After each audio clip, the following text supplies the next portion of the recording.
The committee's in recess, sir.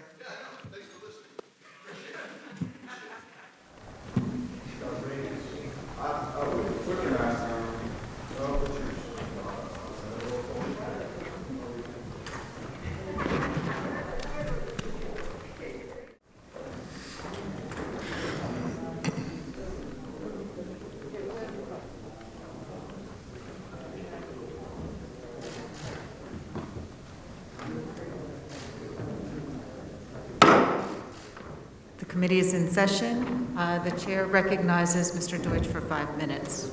Thank you, Madam Chair. Attorney General Barr, you just told us that nothing was ever elevated to me. You had said in an interview recently that there's a process in place, an escalation system. It's the AG's responsibility to resolve it. How was this elevated to you, the case of Roger Stone? On Monday, February 10th, the U.S. Attorney was with me, and he raised the issue with me. So it was elevated by Timothy Shea. Yes. And had it been elevated during the 2 months between the time the conviction came in under the former U.S. Attorney and the time that Timothy Shea started?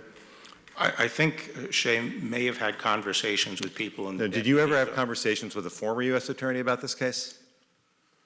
About the sentencing? Stone.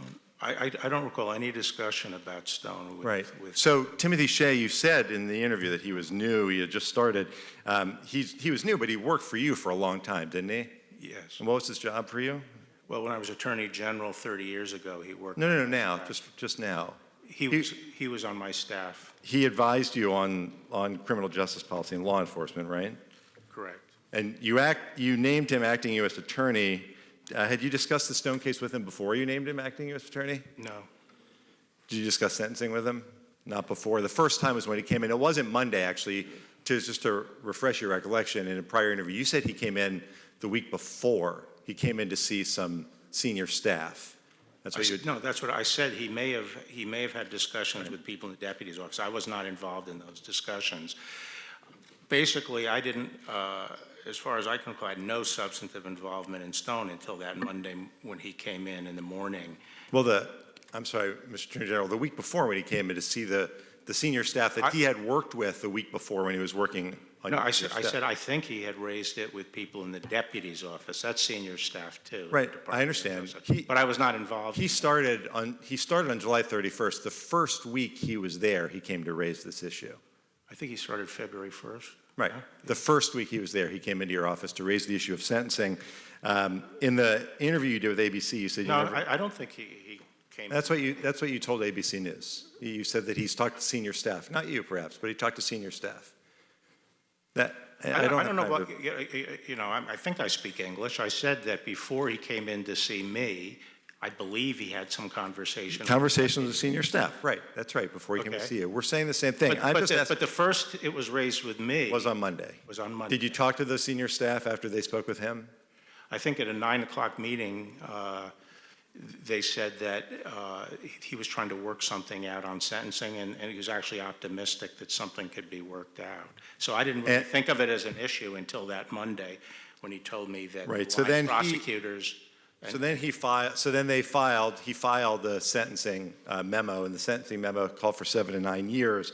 It's the policy of the U.S. Attorney's Office to suggest a specific guideline range, which they did, and then you overruled the line prosecutors. They asked for a lower sentence, and you gave some reasons. You talked about health. Health is to be considered only for an extraordinary physical impairment. Did that apply to Roger Stone, Mr. Attorney General? That's what the guidelines said. Well, actually, I can't reveal all the information. I'm not asking what his health was, but did that apply? No. Okay, and did what apply? His health. Was that the reason? Health is a reason to take I know. Is that into the account. case? Is that the reason for Roger Stone? Where you're asking for a lower sentence. Let me go on. It says age. Let me go on. Age. Hold on one second. Age can be consideration. It says only if it creates conditions that are of an unusual degree and distinguish the case from typical cases. He was 67. Did The that judge apply to him? agreed with me, Congressman. No, that's The not what I'm judge asking. agreed I'm with not me. asking you that. The Mr. judge Attorney. agreed with I'm me. not asking whether. I know you're not I'm not asking, and asking I'm you that. And saying. the issue here is whether Roger Stone was treated differently because he was friends with the president. When you asked to reduce the sentence, you said enhancements were technically applicable. Mr. Attorney General, can you think of any other cases where the defendant threatened to kill a witness, threatened a judge, lied to a judge, where the Department of Justice claimed that those were mere technicalities? Can you think of even one? The judge agreed with our analysis. Can you think of even one? I'm not asking about the judge, I'm asking about what you did to reduce the sentence of Roger Stone. Yes. Can you think, Mr. Attorney General, he threatened the life of a witness. And the witness said he And you view didn't that feel as threatened. a technicality, Mr. Attorney General. Is there another time Can I when answer that the has question? happened? Can I have just a few seconds to answer Sure, the question? I'm asking if there's Okay. another time In this all the case, time at the Justice the Department. judge, the judge agreed You with won't our answer my question, the Mr. judge Attorney agreed General, with and our- it's unfortunate. And the appearance is that, as you said earlier, this is exactly what you want. The essence of rule of law is that we have one rule for everybody, and we That's right. don't in this case because he's a friend of the president's. I yield back. Gentleman yields back, Ms. Roby. Mr. Attorney General, thank you so much for being here with us today. I'm a member of both this committee as well as the Appropriations Committee, and I've been able to see firsthand both the funding and the operation of the department. Additionally, before I was elected to Congress, I served on the City Council in my hometown of Montgomery, Alabama. And I have witnessed the importance and the value of various Justice Department grant programs and the resources to state and local governments. For example, the Alabama Fusion Center, which is designed to combine information between federal, state, and local government, private sector entities, and the intelligence community, has been a recipient of these federal grants. And the Alabama Fusion Center is also responsible for the Alabama Center for Missing and Exploited Children, and has done a great job in work in combating child exploitation. Do you believe that Congress is adequately funding programs that provide state and local agencies with the tools that they need to be effective in preventing and pursuing crimes such as child exploitation and human trafficking, particularly over the internet?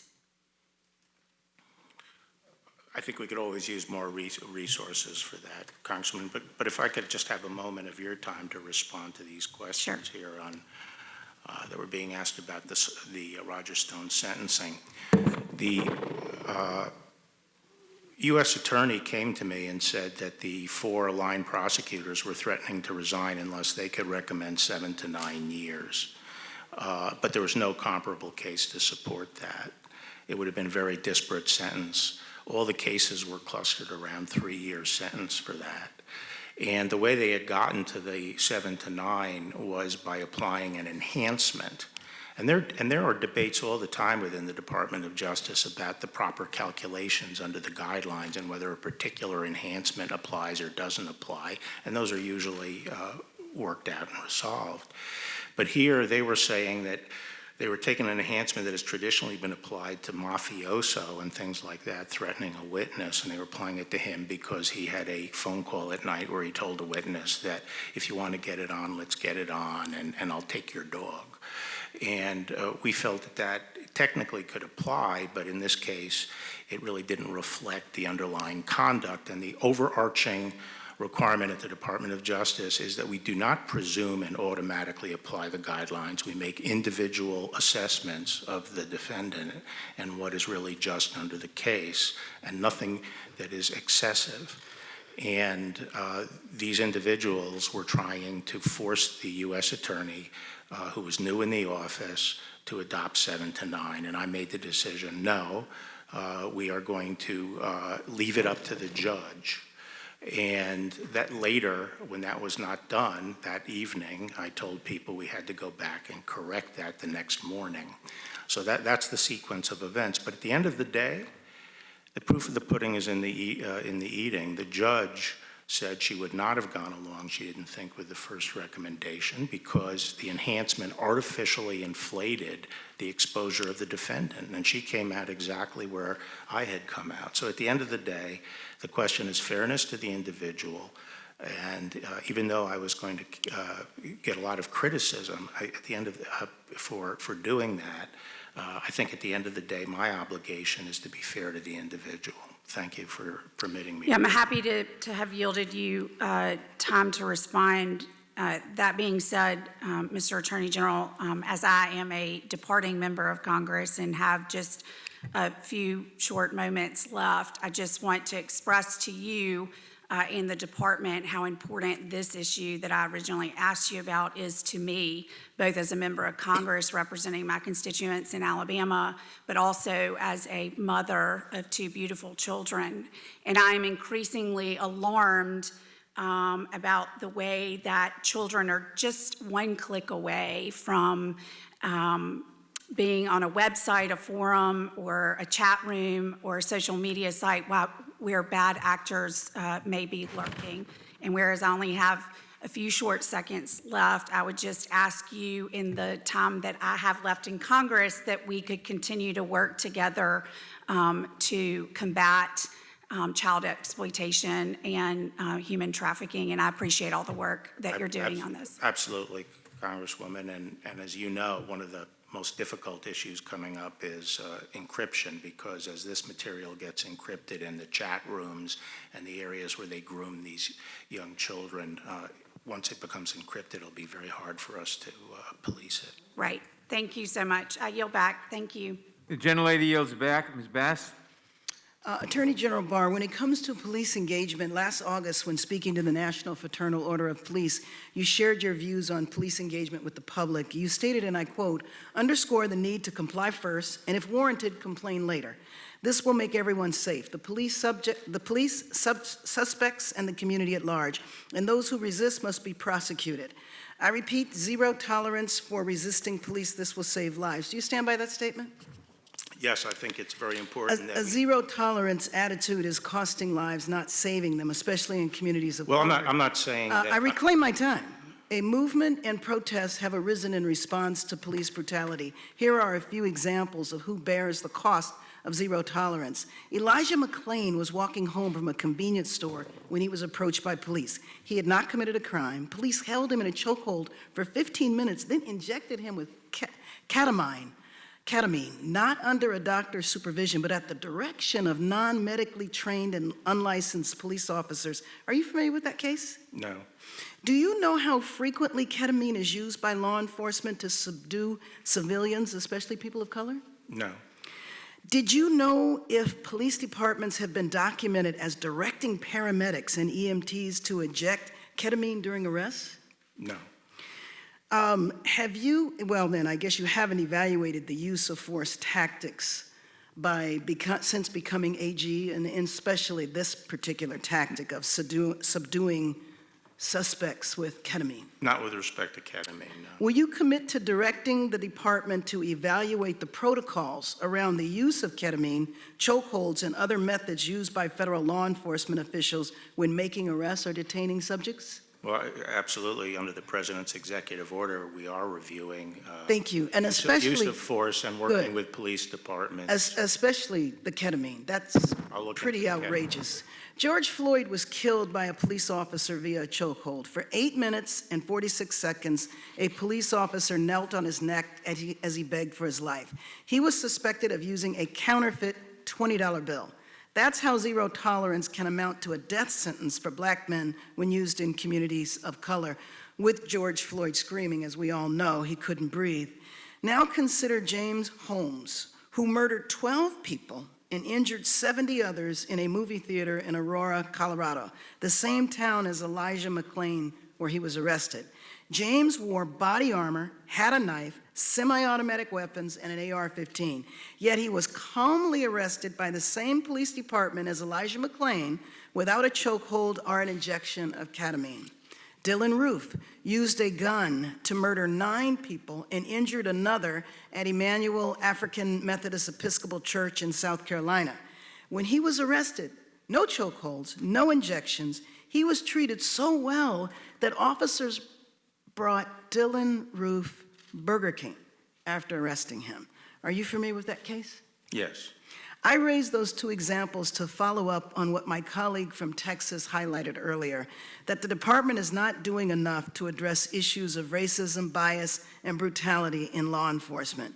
When someone who commits mass murder is calmly arrested and served Burger King, while a young man walking down the street is placed in a chokehold and injected with ketamine, then dies. You said that under the executive order, the administration is looking at chokeholds.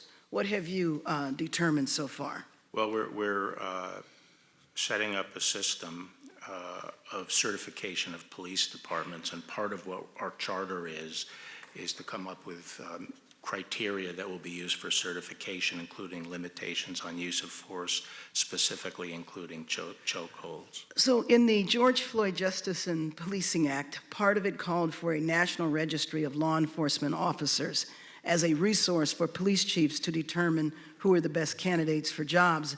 As you may or may not be aware, Tamir Rice might be alive today if the police chief who hired him had known that that police officer had been fired from another department. What is your view of a national registry of law enforcement officers? The second aspect of the president's executive order is to set up a database like that so that all determinations of excessive force around the country go into that database, and if police departments aren't reporting that information, they wouldn't be certified. So we do believe in one national point where you can go in and get determinations of excessive force on law enforcement candidates for jobs. Good, thank you. And I do want to comment on part of your opening statement when you were saying that after the Jim Crow period, that our justice system was equal. And I don't believe that that's the case. I said the laws were made equal. The laws are made equal. They are certainly not applied equally. We do have systemic problems in our law enforcement system, our criminal justice system on every level. The fact of the matter is 2.3 million people in the United States are incarcerated. We incarcerate 24% of the world's prisoners. 34% are black, while African Americans are just 13% of the US population. So justice is still not equal, nor are our laws. And I think when we look at how many people are incarcerated or how many people are killed, it is not the numbers, it is the percentage to the percentage of that group in the US population. I yield back my time. The gentlelady yields back. Mr. Gates. Thank you, Mr. Chairman. Mr. Attorney General, you've described the prosecution of Roger Stone as righteous. That's clearly something that the President and I disagree with you on. I would suggest that perhaps the prosecution of Andrew McCabe, who lied 4 times, thrice under the penalty of perjury, would be more righteous. I would suggest to you that uncovering the criminal conspiracy that existed where people in our own government were trying to convince intelligence agents and operatives around the world to destabilize our elections and to discredit our president would perhaps be more righteous. But as we sit here today, I don't think that Mr. Stone or Mr. McCabe or any of those other folks are killing anyone or burning down our buildings. And so I'd like to focus our effort on the most acute need I believe our country has. You've recently said that you believe Antifa to be a terrorist organization. What's your basis for that belief? I'm not sure I said terrorist organization. I said we're investigating it as domestic terrorism. But Antifa, there are a number of violent extreme groups in the United States, and they're across the spectrum. Antifa is heavily represented in the recent riots. That's not to say they're the only group involved. And they have been identified as involved in a number of the violent mob actions that have taken place around the country. And Mr. Attorney General, I saw the chairman of the Judiciary Committee recently say that Antifa is a myth, that their involvement in this violence isn't something that is real. What's your reaction to the chairman? Well, I don't think it's a myth. Antifa can be best thought of, I think, as a umbrella term for what is essentially a movement comprised of loosely organized groups around the country. In some areas of the country, there are a number of groups, and there are sort of centers of activity. The groups, as I say, are loosely organized, but they are definitely organized. But since they have an anarchic temperament, they don't get along very well with each other. So I'm not suggesting it's a national organization that moves nationally. They tend to get organized for an event, and there's a lot of organization right before an event occurs, but we see a lot of the organization during the mob violence. And that is a really important distinction when determining how to apply particularly our RICO laws to an organization like this. If Antifa is merely something that inspires people to go out and commit violence, that strikes me as legally distinct from Antifa being an organizing influence to assist people in committing crimes. One question I get from my constituents as they watch the death and violence and disruption and chaos in Seattle and in Portland and in other places is whether or not there's a risk that that could metastasize to other areas of the country. Have you given consideration to the risk that might befall other American communities if the Department of Justice were not to take action to protect and preserve federal property in places like Portland? Yes, absolutely. We are concerned about this problem metastasizing around the country.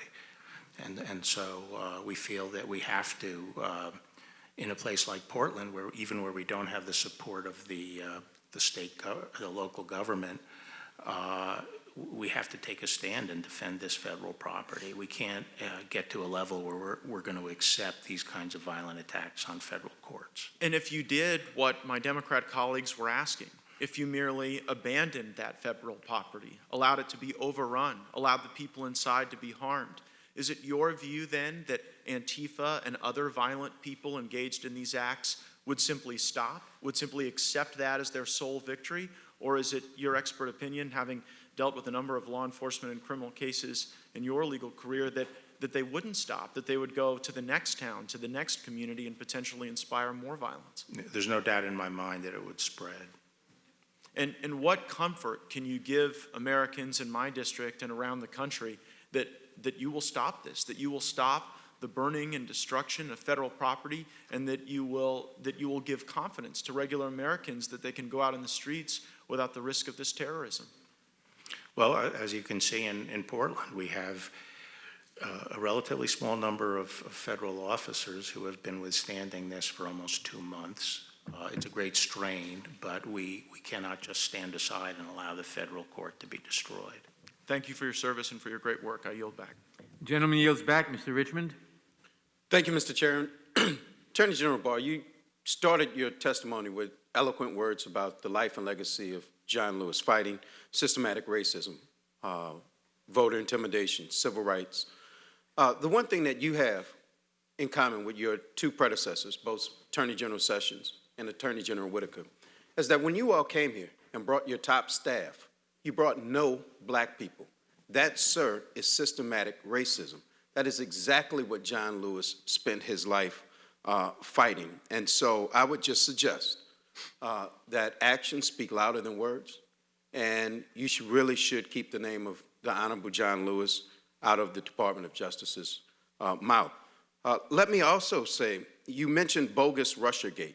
In your opinion, as the Attorney General of the United States of America, did Russia interfere or attempt to interfere in the 2016 election? Yes. In your position as the Attorney General of the United States, is Russia attempting to interfere in the 2020 presidential election? I think we have to assume that they are. Thank you, sir. Now, let's talk about the integrity of the election, which is also something Congressman Lewis fought for. Jared Kushner implied that the president could move the election day. Can a sitting U.S. president move an election day? Actually, I haven't looked into that question under the Constitution. Well, 2 U.S. Code Section 7 says federal election day is the Tuesday after the first Monday in November. So if you take that as a correct statute, is there any executive action by a president? I've never been asked the question before. I've never looked into it. As Attorney General of the United States, do you believe that this 2020 presidential election will be rigged? I have no reason to think it will be. President Trump tweeted that the election will be rigged, but he also tweeted that when he was losing to Hillary Clinton, and he tweeted that a day after Fox showed that he was losing to Trump. But I don't want to be too political. Do you believe, as the Attorney General of the United States, that mail-in voting will lead to massive voter fraud? I think there's a high risk that it will. Do you ever vote by mail-in ballot? Apparently I did once at least. But you believe that other people voting by mail could lead to massive fraud? No, what I've talked about, made very clear, is that I'm not talking about accommodations to people who have to be out of the state or have some particular need not to, inability to go and vote. What I'm talking about is the wholesale conversion of election to mail-in voting. You do understand that African Americans disproportionately do not survive COVID-19 coronavirus. You are aware of that? I didn't hear the question. You are aware that African Americans, black people, disproportionately die from COVID-19 coronavirus, correct? Yes, I think that's right. And not that it would be the first time that African Americans would risk their lives to vote in this country to preserve its democracy.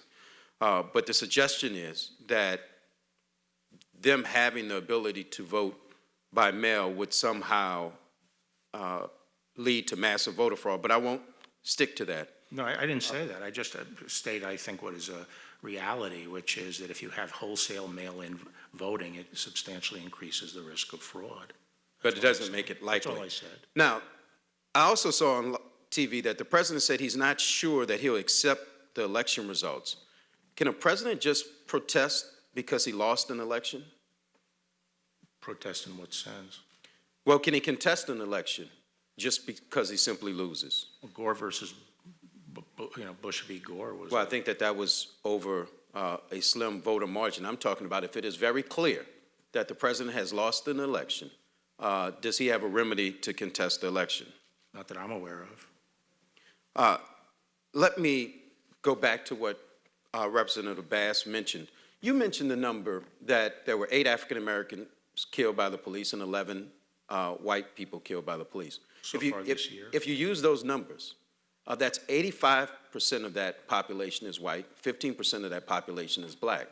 But if you actually look at the deaths, according to the numbers you just gave, 42% of the deaths are African American and 58% are white.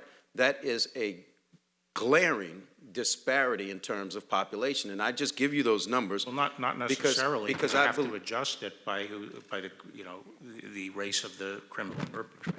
No, I just did that for you. I'm using your numbers, and according to your numbers, African Americans are 4 or 5 times more likely than their percentage of the population to be killed by police than their white counterparts. I just wanted to give you that based on your numbers. Actually, the studies I've seen have suggested 2 things. One, that in fact, police are less likely to shoot at a black suspect, a little bit more likely to shoot at white. However, that police are more inclined to use non-lethal force in a contact with an African-American suspect. So those are in terms of the statistics, that's what it looks like to me. Any data that you have that shows that African Americans are less likely to die at the hands of police or be shot or shot at, to me, is a incorrect analysis. But I am interested in seeing it. So if you have it, please see it. I won't call it any names. But if that data exists, I would be more than happy to see it. And since you're sending me that data, can you send me the data of African Americans within the Department of Justice? How many you have in leadership ranks all the way down? Thank you, and I yield back. The gentleman yields back. I would remind Mr. Jordan, Mr. Biggs, and Mr. Johnson to stop violating the rules of the committee, to stop violating the safety of the members of the committee, to stop holding themselves out as not caring by refusing to wear their masks. Is it permissible to drink, sip It is coffee? not permissible. Not to drink. We can't I'm drink getting ready to coffee ask in the questions now. getting ready to ask a question. Mr. And I will. Mr. Gates is recognized. No, he's No, already went. he went, and that's why I took off my No, mask, it's my Mr. Chairman. It's my turn. I'm going to go. Okay. Mr. Jordan is recognized. Mr. Attorney General, let's clear up a few things. Judge Berman Jackson agreed with your Stone sentencing recommendation. Is that right? That's right. Yeah, she said, I am concerned 7 to 9 years would be greater than necessary. I agree with the defense and with the government's second memorandum. So it couldn't be more clear they agreed with you. That's right. Lafayette Square, would St. John's Church be standing today if you had not taken action? Well, I think that was on Sunday. That was on Sunday night, and I think law enforcement did use tear gas. My understanding is that night to clear the way so that the fire trucks could get in to save St. John's Church. The church, That was on Sunday night, though. Understand the time frame, but would it be standing today if there had not been action taken by federal law enforcement and local law enforcement? Right. 38 people unmasked Michael Flynn's name 49 times in a 2-month time frame. 7 people at the Treasury Department unmasked Michael Flynn's name. Is this an issue that Mr. Durham is looking into? I've asked another U.S. attorney to look into the issue of unmasking because of, the high number of unmaskings and some that do not readily appear to have been in the line of normal business. Wait a minute, I want to be clear. So there is another investigation on that issue specifically going on at the Justice Department right now? Yes. Wow, that's great. So Mr. Durham is looking at how the whole Trump-Russia thing started. You have another U.S. attorney. Can you give us that U.S. attorney's name, or is that something you're comfortable doing? Or? John Bash of Texas. John Bash of Texas is looking specifically at the fact At unmasking. 38 people, 49 times unmasked Michael Flynn's name, and probably other unmaskings that took place in the final days of the Obama-Biden administration. Is that accurate? Actually, a much longer period of time. Even before that? Yes. Thank you, Mr. I appreciate that, and that's information that the committee did not know. Are peaceful protests violent, Mr. Attorney General? No. Do peaceful protests destroy businesses? No. Do peaceful protests injure officers? No. Do peaceful protests attack civilians? No.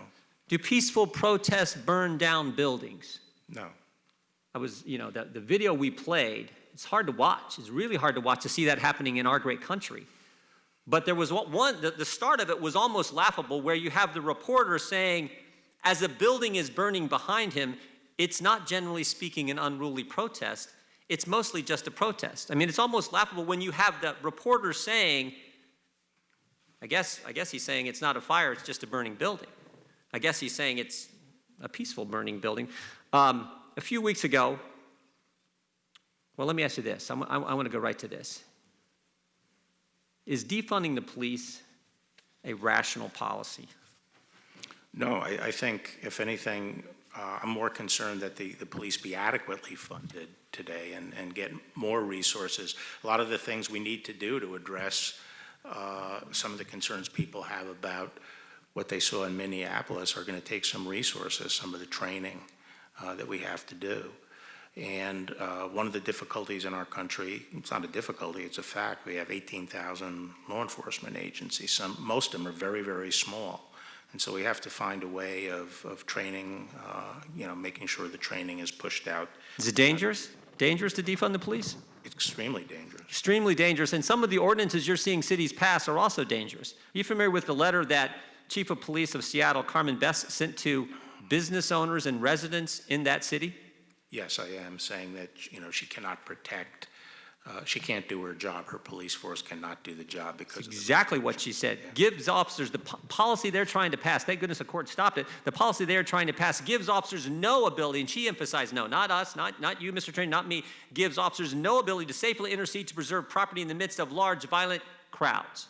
Mm-hmm.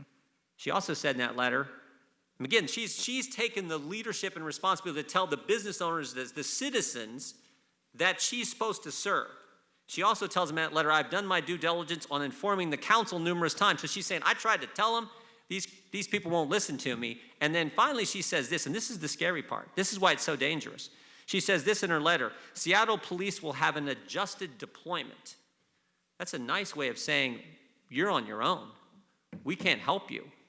That is how scary this defund the police. And here's the kicker. these same cities sent you a letter last week. The same week Chief of Police Best does this to the residents and citizens of her city. Her mayor sends you a letter blaming you, blaming the federal government for the violence that is happening in these cities. That is how ridiculous the left's position has become. I appreciate the work you're doing, Mr. Attorney General. I'm over time. I yield back. Thank you. The gentleman yields. Mr. Jeffries. Mr. Barr, the job of the Attorney General is to defend the best interests of the people and serve as the people's lawyer. But during your time as Attorney General, you have consistently undermined democracy, undermined the Constitution, and undermined the health, safety, and well-being of the American people, all to personally benefit Donald Trump. Now, you just testified that there's no mechanism for a president to contest an election that has clearly been won by the opponent. Mr. Attorney General, what will you do if Donald Trump loses the election on November 3rd, but refuses to leave office on January 20th?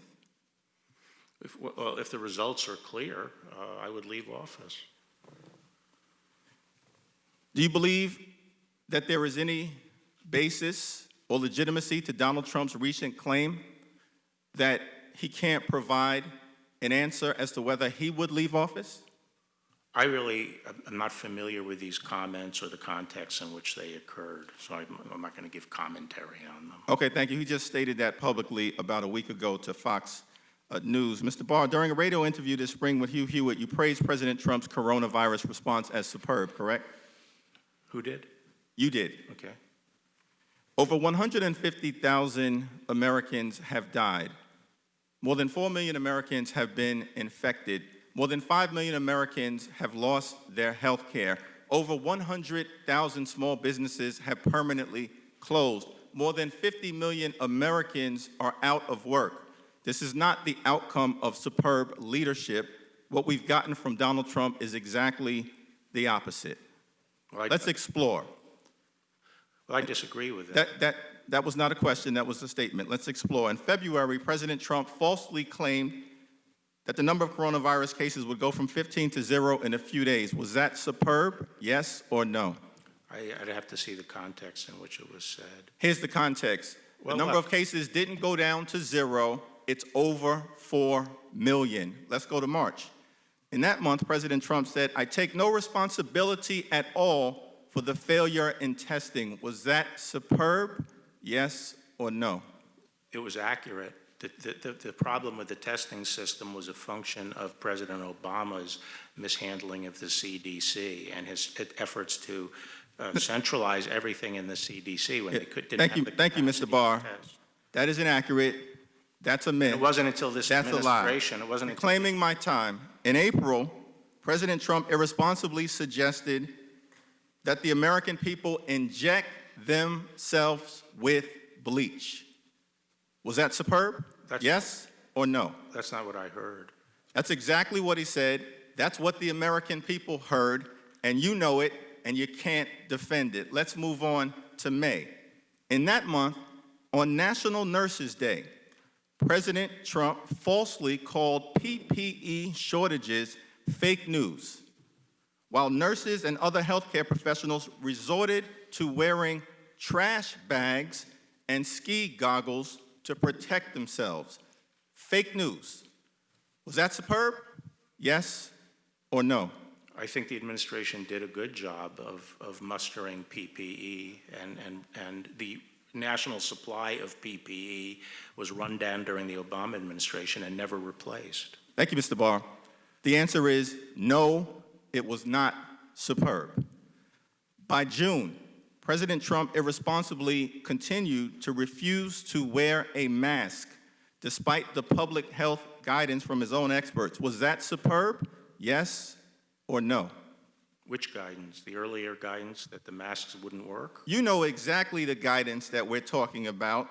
The CDC and Dr. Fauci in April recommended that the American people wear a mask, but Donald Trump has become the poster boy for the anti-mask movement. Donald Trump has probably tested more than any other human being on the face of Yeah, the earth. Mr. Barr, the answer is the refusal to wear a mask is not superb. Last question. In July, President Trump falsely claimed that 99% of COVID-19 cases are, quote, totally harmless. Was that superb? Yes or no? I think essentially what he was saying is that the fatality rate relatively is very low, very low. The answer is 150,000 Americans are dead. It has been a failure of epic proportions. In fact, Donald Trump's response to the coronavirus pandemic has been the worst failure of any president in American history. And the American people have paid the price. I yield back. Gentleman yields back. Who seeks recognition? Well, I guess I do. I think it's my turn to speak and ask questions. Is that correct, Mr. Chairman? Then I seek recognition, sir. Gentleman's recognized. Oh, bless your heart. Thank you. Attorney General Barr, Chairman Nadler opened up his statement by saying, "You can no longer hide behind a legal fiction." That caused me some consternation. I had no idea what he was talking about. Do you have any idea what he's talking about? I don't recall that phrase in what context. Well, who knows what context? I mean, he was just kind of rattling on there, but he was attacking you and your performance and virtually everything he could, and said you can no longer hide behind a legal fiction. And I didn't see any connection with anything else he had been saying, so I wondered if you had seen anything, and apparently you didn't see anything either. The next person to ask questions was the gentlelady from California, who consistently referred to civilian federal agents as federal troops, and intimating, if you will, that Portland was peaceable until federal civilian agents arrived on the scene. Essentially, it's kind of analogous to blaming a fire department for showing up to put out a fire and then being blamed for starting the fire. Attorney General Barr, let's just have it on the record. Was there violence and attempts to burn down, vandalize the building, and attack civilian employees of the federal government prior to any other federal agents or the reinforcements being sent in of federal agents? Yeah, my recollection is our main effort to reinforce was around the 4th of July period, and it had been going on for quite a while before that. Let's talk about Lafayette Square for a second. Leading up to June 1st, you had violent mobs disobeying the 11 p.m. curfew. They set fire to parked cars, demolished coffee shops and banks, burned American flags, and even intentionally set fire to St. John's Episcopal Church near Lafayette Square. Secret Service and Park Police appropriate use of safe restorative force actually cleared that up. In total, however, 51 U.S. Park Police officers were injured during the weekend leading up to the perimeter expansion. Do you want to expand on the actions regarding Lafayette Park? Right, so for the 29th, 30th, and 31st, there was unprecedented rioting right around the White House, very violent.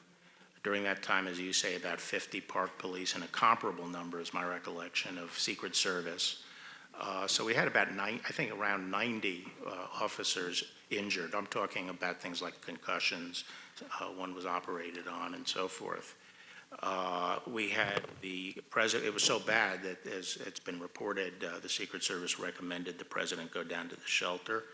We had a breach of the Treasury Department. The historical building on Lafayette Park was burned down, the lodge. St. John's was set on fire. Bricks were thrown at the police repeatedly. They took crowbars and pried up the pavers on Lafayette Park and threw those at the police. Balloons of caustic liquid were thrown on the police. And it was clear when I arrived at the White House on Monday, there was total consensus that we couldn't allow that to happen so close to the White House, that kind of rioting. And therefore, we had to move the perimeter out one block and push it up toward I Street. And there was already a plan in being at that point that the Park Police and the Secret Service had worked out the night before, which was to put the perimeter further away and then give them time to put a non-scalable fence across the northern part of the park. During Monday, the factors that led to the timing of it were that movement was going to be made as soon as there were enough units in place to actually perform it, and units were very slow in getting into place throughout the day, much to my frustration because I wanted it moved before there was a big buildup of demonstrators. And also the fencing had to be delivered. And when those things were accomplished, the tactical commander in charge of the park police proceeded with the movement of pushing the perimeter. So this was something conceived of long before and didn't turn on the nature of the crowd, although I would say the crowd was very unruly.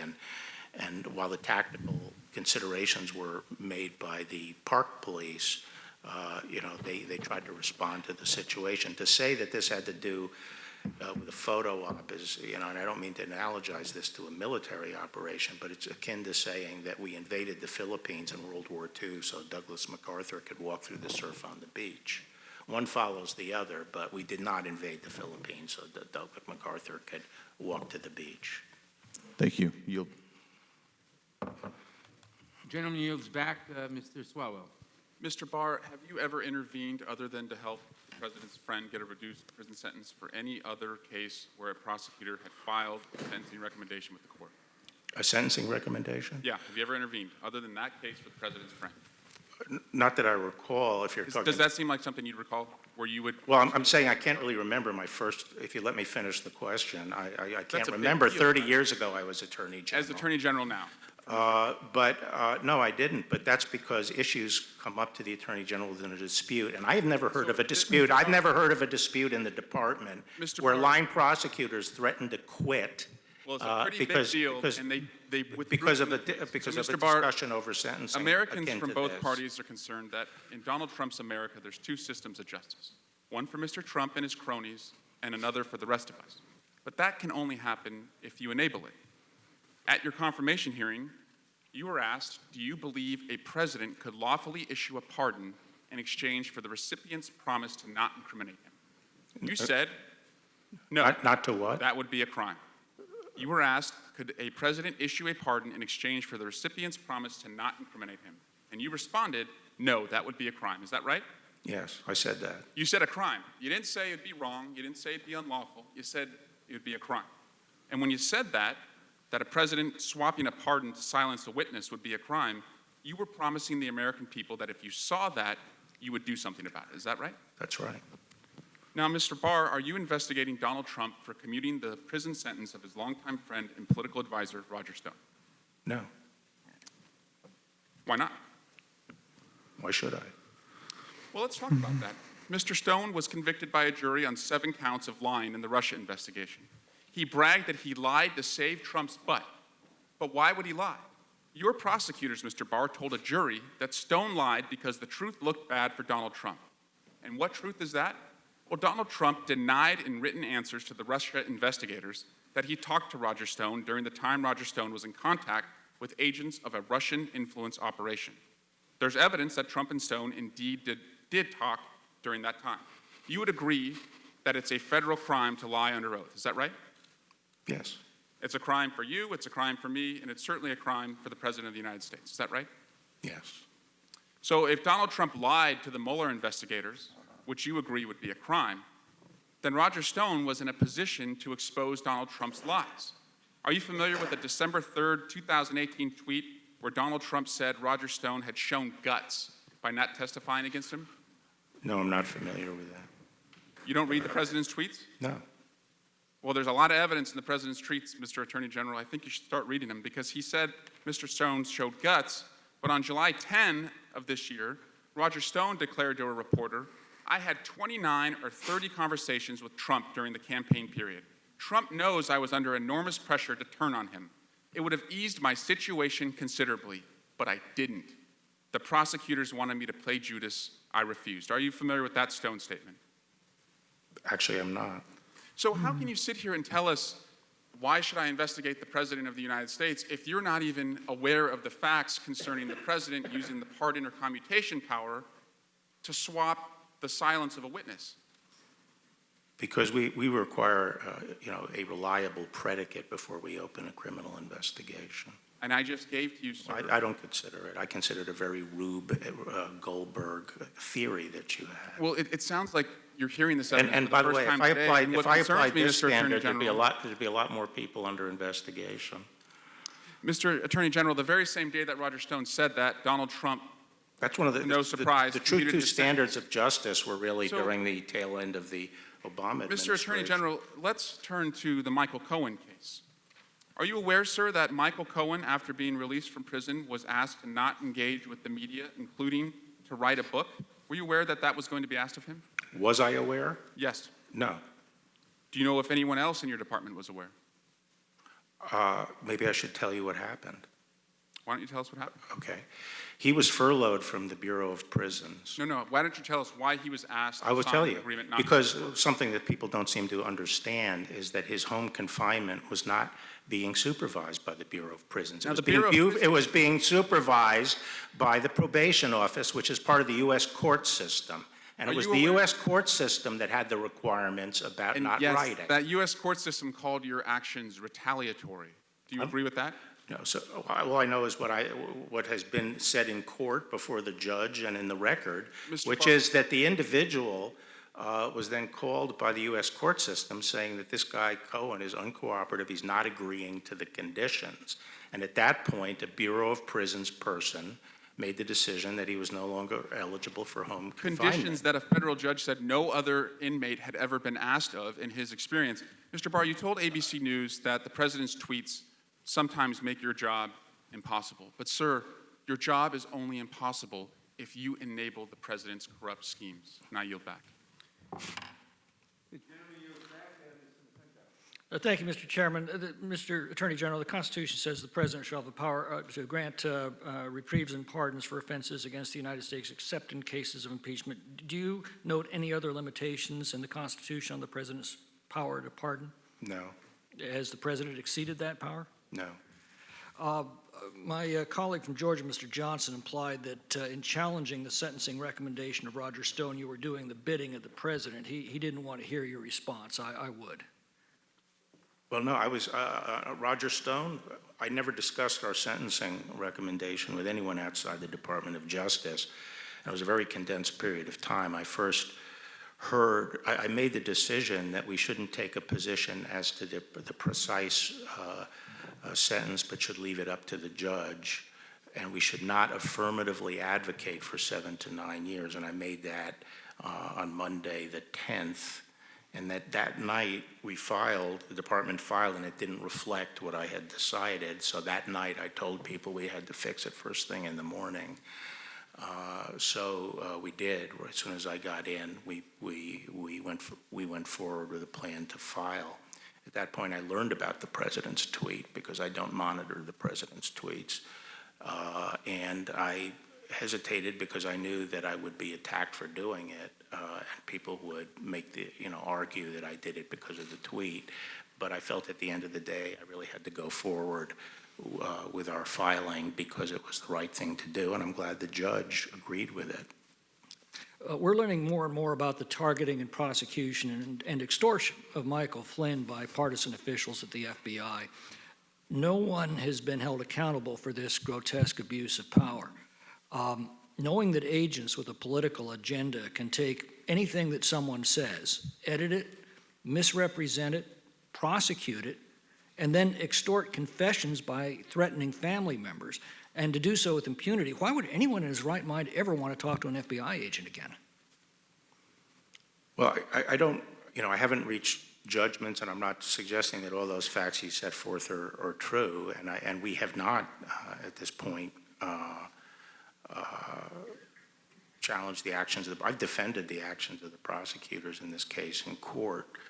The order of business right now is, knowing what we know now, we don't think any of the U.S. attorneys in the department would have prosecuted this case, partly because of the behavior of the FBI, but also because the evidence is not there to prove it beyond a reasonable doubt. And part of what I'm trying to establish is that we will use the same standards for everybody before we indict anybody. And this goes for both sides.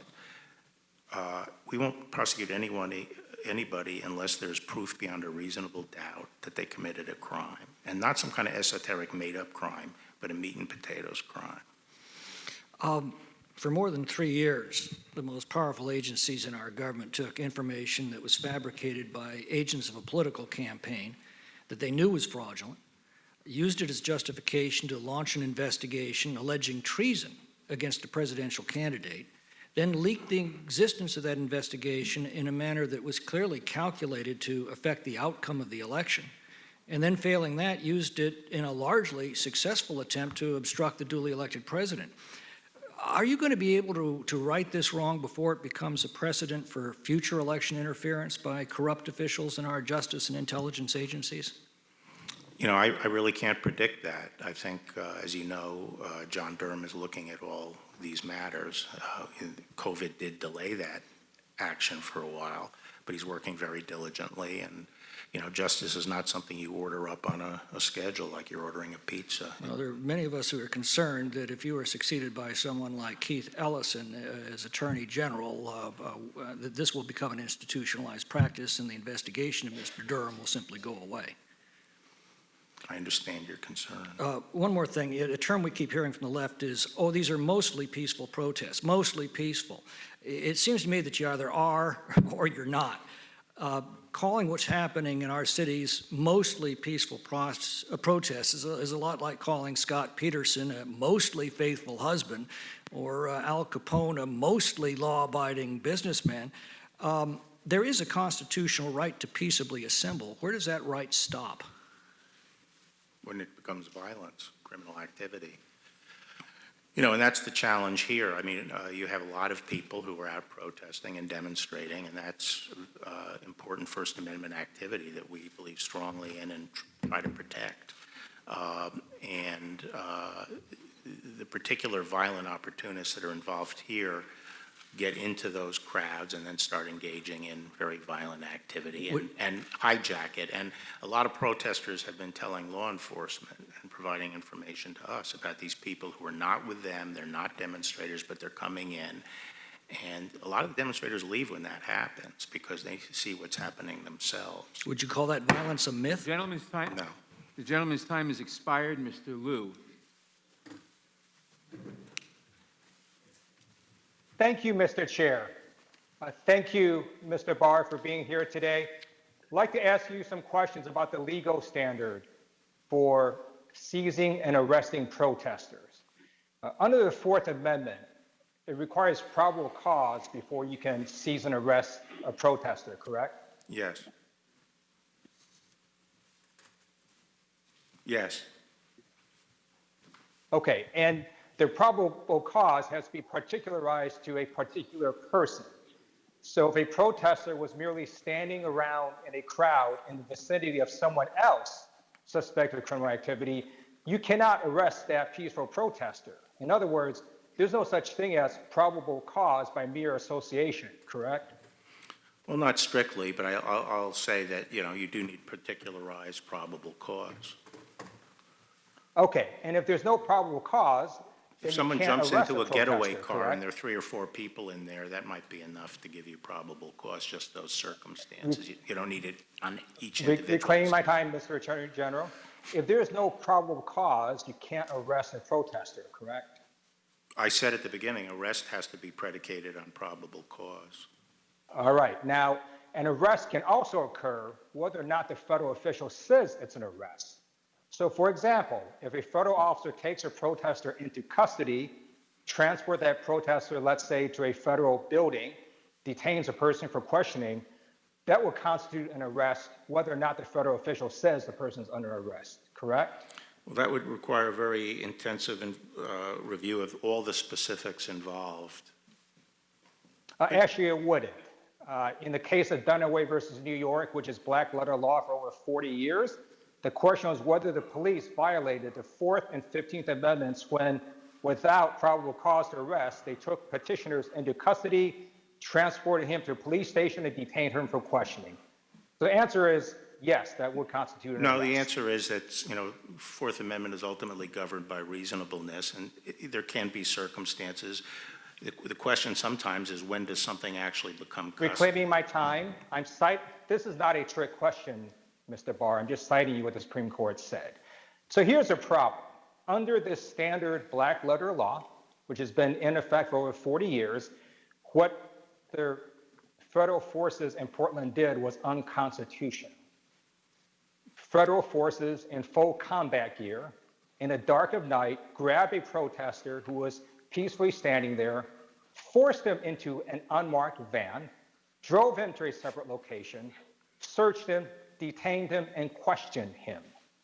That is what police states do. That's what authoritarian regimes do. But I don't think those were the facts. That's not, I haven't asked you a question yet, Mr. Barr.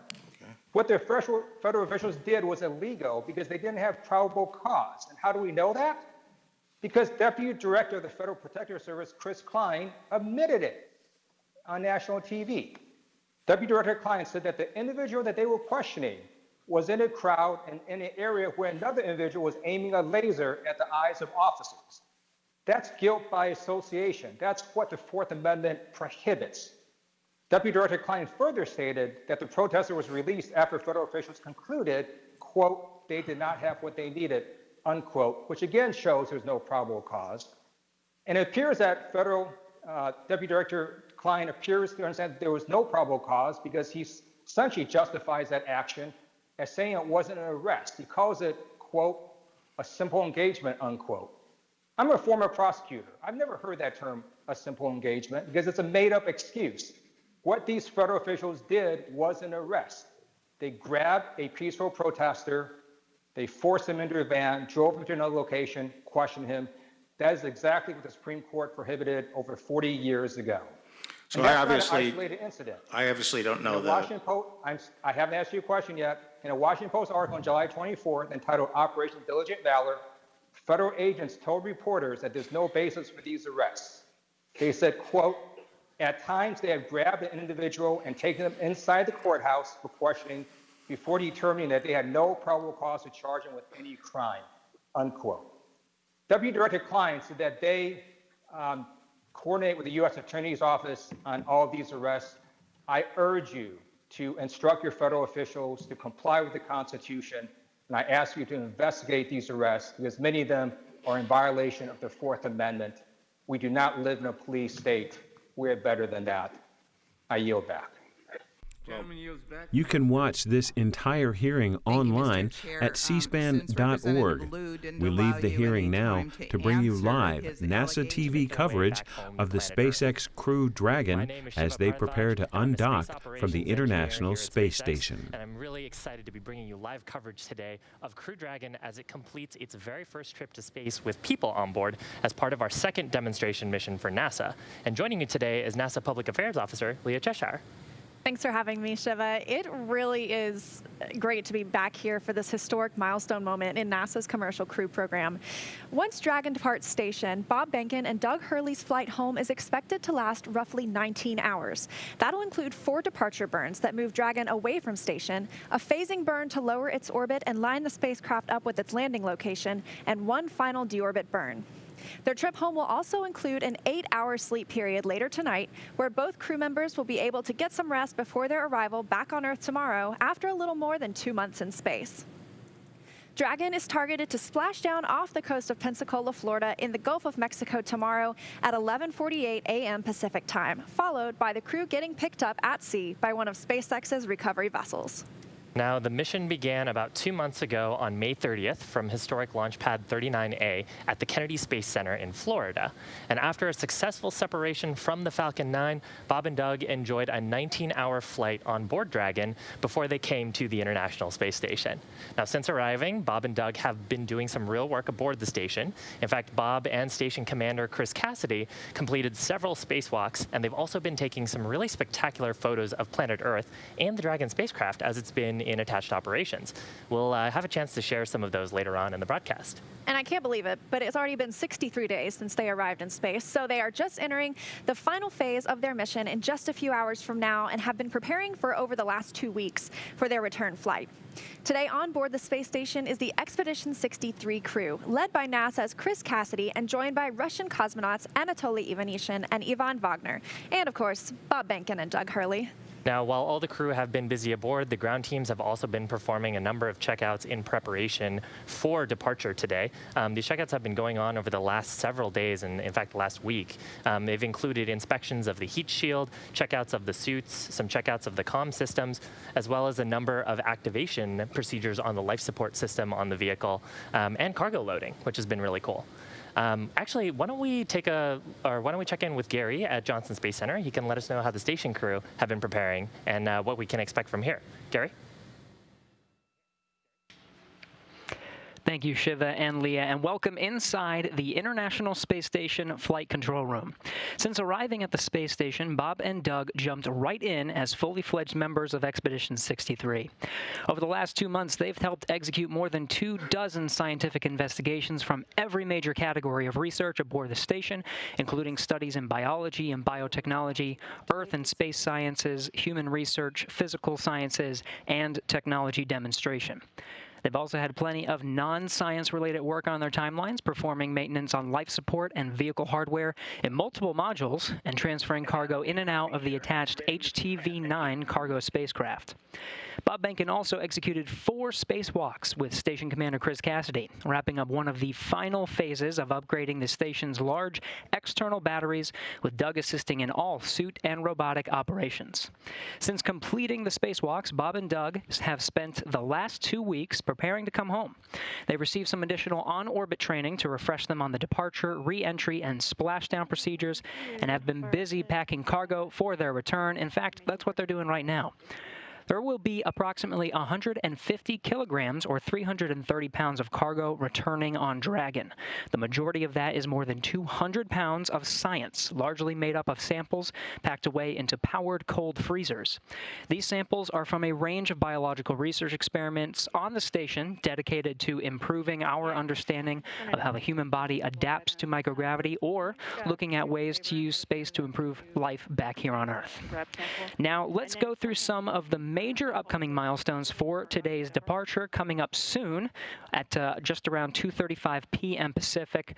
We're currently awaiting Bob and Doug to ingress or board the station, or board the Dragon for their return flight home. They're doing a little bit of closeout duties now, but that'll be one of the first items on their agenda today. So less than 30 minutes from now, they'll be closing Dragon's hatch around 2:45 p.m. Pacific time. Once inside the vehicle, Bob and Doug will don their SpaceX spacesuits, which will be worn during all dynamic phases of the flight. All those same leak checks on the spacecraft would occur before the crew makes their way into the seats and straps in for undocking.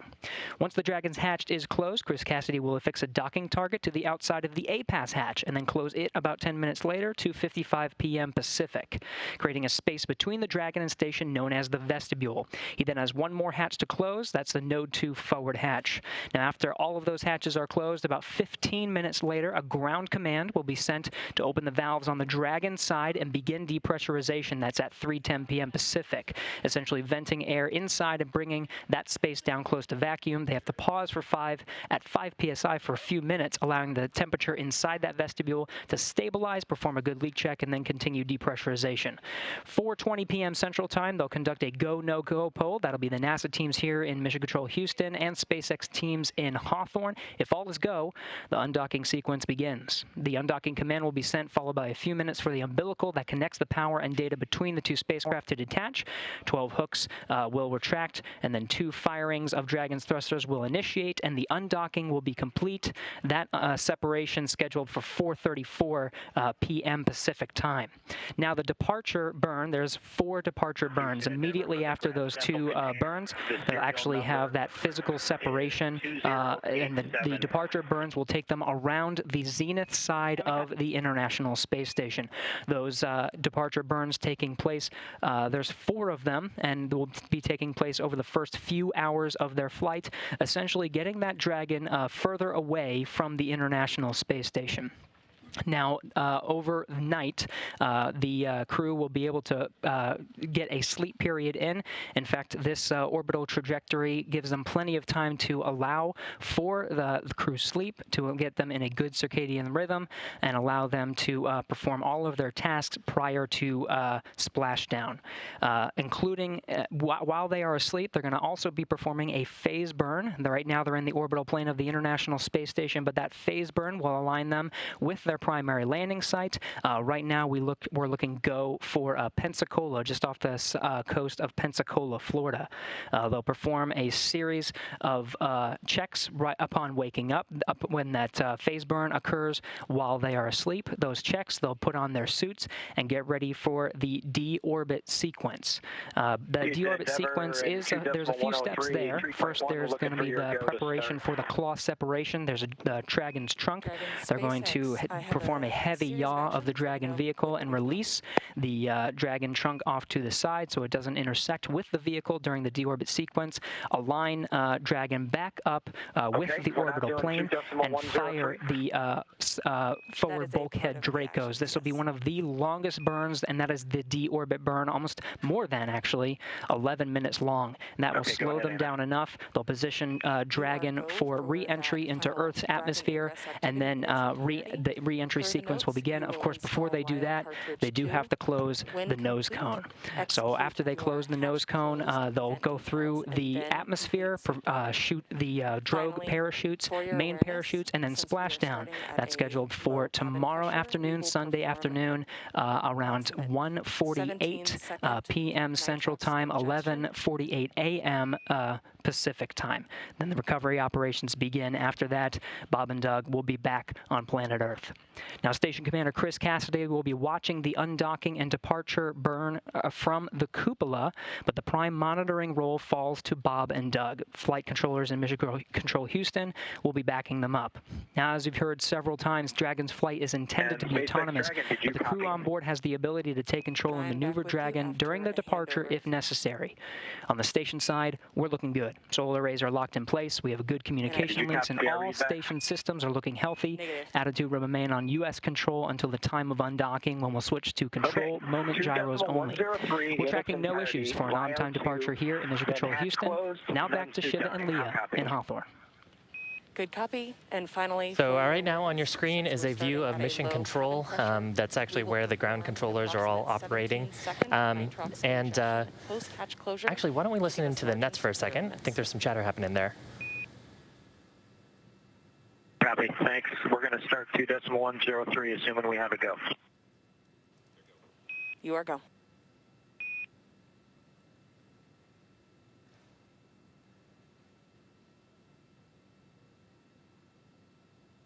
I believe I just heard a go call on the FD net, but I think we're still in the process of assessing vehicle health and actually making sure that Bob and Doug can ingress the capsule, which should be underway currently.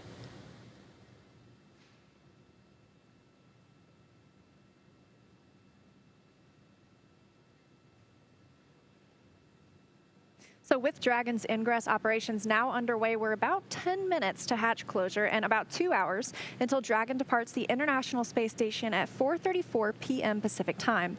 So next up for Bob and Doug, they need to get in their spacesuits. Yeah, and actually the suit's primary function is to protect the crew in the case of a cabin depressurization. If that were to occur, then the suits actually inflate with either a combination of nitrogen and oxygen, or oxygen depending on the pressure in the cabin. And they give them a habitable environment long enough to get home safely in an emergency scenario. The external portion of the suit is also flame retardant as well, so if there were a fire on board the vehicle, the suits would help provide the crew some protection in that event. The suits are actually really cool. They're very aesthetically designed and actually designed in-house here at SpaceX. Yeah, they're definitely very sleek. The crew has actually been really busy all day as they have been preparing to leave. Got up this morning. It's actually evening on the International Space Station right now. And they got up and started working out. All the astronauts on the space station have to work out for 2 hours a day every day to make sure that they keep up their bone strength and their muscle strength so that way they can walk when they get back home. And so they they got up, got the opportunity to do that. Bob Behnken transferred some emergency equipment from Dragon into the space station. They keep that emergency equipment in there just in case they ever needed to make a quick, speedy getaway in Dragon or take a safe haven in that space in case something were to happen in the International Space Station. Yeah, and Leah, you mentioned the idea of safe haven. Actually, a couple of the visiting vehicles, either the Soyuz vehicle and the Dragon vehicle, when they're attached to the space station, can provide the crew with a place to hole up if there were an emergency on the station or if there was a leak or a fire or depressurization event. And so some of that emergency equipment is stored in the vehicle for quick access in case they needed to get inside very quickly. And the crew actually train pretty rigorously on those emergency scenarios, getting in quickly under all kinds of visibility scenarios and checking that their crewmates are safely aboard in their vehicles as well. We had a chance to do some training with the crew actually here in Hawthorne earlier for the Crew 1 crew earlier this month. So. And just a quick recap of kind of what's coming up next. So Bob and Doug going through the ingress operations right now. Coming up, planned about 2:35 p.m. Pacific time is hatch closure. So that's where we will close the forward hatch on the Dragon spacecraft. And then following that will be closure of the APAS hatch. And after we close the APAS hatch, that's on the space station side. We'll have the space station crew be working on that.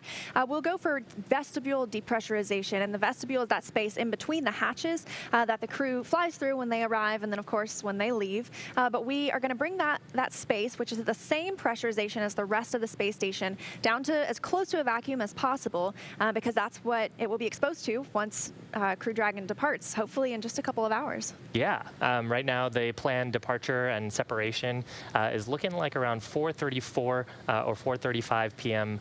Pacific time, and that's when we're hoping to see Dragon do some small undocking burns that will separate it from the space station. On your screen is actually a view from inside the space station, looking down Node 2 towards the pressurized mating adapter. I think I saw Chris Cassidy in the view there, and I think those are his other expedition crewmates on board. Yes. And Bob and Doug probably inside the capsule at this point. Yes, that looks to be Chris Cassidy over on the left, and then Anatoly Ivanishin and Yvonne Wagner upside down, or what feels like upside down to us, but really there's no up or down in space. That's got to be nice. Yeah, I know, right? And both the hatches still open, so we'll be waiting for that hatch closure. Yeah, and actually, I think you can see that's probably the APAS hatch. If you look just past where all the ISS crew are, I believe that's the APAS hatch that's sort of coming up, kind of that white circle. And Chris Cassidy will actually have some tasks to attach a docking target onto that when we're ready to close the APAS hatch. Looks like he might be hopping into Dragon to help out with some work inside the capsule for securing. Now, we mentioned earlier today, Bob and Doug have been busy today. They've actually been busy as well stowing cargo on board the vehicle. Just listening into the nets right now, it looks like they're actually going through life support activation. So I just heard a call out that carbon dioxide levels are coming down, which means that our life support system is actively taking in air from the cabin and revitalizing it so Bob and Doug can breathe nicely on board. So just some statistics while we're thinking about it. Obviously, we mentioned that Crew Dragon has been on board the station for 63 days now. Feels like yesterday. And during that time, Bob and Doug have traveled over 27 million statute miles around the Earth. So that's incredible. Frequent flyers, I would say. Yeah. Do you get is there a frequent flyer pass for Dragon? I hope so. Yeah, they're zipping around. I think on ground track they're going about 17,500 kilometers when they're at ISS's orbital altitude. If that sounds about right. Yeah, I think it's 17,500 miles an hour. I'm sorry, miles per hour. Thank you. It's still extremely fast.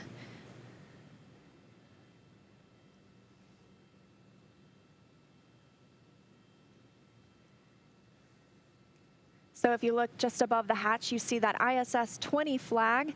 That is representing the 20th anniversary of the International Space Station, which we will actually be celebrating later this year. So for the past 20 years, I like to explain it to people as if you are under 20 years of age, you've never lived a day without humans in space. So for the past 20 years, we've had continuous human presence aboard the International Space Station. It's truly international. We have obviously our two upside down friends we see. They're getting a better look inside by turning in that direction. They are from Roscosmos, the Russian space agency.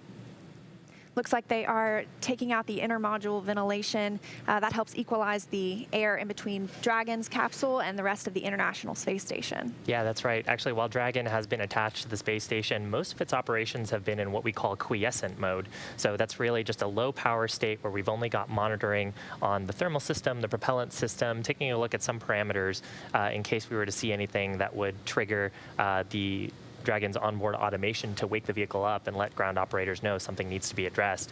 The onboard life support system is actually only used when we close the hatches and for brief periods when we are configuring the vehicle when we first arrive and periods when we're leaving, like right now.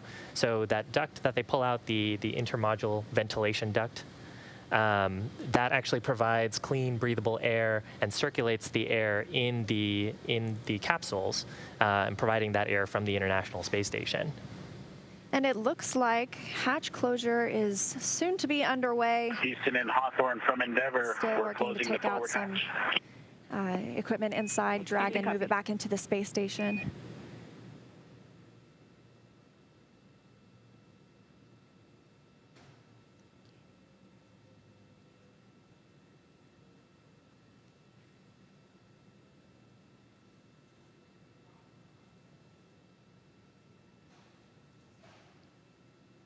Yeah, so as part of those activities, moving the intermodule ventilation duct, they activated, of course, the lithium hydroxide scrubbers on board Dragon. Cap and fan has been running.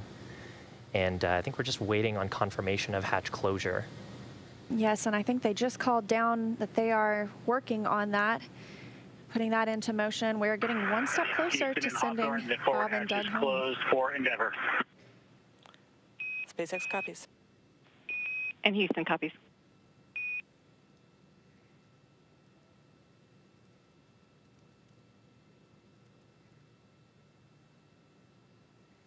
And we just got confirmation that Capsule Endeavour has closed the forward hatch.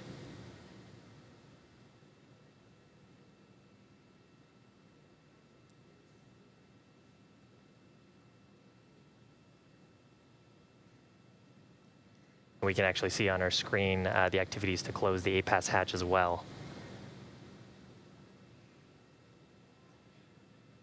And that Crew Dragon hatch closure came at 2:36 p.m. Pacific time as the International Space Station was flying over the North Atlantic Ocean. Now, as part of hatch closure operations, Bob and Doug actually inspected the seal on the interior surface of the forward hatch on Dragon. And we're talking about the forward hatch and the side hatch. The forward hatch is actually the part that's attached to the front, sort of the front portion of the International Space Station. So if you imagine the International Space Station flying in a direction around the Earth, the forward direction of it is what we're attached to. And that, if you were imagining the capsule sitting on the rocket, is actually at the very top of the rocket underneath the nose cone. So if you're imagining the rocket as it was on the launch pad, it's a little bit sideways right now. And there's a sealing surface on that forward hatch that Bob and Doug would have done an inspection on just to make sure that there's no foreign object debris or FOD that could cause a potential leak. And looks like we may be stepping into a satellite handover. It happens commonly on the International Space Station, and it's called actually a TDRS handover, Tracking Data and Relay Satellite System. We're constantly moving from one to the next.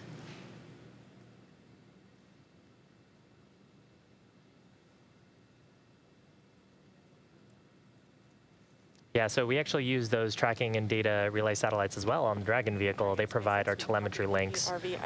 There's I believe they're in the GeoBelt. Hopefully that's correct. but they provide communications, uplink and downlink and commanding, actually, a downlink for us to command the vehicle as well if we need to step in on the ground side. Speaking of which, we actually have a view of mission controls in Hawthorne. So that is that's where our mission controllers are in Hawthorne. The folks who are issuing commands to the Dragon spacecraft are all sitting. In the third row there is the mission director, as well as, and here's an internal view of the Dragon spacecraft. We've got Bob in his, looks like his comfort garment, which would be what he wears underneath his suit. Nice to see the capsule getting all packed up. And then another view from the International Space Station side of things. Looks like Anatoly Ivanishin flying out of view, and Chris Cassidy down there in between the hatches in that vestibule area.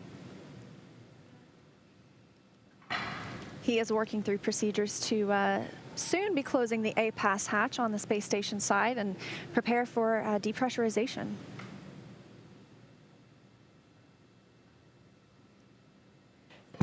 Dragon, SpaceX, no response. Yeah, and so we talked about this a little bit. External on cameras for your suit donning.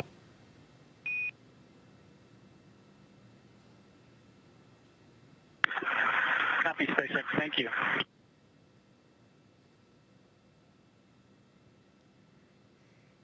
Now, we talked about this a little bit earlier, but the vestibule, the space between the A-Pass hatch and the forward hatch on Dragon is really just a small volume that is normally exposed to the vacuum of space when we don't have a visiting vehicle like the Dragon spacecraft. And we have to step through some depressurization steps once we have confirmed that all of those hatches are secured, both on the International Space Station side as well as on the Dragon side of the spacecraft. So we just heard the call that Bob and Doug are go for suit donning. So the Dragon hatch is closed. They've said farewell to their orbiting friends for now until they're all reunited in the ground in the future. And they'll be going through that suit donning shortly. You did mention it looked like Bob Behnken was already in his comfort garment, that first layer of the suit. Yeah, the comfort garment is it's basically like an athletic garment. Just helps them stay comfortable before they step into the suit. And the suit is largely a one-piece design. So the helmet is integrated into it. The boots are integrated into it. Really, they will unzip some interfaces on the suit, climb into it, zip all those attachment points up, and then there's actually an umbilical on the leg of the suit, so it's a kind of a connection that provides gases and electrical connections to the suit, so they can use the integrated microphones in their helmets, and it also provides them breathable gases for suit leak checks, and if we were to have one of those emergency scenarios, it would also provide pressurization to the suit. And I think notable to mention that these are different suits from what you might imagine for like the spacewalks and EVA suits. These are what are called intravehicular activity suits, meant for really activities inside the vehicle. So what we just saw as Chris Cassidy was down there in between the hatches in that vestibule space, he was affixing that docking target that we mentioned earlier. I like to say it's like an X marks the spot because that's what the vehicles aim for when they arrive at the International Space Station. So one step closer to bringing Bob and Doug home. And we're actually really fortunate that the weather has turned out pretty good in the Gulf. Looking at a Pensacola landing site right now, we just, before we went on air today, we had the 2.5-hour prior to undocking weather briefing, and things are still looking good for an on-time departure today. Yeah, really glad to see the weather cleared up. Storm moved back towards the Atlantic.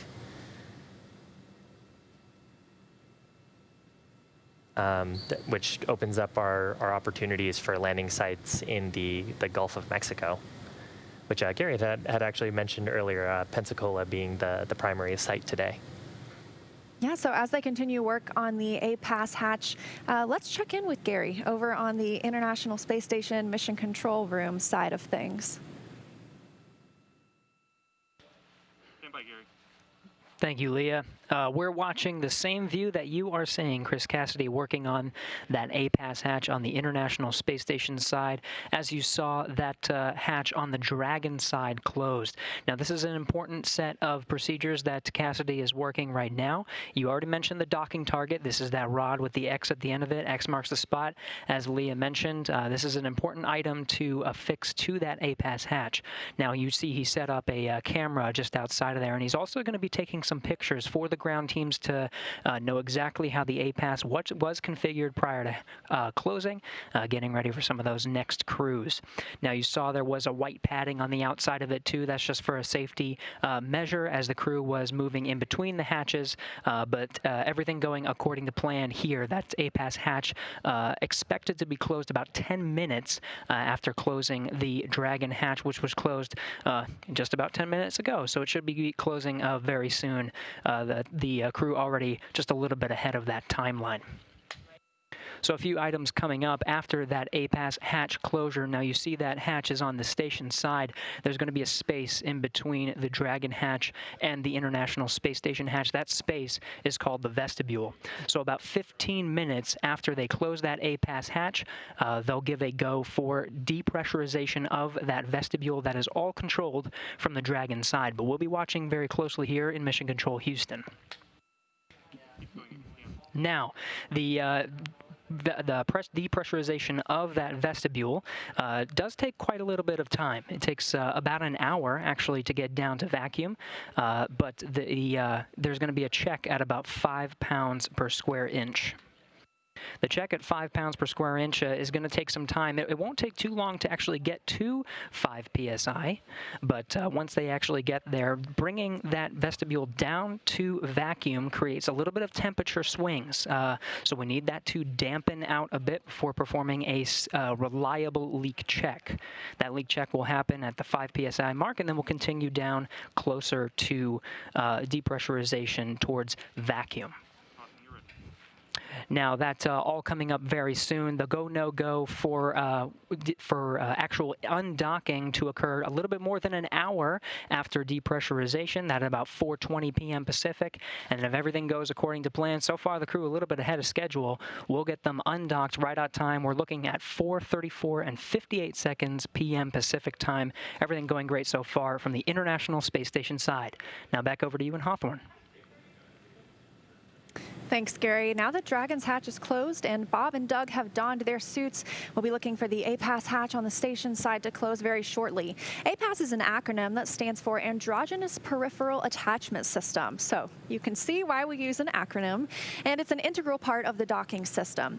Before closing it, we saw Chris Cassidy working to attach that docking target to fine-tune any alignment for the approaching spacecraft. So it's not something required for the undocking, but obviously we need it to be there for the next spacecraft that arrives at that port. Yeah, and Gary had actually given us a... Anna, I got you loud and clear. Good to talk to you again today. How's everything going? Things are great. I'm super excited to be here.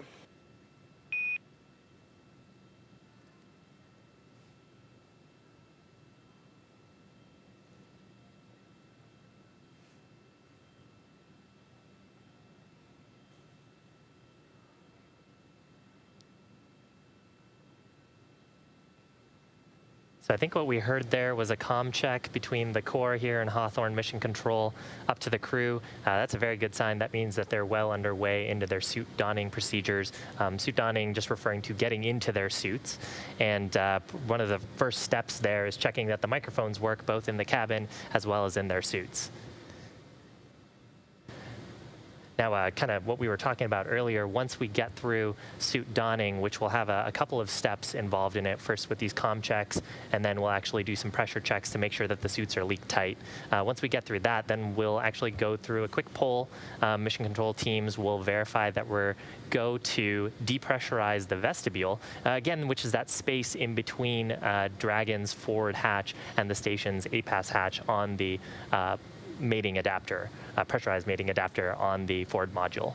And as you saw, some flashes in that area down in the vestibule. That's Chris Cassidy, commander of the International Space Station, down in that space. He's taking pictures, and he'll be sending those back down to the ground team so that they can check out how the hatch closure procedure went, and he'll be able to provide those detailed photos for future use as well. Yeah, vehicle actually undergoing a number of reconfiguration steps at this point. With crew, of course, on board, we have to make sure that our life support systems and thermal systems are all operating as nominal.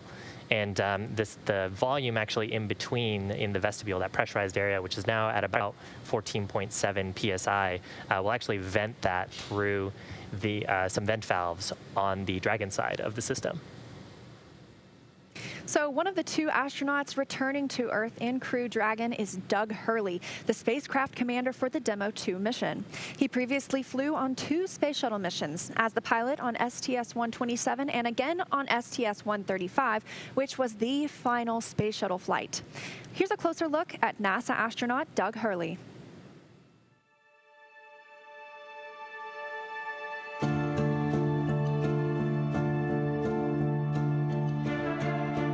Excited? Very excited. Yeah, very excited. You feel ready? Feel pumped? Oh yeah, I think we're ready. I think we're certainly ready. Joining the SpaceX Demo 2 test. He is a Marine Corps colonel and test pilot. He was selected as an astronaut in 2000. He piloted Space Shuttle Endeavour and Atlantis for STS-135, the final space shuttle mission. Introducing NASA astronaut Doug Hurley.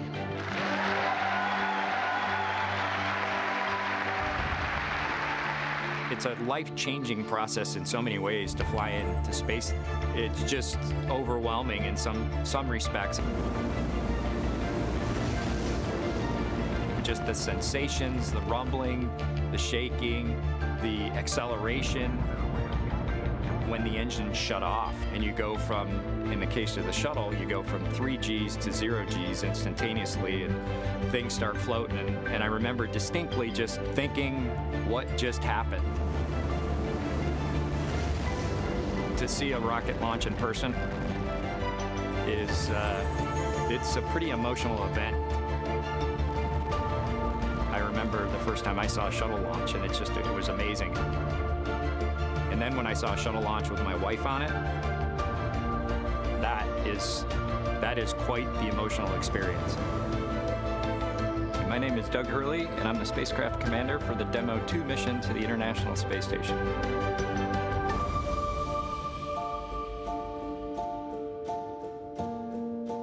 We are doing the first crewed flight for NASA and for SpaceX. So this is the test flight to prove end-to-end from launch to docking to ISS operations and then entry, descent, and landing.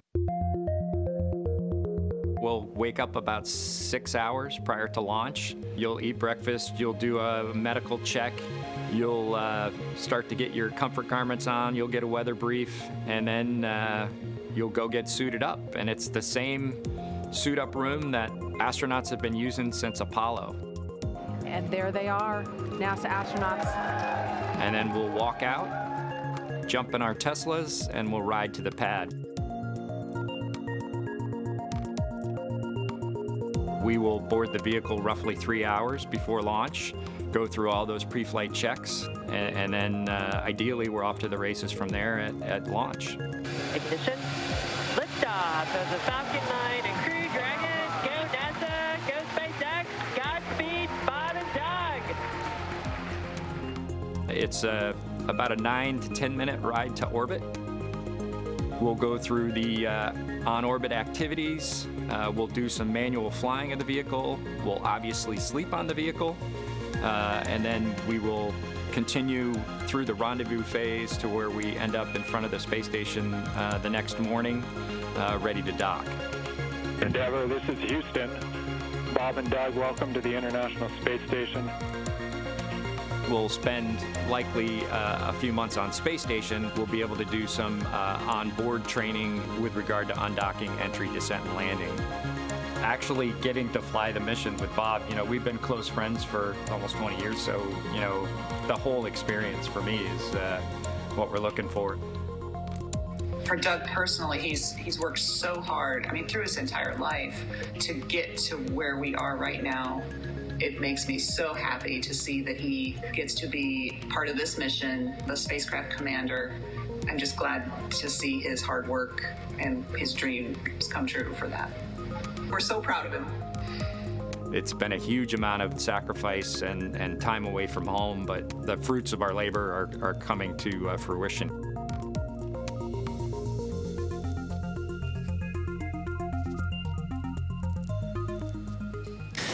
Now, with Doug is NASA astronaut Bob Behnken. He's the Joint Operations Commander for Demo 2.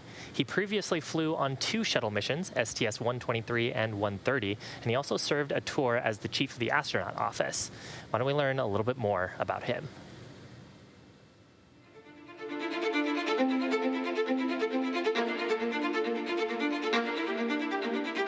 When you go through the launch day preparations, there's a lot of moments that kind of stand out to you. One is the kind of the celebratory piece of it, which is that you're walking out of the suit-up room and getting in the vehicle that's going to take you to the launch pad. When you close the hatch, that's really when Doug and I are in the vehicle, and it's our vehicle, and we're really in control of the mission at that point. Test pilots, their task that man could fly into orbit around the Earth when you are return live and well to talk about it. There's always a balance of managing risk as you go forward to execute a test point and figuring out a way to collect the data. We hear a sound. Okay, is that sound an expected sound? Or we see a light. Is that light an expected light? What's the source of it? Does it sync up with something else that's going on or not? So trying to dissect all of that in real time in your head is, a lot of things happen like that on launching of a vehicle. From St. Anne, Missouri, he is an Air Force colonel and flight test engineer. He flew aboard Space Shuttle Endeavour twice. Introducing NASA astronaut Bob Behnken.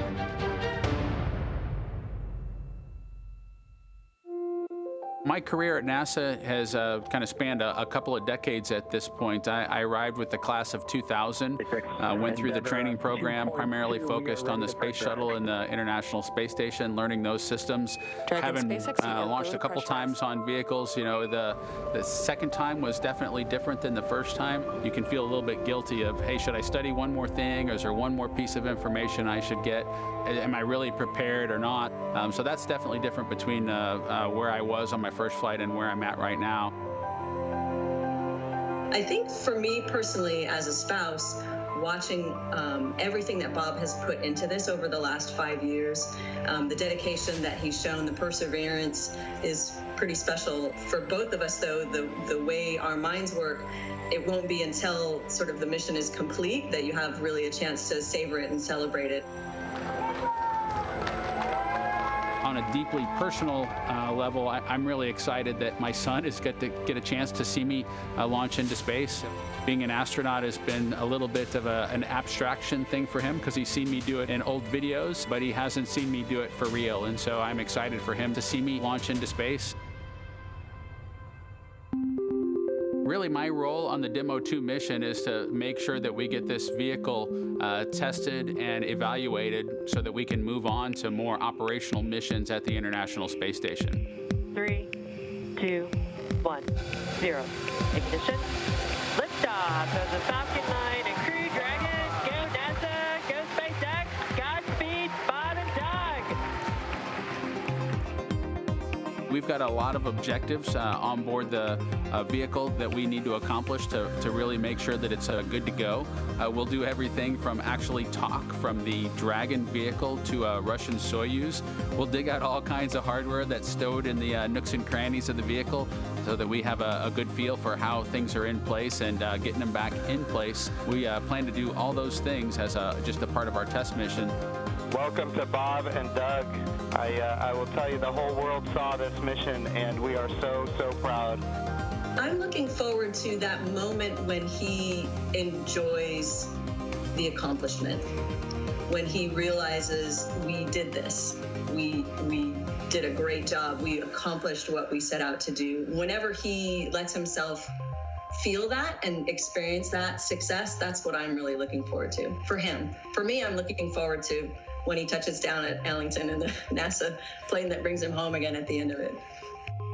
I think that the thing I'm most looking forward to is actually ending up in the water safely at the end of the mission. I'm expecting a little bit of vomiting maybe to happen in the end game. So when we get to that opportunity to do that, I'm looking for that kind of celebratory event for both of us in the water at the end of the mission.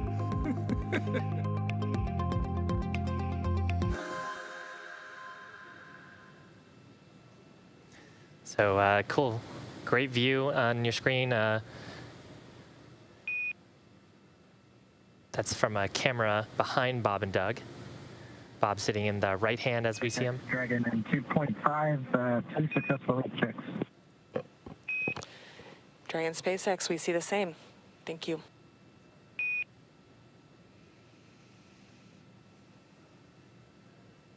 So there's confirmation of a couple of great milestones. Forward hatch is closed, suit donning is complete. We just completed suit leak checks. Everything nominal. Bob and Doug just raising their visors, get a little bit more comfortable. I love this view because it makes me feel like I'm in the back seat of Crew Dragon, just going along for the ride. We did have, as you mentioned, APAS hatch closure during that brief video, as well as the beginning of suit leak checks. I've got a few milestones coming up. Next, we'll be looking for that vestibule depressurization, bringing that space down to a vacuum. That should be happening very shortly. Hopefully within the next 5 minutes, actually. Yeah, so again, on your screen, left-hand side is spacecraft commander Doug Hurley. Right-hand side is spacecraft pilot Bob Behnken, and also joint operations commander. In front of them are the 3 touchscreen displays in the Dragon spacecraft. And with suit leak checks complete, the next major milestone, as you mentioned, Leah, is vestibule depressurization. So you can see they're checking out all their screens. The crew will actually be monitoring during the departure portion of the flight.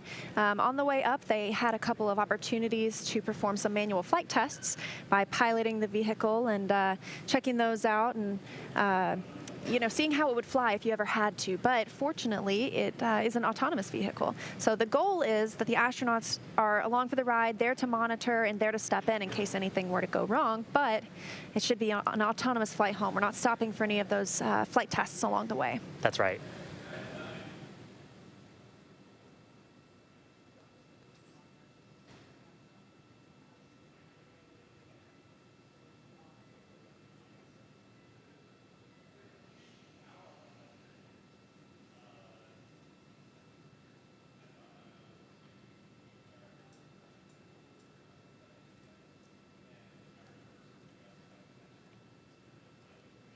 Just trying to take a look here to see what the vestibule is currently pressurized at.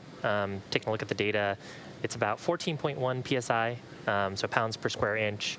For reference, at sea level on Earth, we're at about 14.7 psi, and if you're about 1,000 feet above sea level, then you're actually at about 14.1. Just happened to look that up earlier today. It looks like we might have lost the camera feed, might be another handover.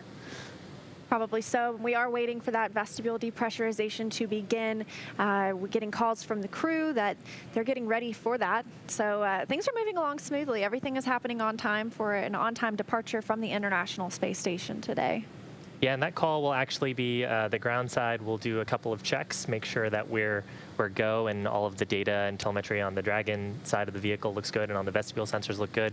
Then there should be a call to the crew from the core letting them know that that we're planning to step into commanding vestibule depressurization. And then we'll actually issue that command. For this command, we are in joint operations.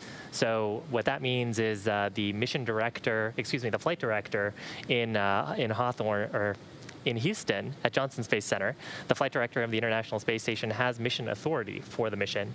And any commands that we want to issue to the spacecraft will actually have to get permission from the flight director. And so some of those calls will be happening in the background before we actually begin that depressurization.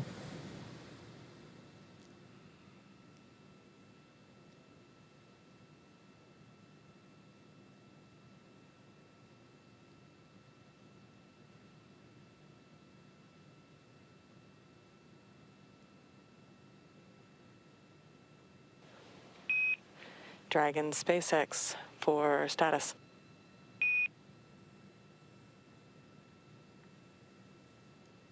Go ahead, Anna.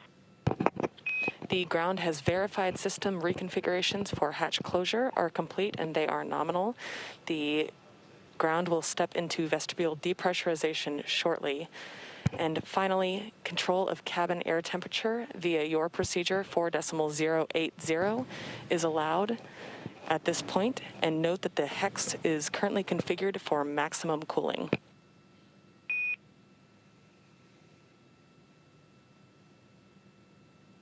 Okay, copy off 4.080 if we need to change the temperature. Appreciate it.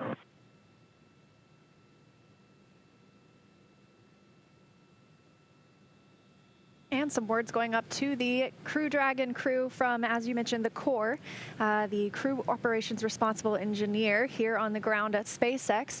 They spoke with the teams in Mission Control Houston and decided, yes, they are almost ready to begin that depressurization of the vestibule. This is the exact opposite procedure that we saw on the way up. And sounds like vestibule depressurization has begun.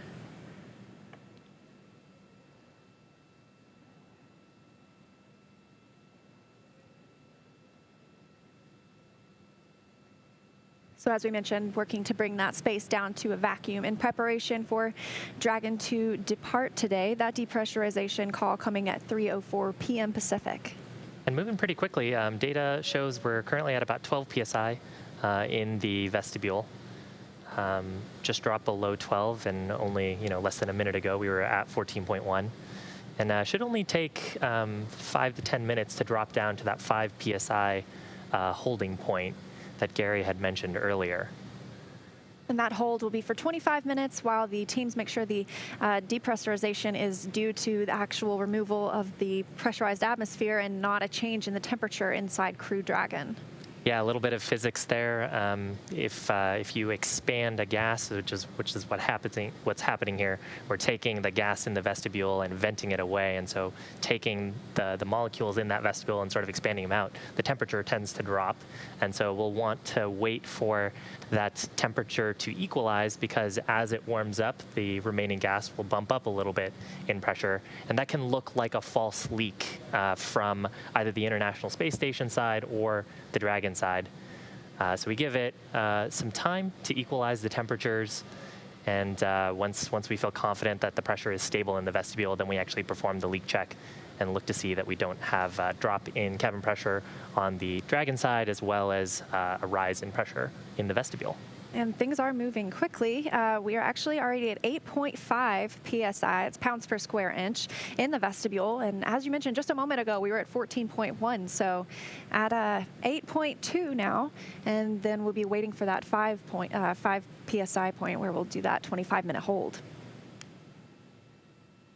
Yeah, and kind of wild to think, among the other fun facts I was looking up, so the pressure at Everest is about 4 psi. So that'll kind of give you a sense of this. The pressure in the vestibule right now would be about similar to you being at maybe like 12,000 or 13,000 feet.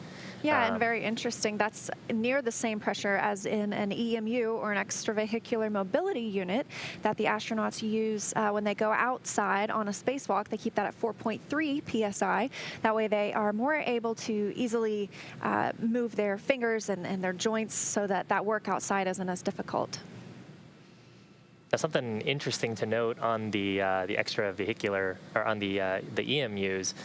So at that like roughly 4 psi, where you're not breathing the same mix of air that you would be breathing here on the ground. Here on Earth, we'd be breathing something like 70% nitrogen and then about 20-something% oxygen. You actually need the concentration of oxygen to be higher. So when you go to those lower pressures, those suits actually transition to oxygen, right? And taking a look at the data, it looks like we're at 5.9 psi in the vestibule. So coming up pretty soon, we should be expecting that call of having reached that 5 psi level that we're waiting for that 25-minute check. mission controllers that you can see on your screen. Specifically, who we refer to as the systems officer will be monitoring for the pressure. We'll also be looking for temperature checks on that area. The systems officer is actually responsible for the life support systems and thermal system on the vehicle, and so they're most familiar with that telemetry and able to make those calls for nominal leak check complete. And they'd also be responsible for checking that the vehicle configures into appropriate transition modes. And I just heard that the initial depressurization of the vestibule is complete, looking at 5 psi, nearly on the dot. So I think what we can expect next is a call from the core up to the crew to let them know that the thermal hold period is beginning. And then we will probably also hear when the leak check is complete and the results of that leak check.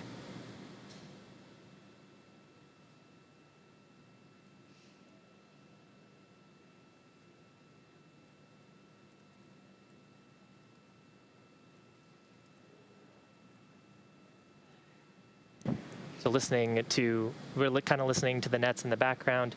Just heard a conversation from the mission director prompting operators on next steps for start of this thermal hold period and then the leak checks.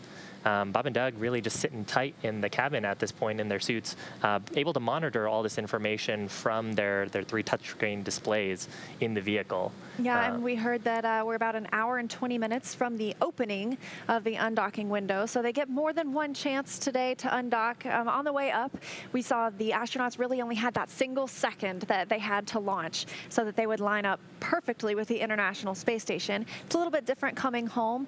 Those burns will really be what help us line up with our targeted landing site. Right now, looking at Pensacola and a scheduled splashdown tomorrow.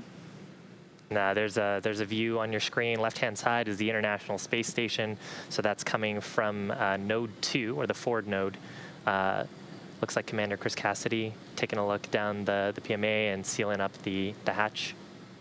Probably checking the seal there, it looks like. Yeah, probably checking it for FOD, or foreign object debris, making sure that there's nothing, even a minuscule hair, that could impair the hatches from getting a good solid seal. So it looks like another handover of our TEDRS satellite systems. Those are tracked. The flight controllers know when to expect those, and so they can target their communications with the crew and any of those operations around that as well. And now would actually probably be a great time to kind of hear what the mission control team in Houston is doing and what's going on station side. Gary, can you give us an update? I sure can, Shiva. We're seeing the same results of the vestibule depressurization. It went down pretty quick, but again, as you said, we're looking for that thermal stabilization before we perform the leak checks. We saw good leak checks from the crew's suit-up procedures. The suit's looking pretty good. And then we just saw Chris Cassidy aboard the International Space Station finishing out his closeout duties of the pressurized mating adapter. That was that long tube on the other side of the hatch that he just closed, putting some items there, getting ready for the next crew coming up later this year. He closed the APAS hatch and configured that for closure, and taking some closeout photos and checking for any foreign object debris, and then eventually closed that Node 2 forward hatch. That'll complete Chris Cassidy's duties, really, aboard the International Space Station for today. The primary role of undocking monitoring actually goes to Bob and Doug, with Mission Control Houston flight controllers monitoring from the ground. Chris Cassidy will be able to go inside the cupola. The windows are, the shutters of the cupola windows are scheduled to be shut, but he'll be able to open them for situational awareness, take some good closeout photos of Dragon departing. Right now, we're just, again, in a holding period for that vestibule depressurization, holding rock steady at 5 pounds per square inch, 5 psi. That is the final step. That is the final step, final check, really, for vestibule depressurization until we get down closer to vacuum. And then, of course, we have the go, no-go for undocking coming up in just about an hour, and then eventually we'll get to separation. Right now, scheduled for just after 6:30 p.m. Central Time, 4:30 p.m. Pacific Time. everything looking good from the International Space Station side of things. Again, Cassidy's duties really wrapped up for today, closing both of the station hatches.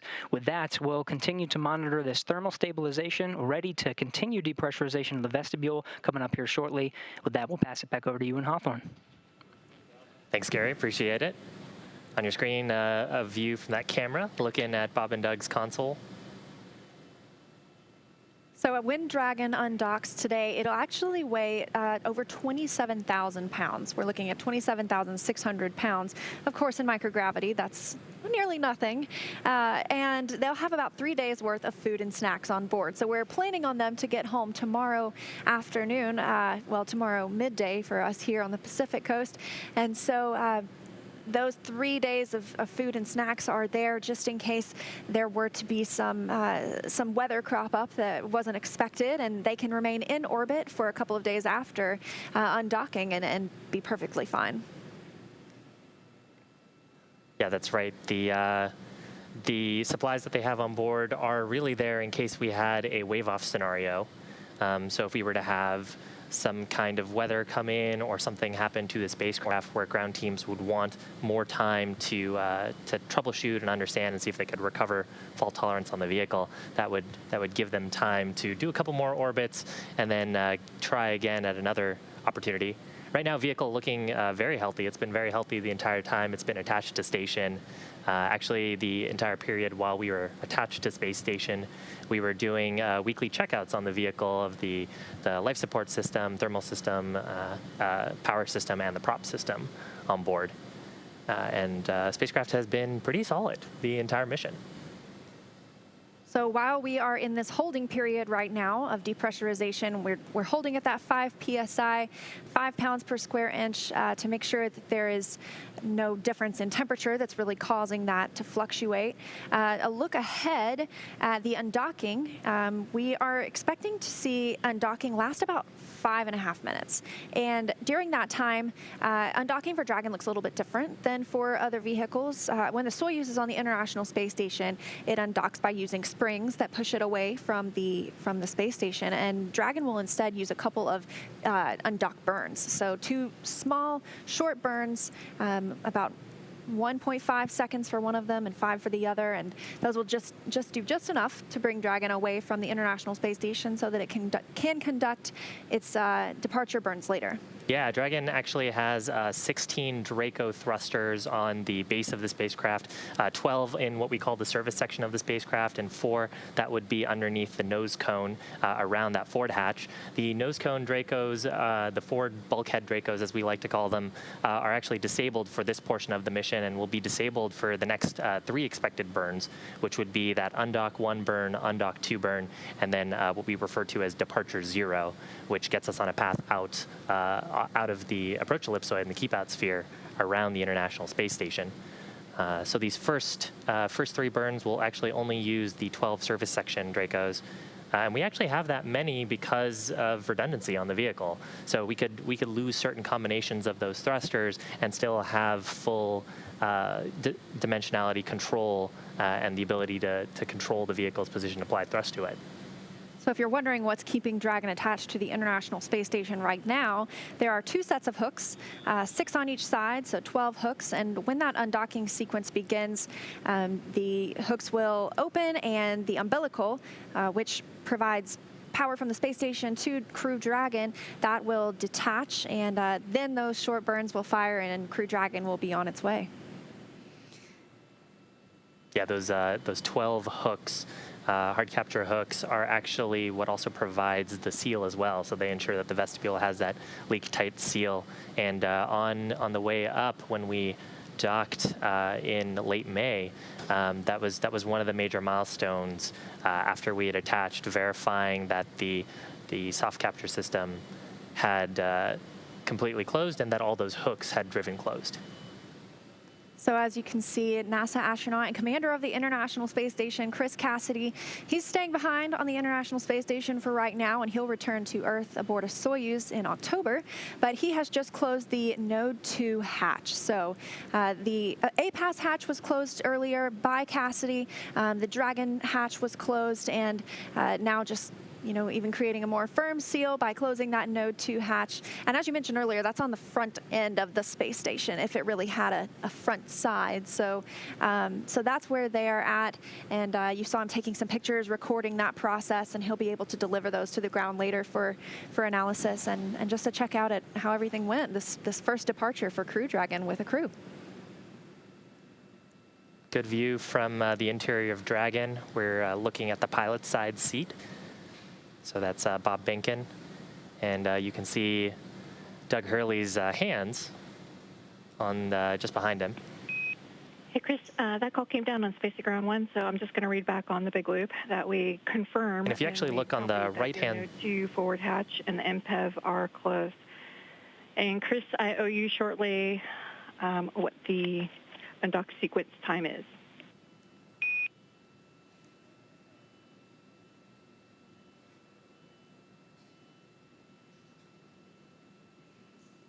And that was a call to Chris Cassidy on the space station, checking out and making sure that they were just echoing that they saw that Node 2 forward hatch closure. Things progressing well for an on-time departure. When Doug and Bob got into the spacecraft today, they had a few housekeeping things to do. They wanted to make sure those footrests that you see right there are firmly attached for the ride home. And then you can see a window over to the right of your screen. Those have had some window covers on them. They removed both of those, but they are still available so that when the crew go to sleep later tonight, they'll be able to put those window covers back up. That'll keep them from seeing a sunrise every 45 minutes or a sunset, because the space station, as we mentioned, is orbiting Earth at 17,500 miles an hour. And so they see quite a few beautiful views, sunrises and sunsets every day, 16 to be exact. Yeah, and you can actually kind of get a sense for how bright that might be. Spacecraft and the International Space Station are currently not in the Earth's shadow, so in sunlight, and you can see how bright the window can get, almost rivaling the lights in the cabin. Now that window is actually right next to the side hatch, so you can see there's a black strip next to that window. That's actually a handrest, a handhold, and next to that is the side hatch. And that's actually what Bob and Doug will be egressing out of after they do, after successful reentry, parachute deployment, and splashdown. Yeah, so that's what we saw the crew climb in.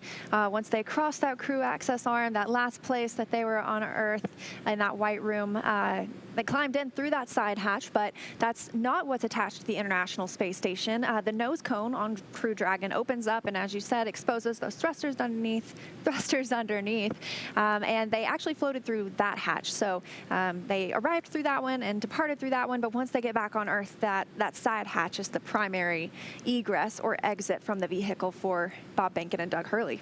Yeah, and actually one of the steps right when Bob and Doug had entered the vehicle on the launch pad was to do a leak check of that hatch. Hatch remains sealed the entire time while we're in space, and really only gets opened once we're back safely on Earth. So pretty noteworthy about this mission, there are a lot of firsts for this mission. It's our return to flight from American soil for the first time in 9 years, since the Space Shuttle program. And it's also going to be the first splashdown in over 45 years. So actually on July 24th, just a couple of weeks ago, that was the 45-year anniversary of the last Apollo capsule splashdown with the Apollo-Soyuz test project. So it's been a long time since we've seen a crew splashdown. That typically happens with a landing. Of course, the shuttle was an orbiter and could land like a plane. And then the Soyuz, which astronauts have been arriving in for the past 9 years, that lands on land in the steppes of Kazakhstan. So this one we're looking to land in the Gulf Coast. It means a much quicker ride home for Bob and Doug once they get back. Yeah, once we get through the Earth's atmosphere, we'll have 2 drogue chutes deploy and then 4 main chutes deploy, and then splashdown currently targeted for Pensacola, so off the west coast of Florida. And recovery actually looks a little bit different than it did 45 years ago. So we have some pretty cool recovery boats, have helicopter pads on them, as well as a what we refer to as it's as an A-arm, but it's basically a crane on the back of the spacecraft. So excuse me, on the back of the boat. And a couple of fast boat teams will go out to the capsule verify that it's safe to approach, then that boat will come up, scoop up the Dragon spacecraft, put it on the deck. They'll secure everything and then open up the hatches and help Bob and Doug egress on the recovery ship.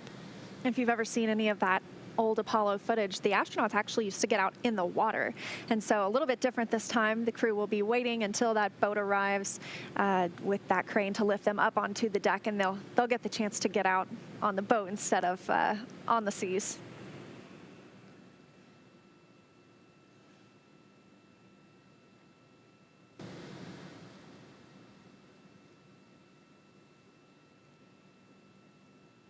Yeah, and actually for recovery, we have 7 potential recovery sites, what we refer to as supported landing sites. So those are areas where a recovery team can get there very quickly, recover the crew within a couple of hours of their splashdown, but usually actually much faster than that.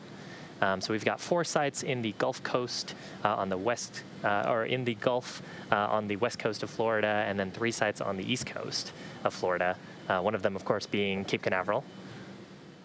So as we were watching this past week, this tropical storm become a hurricane, there was some concern about returning today because we do have some recovery criteria. Landing in the water is a lot more difficult than landing on land because you have to consider things like wave height and wind speed. And so we're looking at those spaces in the Gulf, and they're looking pretty good compared to, obviously, the spaces on the east side of Florida. But yes, we have to take into consideration what the helicopters can arrive in and what all the boats can withstand and what the vessel, the crew capsule itself can withstand. Yeah, that's right. The hurricane Isaias moving up, I think, the east coast of Florida now. So hopefully folks are staying safe out there. I know Doug actually took some photos from the cupola of this hurricane as it's moving up the east coast. But luckily, no major impact to weather on the west coast. Good winds, no significant lightning, no significant rain is projected for the area. And I think importantly as well, the wave heights, which are important for the spacecraft, but also for the recovery ship to be able to get close and for teams to secure the spacecraft and ensure that it's safe for recovery. So currently we are in a hold period of the vestibule depressurization. That's the area between the hatches that the astronauts fly through or float through when they arrive and float through when they depart. So we are holding at 5 pounds per square inch for 25 minutes to make sure that checks out, and they continue with depressurization after that. But Bob and Doug, as you can see, this view over their shoulder makes it look like we're on the ride with them. They have donned their suits. They are in their seats, monitoring everything on those screens aboard Crew Dragon. Why don't we actually check in with Gary at Johnson Space Center in Houston, hear how things are going on the space station side, and how do things look at Johnson, Gary? Hey, Shiva, things are looking great here. We are also watching that vestibule depressurization, of course, complete now, holding at 5 psi. We're just looking at that thermal stabilization, just waiting for it to stabilize, balance out its swings, so we can get a nice solid leak check before continuing down close to vacuum. On the International Space Station side, we did close the APAS hatch, affixing that with a docking target. It's a rod with a little X at the end of it. Chris Cassidy performing those duties and taking some closeout photos, just making sure that everything was okay, checking the configuration, and that'll be reported to teams here on the ground so they understand the configuration for future crews to visit. He then loaded up that pressurized mating adapter. That was that tube that he was on the other side of which was closing the APAS hatch, putting some items in there for storage, and then eventually he did successfully close and lock the Node 2 forward hatch, completing his duties for the day. So he will be, of course, watching Bob and Doug depart the station. He'll be in the cupola module. This is that 7-bay window that looks right down on the Earth, provides a very good view of the Dragon departing from the forward end of the International Space Station. He'll have a camera right in his hand and be able to take some pictures as they depart the International Space Station. But the primary monitoring role will actually be in the hands of Bob and Doug, the Dragon vehicle being an autonomous departure vehicle. Bob and Doug Doug being able to take control if necessary with the monitoring role, and then the backup monitoring role here in Mission Control Houston. So as soon as we continue this depressurization of the vestibule close to vacuum, just about 4:20 p.m. Pacific time, we're looking to conduct a go, no-go. That's, I think, a little bit less than an hour from now at this time that we'll conduct a go, no-go to start the undocking sequence. So the undocking sequence will be detaching the umbilical and then releasing 12 hooks in sets of 6, 2 sets of 6. There's going to be 2 pulses that are going to be fired from the Dragon end. They're called undocking burns, and they'll actually physically separate Dragon vehicle from the International Space Station. That's scheduled just a little bit after 4:30 p.m. Pacific time today. So far, everything looking good, holding steady right now, 5 psi, looking to continue that depressurization here soon. With that, everything looking good from the International Space Station Flight Control Room. We'll send it back over to Hawthorne. Thanks, Gary. Appreciate that update. If you're just joining us, the Dragon spacecraft is currently forward hatch sealed. Earlier today, Bob and Doug had actually loaded some powered cargo into the vehicle, and the life support system is reactivated. And then after sealing the hatches on both the International Space Station side and stepping into the spacecraft, we did some leak checks on the suits to step into vestibule leak checks now. Yeah, and so that vestibule area, we're holding at 5 psi, 5 pounds per square inch to conduct and make sure that it is holding and not fluctuating due to any temperature changes. Actually, the crew on the International Space Station, as I mentioned earlier, this is evening for them. And so it's actually 10:30 almost aboard the International Space Station, 10:30 p.m. And so they'll be getting ready to go to sleep soon. The crew here in Crew Dragon got to take a 3-hour nap today in the middle of the day.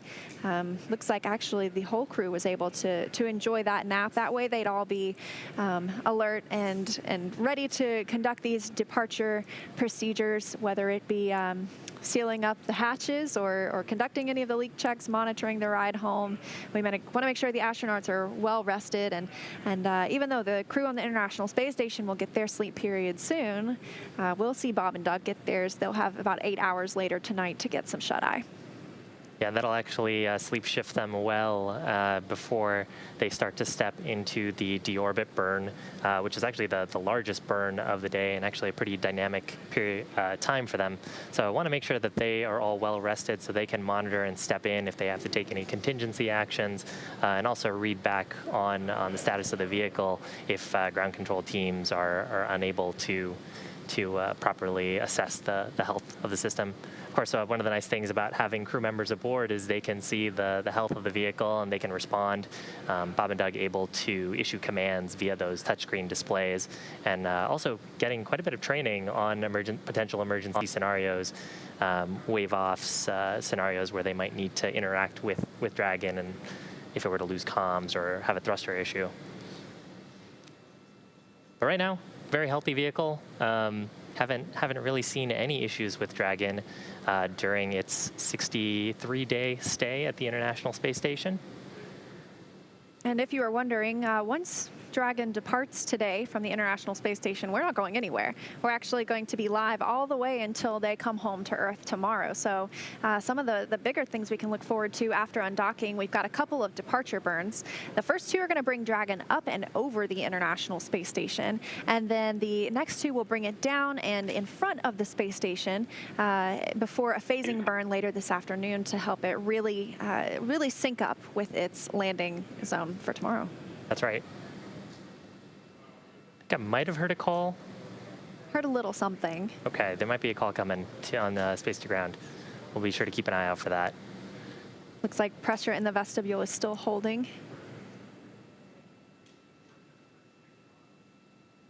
Yeah, and so as part of those burns that they have to do, the first couple of burns are really just to adjust the apogee and the perigee. So the apogee, if you can imagine the orbit of a spacecraft as an ellipse going around the Earth, the apogee is the highest point, or the point farthest away from the planet, and the perigee is the lowest point. And so right now, Dragon and the International Space Station, of course, still docked, and they're in a roughly circular orbit. after the conclusion of these departure burns, Dragon's apogee will be about 10 kilometers below the International Space Station, but we'll be slowly reducing our perigee. And then later on tonight, Pacific time, we'll actually conduct what's called a phasing burn. And the goal there is to adjust the orientation of that orbit just so we get our orbital pathway to line up over the landing site, where we will, or line up with a path that will cross over the landing site, where we can, when we issue our departure burn sequence, we'll be able to line up landing off the coast of Florida near Pensacola. As you can see, Bob Behnken and Doug Hurley in their suits now, but after those first couple of departure burns, they'll actually be able to take off their suits, and they won't need to put them back on or don them again until tomorrow, just before the deorbit burn. And then they'll wear them the entire rest of their ride home. But for the majority of the rest of the evening after the departure burns 1 and 2, they'll be able to take off those spacesuits, relax a little bit more, enjoy their ride in Crew Dragon. And while Crew Dragon was on the International Space Station, we actually conducted some habitability tests. Of course, there's 2 astronauts flying today, but our future crews are scheduled to have 4 astronauts. So we brought in a couple of the space station's current residents to test out what it's like to have multiple people in Dragon once it's in microgravity. Performed lots of tests inside the vehicle. They had a little sleep period to see how it would be to sleep with 4 people in the vehicle, and things went pretty well. Looking forward to that first Crew 1 launch later this year. Yeah, so right now, Dragon and the International Space Station about 422 kilometers above the Earth's surface. And going about 7.6 kilometers per second, which should be close to that 17,500 number that you probably hear pretty often. Yes, and if you're looking at miles, it looks like we're about 261 statute miles above the Earth. And they are in the South Pacific Ocean. They'll be coming up across Hawaii not too long from now. There's a view from the International Space Station looking at the Dragon spacecraft. So Bob and Doug inside the portion towards the right of your screen. If you can imagine how they're seating upright, their displays would sort of be looking up towards the direction the nose cone is opened up. And behind them is the trunk of the spacecraft. So that top side, the black shiny part, is actually our solar panels on the body of the spacecraft. And below that, the white side of the spacecraft is the radiator. So that's where we're radiating away our heat generated by the avionics and the electronic hardware aboard the vehicle, and of course from Bob and Doug themselves, generating a little bit of heat based on how much physical activity and exertion they're doing. Right now it looks like they're pretty comfortable, just kind of hanging out in their suits. And actually the vestibule leak check has started, and so they're testing to ensure the solidarity of those seals between the hatches. And as we saw earlier, they checked to make sure there was no foreign object debris or FOD, so that they would have a clean seal and be able to complete this leak check successfully, another step toward undocking. These leak checks should be pretty fast. They'll be looking to see if there's any pressure rise on the vestibule itself, which would indicate pressure coming through the forward hatch seal. Dragon SpaceX on the Big Loop. Vestibule thermal stabilization is complete, and the leak check period has started. Additionally, the Dragon to Ground path is now available. If you would like to swap one of your audio destinations to Dragon to Ground, I am happy to support a comm check at this time. Okay, Bob will do that.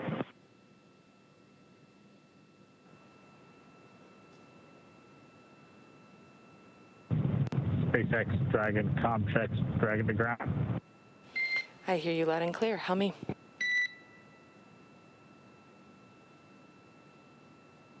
And Anna, you came in very quiet. I'll bump up that channel and maybe we could try it again. Copy. How is this?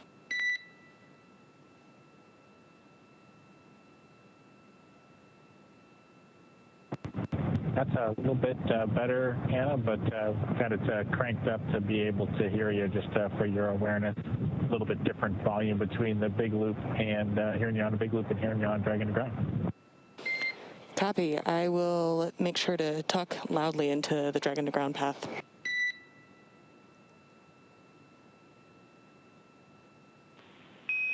And Dragon, Houston on Dragon to Ground for a comm check. How do you copy me? And Houston, we have you loud and clear on Dragon to Ground. Actually, my bad. I was not on the correct loop. Comm check again on Dragon to Ground from Houston. Okay, Leslie, we have you loud and clear on Dragon to Ground. Much clearer, much less echo on this loop than the big loop. That's a good data point, and we also have you loud and clear down here.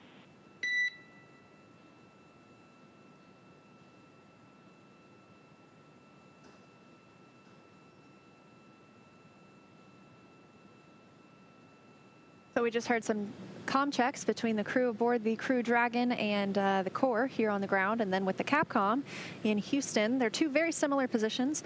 We call ours the Capcom because it stands for Capsule Communicator, and we are in a capsule once again. For a few years there, obviously we were flying a space shuttle, so not quite a capsule, but before that we had Mercury, Gemini, Apollo, all capsules, and this person was once used to be typically an astronaut so that they could communicate any specific details about the vehicle, especially based on their previous experience.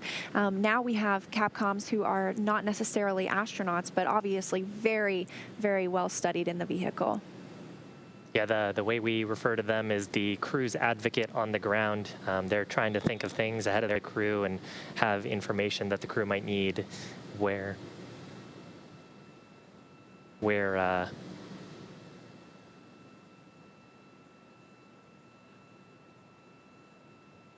but they tend to act as the advocate for the crew on the ground, letting them know where equipment might be stored in the vehicle, letting them know of upcoming steps. If there's any troubleshooting that the crew need to do or information that the crew need, they interact with the crew. Typically also train very closely with the crew in simulations and also during their training periods to get them familiar with all of the procedures that they need to operate in the spacecraft.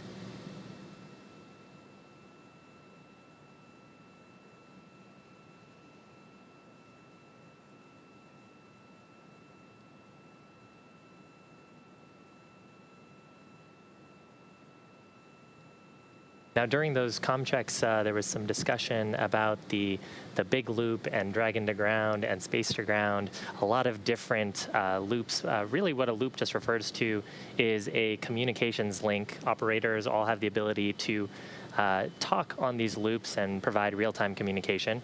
Usually they are redundant loops, so if you had a problem with one of the comm systems, then there's a redundant backup so you can ensure you have good voice communication with the crew. And once we get away from space station outside of the keep-out sphere and the approach ellipsoid, we'll actually transition to what's referred to as Dragon to Ground. So we'll be issuing a lot of that communication via Dragon's transmitters through those TDRS satellites back to ground.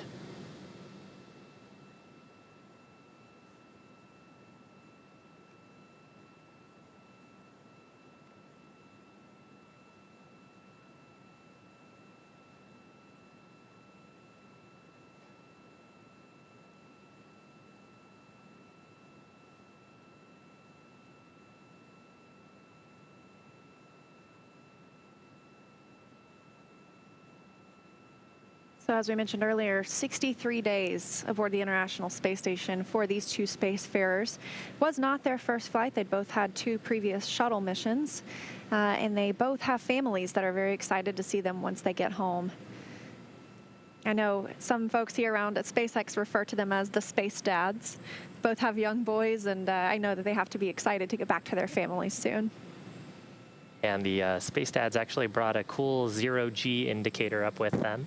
An Apatosaurus, a kind of sparkly Apatosaurus, who was sitting in the seat next to them for the ride up. And as I understand, their sons actually voted that that was going to be the zero-G indicator between the two of them. They're also bringing something really interesting and with a a lot of history to it back to the ground. There was an American flag aboard the International Space Station that flew on the first space shuttle mission and the final space shuttle mission, and it was left aboard the space station. That way it could be retrieved by the next crew who launched from America, and so they are also bringing home that piece of history as well. Yeah, so I was looking up some facts earlier. The first space shuttle mission in April 1981. So that flag has been to space quite a while, and it's been on station now for about 9 years, which is a pretty long time to be in space. Yeah, it's probably traveled more miles than any human ever, or any astronaut ever, for sure.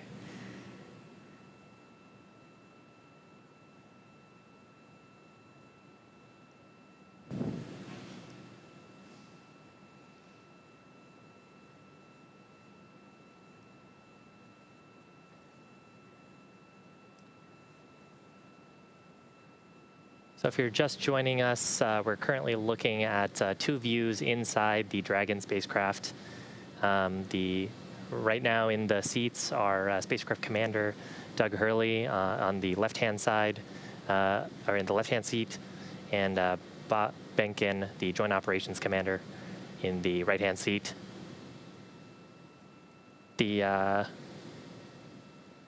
The crew got on board. They've had a relatively busy day packing cargo on board the spacecraft.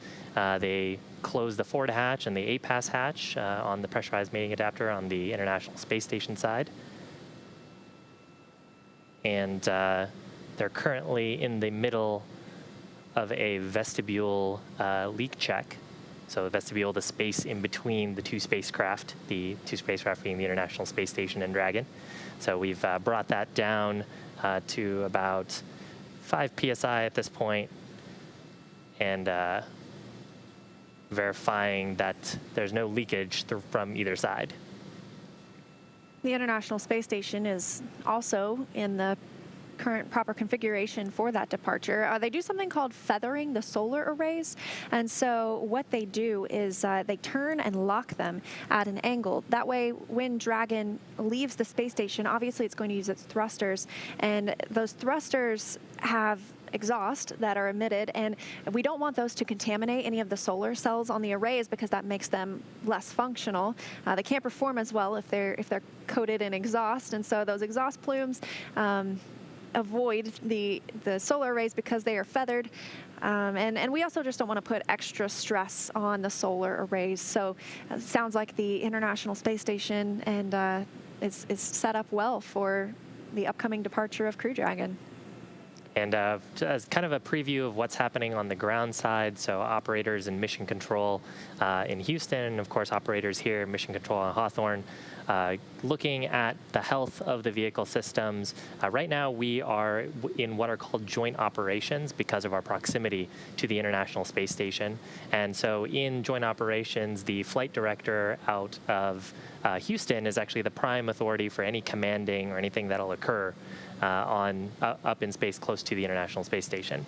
So both teams are conducting health checks against a set of what we refer to as flight rules to check on the health of the vehicle, configuration of the vehicle, and then verifying that their procedures are go for undocking. All those checks happening concurrently with this leak check. Yeah, and we'll be in those joint operations through the exit of the approach ellipsoid. So there are 2 invisible lines, sort of, that vehicles cross upon arrival and departure from the International Space Station, and these help us govern, we have specific rules for each one that the vehicle shouldn't cross if they violate any of those. And so some of those, for the keep out sphere, that smaller sphere around the space station, we call that 4 orbits safe. So if the Dragon were for some reason lose control of any of its thrusters, it would be safe for 4 orbits if like not hitting the International Space Station if it's inside that keep out sphere. And then the approach ellipsoid has a little bit of a lesser time frame. You need to be 24 hours safe.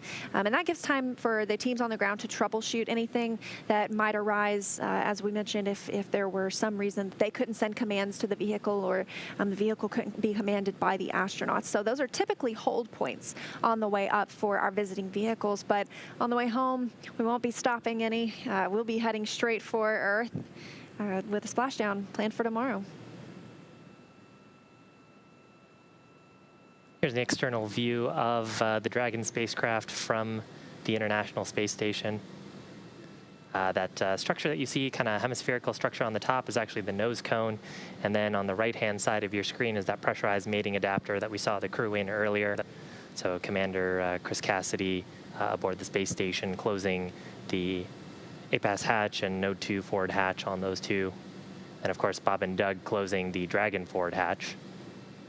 And much later on in the mission, right before we are planning to step into, right before we really re-enter the Earth's atmosphere, we'll end up closing that nose cone to protect the sensors and thrusters that live underneath it. Another thing we'll also see happen is the jettison of the trunk. And so the trunk was on the end of Crew Dragon. You could see it had the solar cells wrapped around it, helping Dragon gather power from the sun. And that'll be removed. There you can see it again. It's got some fins on it back there. That will not return to Earth with the Crew Dragon capsule. That will actually burn up upon reentry into the Earth's atmosphere. And that's where, on the way up, we would be able to store any unpressurized cargo. So if there were something that we'd like to install on the outside of the International Space Station, that would be a good place to put it, and the astronauts could use that. It's an extra trunk. I mean, it's exactly what it is. So it's not for any of their personal luggage, but it's great for any of that unpressurized cargo. Yeah, those aerodynamic fins are actually pretty important. If there were a launch escape event, those aerodynamic fins provide stability to the vehicle as it were to separate from Falcon 9. Of course, we didn't need to see that during this mission, and hopefully we won't see that ever since the in-flight abort mission that happened. And the back on the trunk also contains the thermal coolant loops for the vehicle, so we radiate away heat to space. Of course, on planet Earth, you can sort of just push a breeze by you to get some nice cooling, but in space, you have to radiate away all that heat because there's it's a vacuum around you, so you can't take advantage of convective heat transfer away from the spacecraft.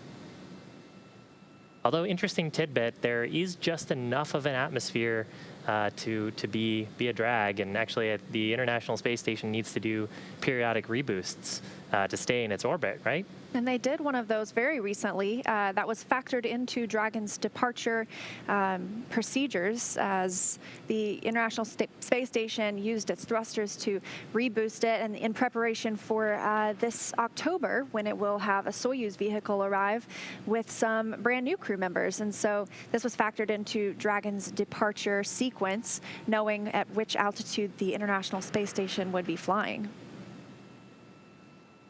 And it looks right now the International Space Station is flying 262 statute miles over the North Pacific Ocean. It looks like they will be crossing into North America soon, and specifically coming up over the coast of Oregon.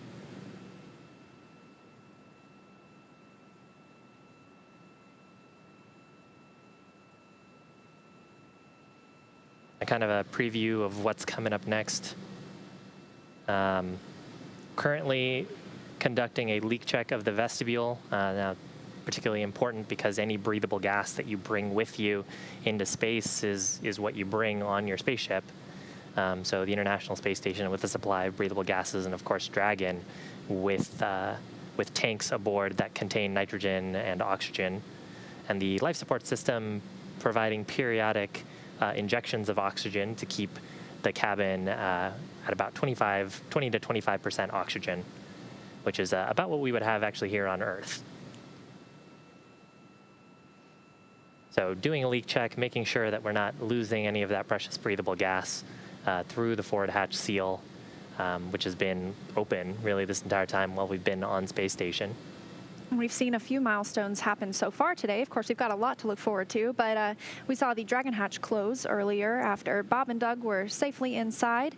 Shortly thereafter, Chris Cassidy closed the space station side. That's the APAS hatch, and then eventually the Node 2 hatch. That allowed us to step into this vestibule depressurization period, bringing that space in between those hatches down to as close to a vacuum as we can possibly bring it before departure later later. So yes, now conducting those leak checks, and then we will be looking for a go, no-go for undock coming up at 4:20 Pacific.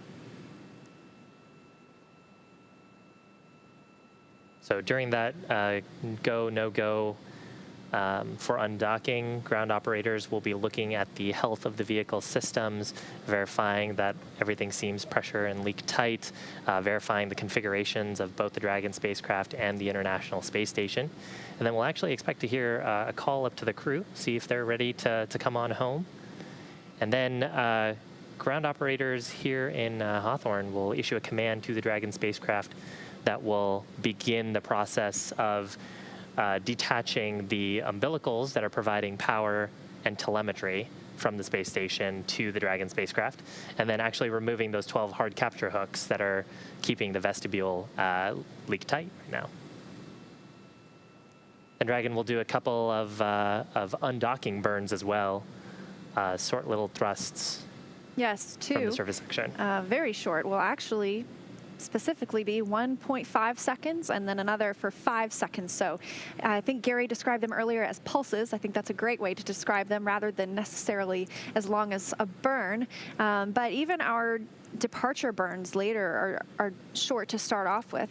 Departure burn 0 looking to be about 12 seconds long, and then departure burn 1 for 20 seconds. And those increase the opening rate between the spacecraft and the International Space Station. And after that departure burn 1, they can take off their suits, get comfortable, and relax until time for that deorbit burn tomorrow. Yeah, the deorbit burn is a pretty big burn, and the departure phasing burn is actually a very large burn. Departure phasing should last about 6 minutes or so, and the deorbit burn will actually be on the order of 9 to 10 minutes. Definitely the largest thrusts of at least the return portion of the mission. And for the phasing burn, that's really to line us up with our potential landing site over Pensacola in the Gulf of Mexico. And the deorbit burn will reduce our perigee, or the lowest point of Dragon's orbit, so that we end up getting caught by the Earth's atmosphere. Dragon will actually then get a chance to use its heat shield and slow down against the Earth's atmosphere. And then once we get to the right sort of pressure characteristics and altitude characteristics as sensed by the vehicle, then we'll have the drogue chutes deploy, slow us down even further before finally seeing those 4 main chutes deploy.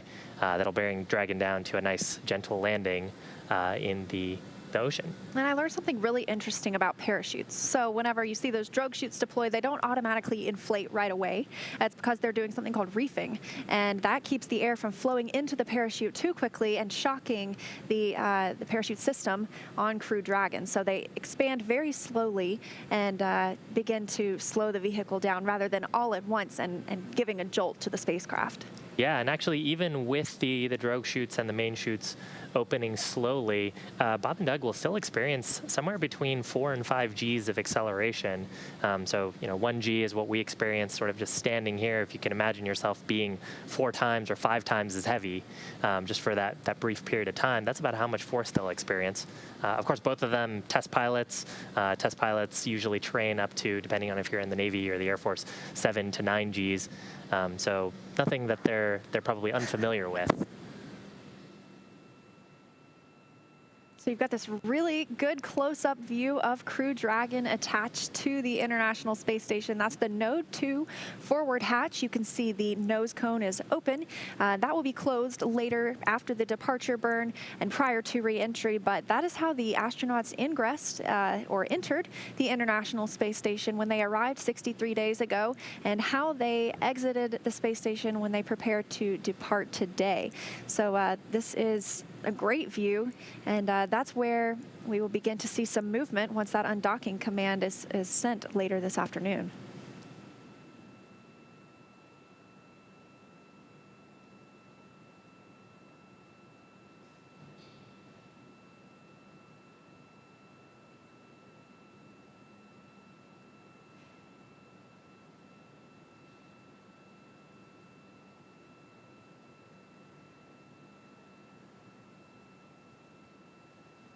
So some more facts about our astronauts today. We mentioned that they have had 2 previous flights on the space shuttle, and this is their first flight not on a space shuttle, and so they both just logged 63 days aboard the space station. It'll be 64 by the time they return home. So Doug Hurley will have a total of 93 days in space over his 3 space flights, 2 on the shuttles, including that last shuttle mission. And then Bob Behnken will have logged a total of 92 days in space over his 3 flights. So very close there. But adding up some time aboard the International Space Station. And Bob Behnken actually getting some pretty cool opportunities to conduct a number of spacewalks with Chris Cassidy, going outside the space station, conducting some work to replace power units and batteries on the space station. Yes, they actually replaced some older nickel hydrogen batteries with some newer lithium ion batteries, and these upgrades have been going on for a few years now. And the astronauts were very efficient. They conducted 4 spacewalks, Chris Cassidy and Bob Behnken. And in the meantime, Doug Hurley was inside, and he was controlling the Canadarm2. That's the robotic arm on the International Space Station. And so all 3 with a very important role in those spacewalks. And it became quite a milestone for Behnken and Cassidy. They both now have conducted 10 spacewalks in their career, and that ties them with the most spacewalks by an American astronaut. They're now tied with 10 with Mike Lopez Alegria and Peggy Whitson. Dragon SpaceX, we had a good vestibule leak check. I can copy. It's good news. Thank you.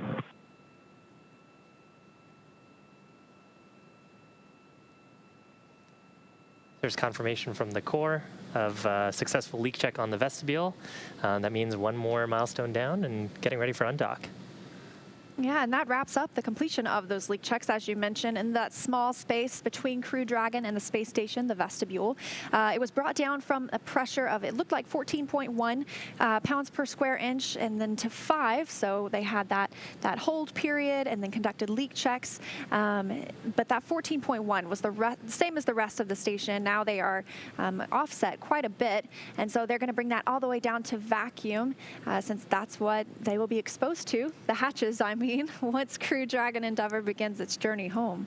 Yeah, and actually, if we didn't bring that space down to vacuum, then it would almost act like a thruster. There'd be a little bit of pressure left up in there, and so as the seals came, or as the seals were sort of opened up and we removed those hard capture hooks, we'd see a little propulsive thrust. And of course, being this close to station, we want every maneuver to be very carefully choreographed. So trying to make sure there's as little energy imparted by that little bit of pressure in the mating adapter.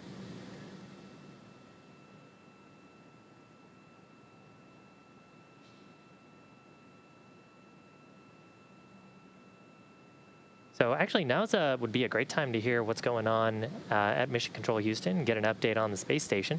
Gary, can you let us know how it's going?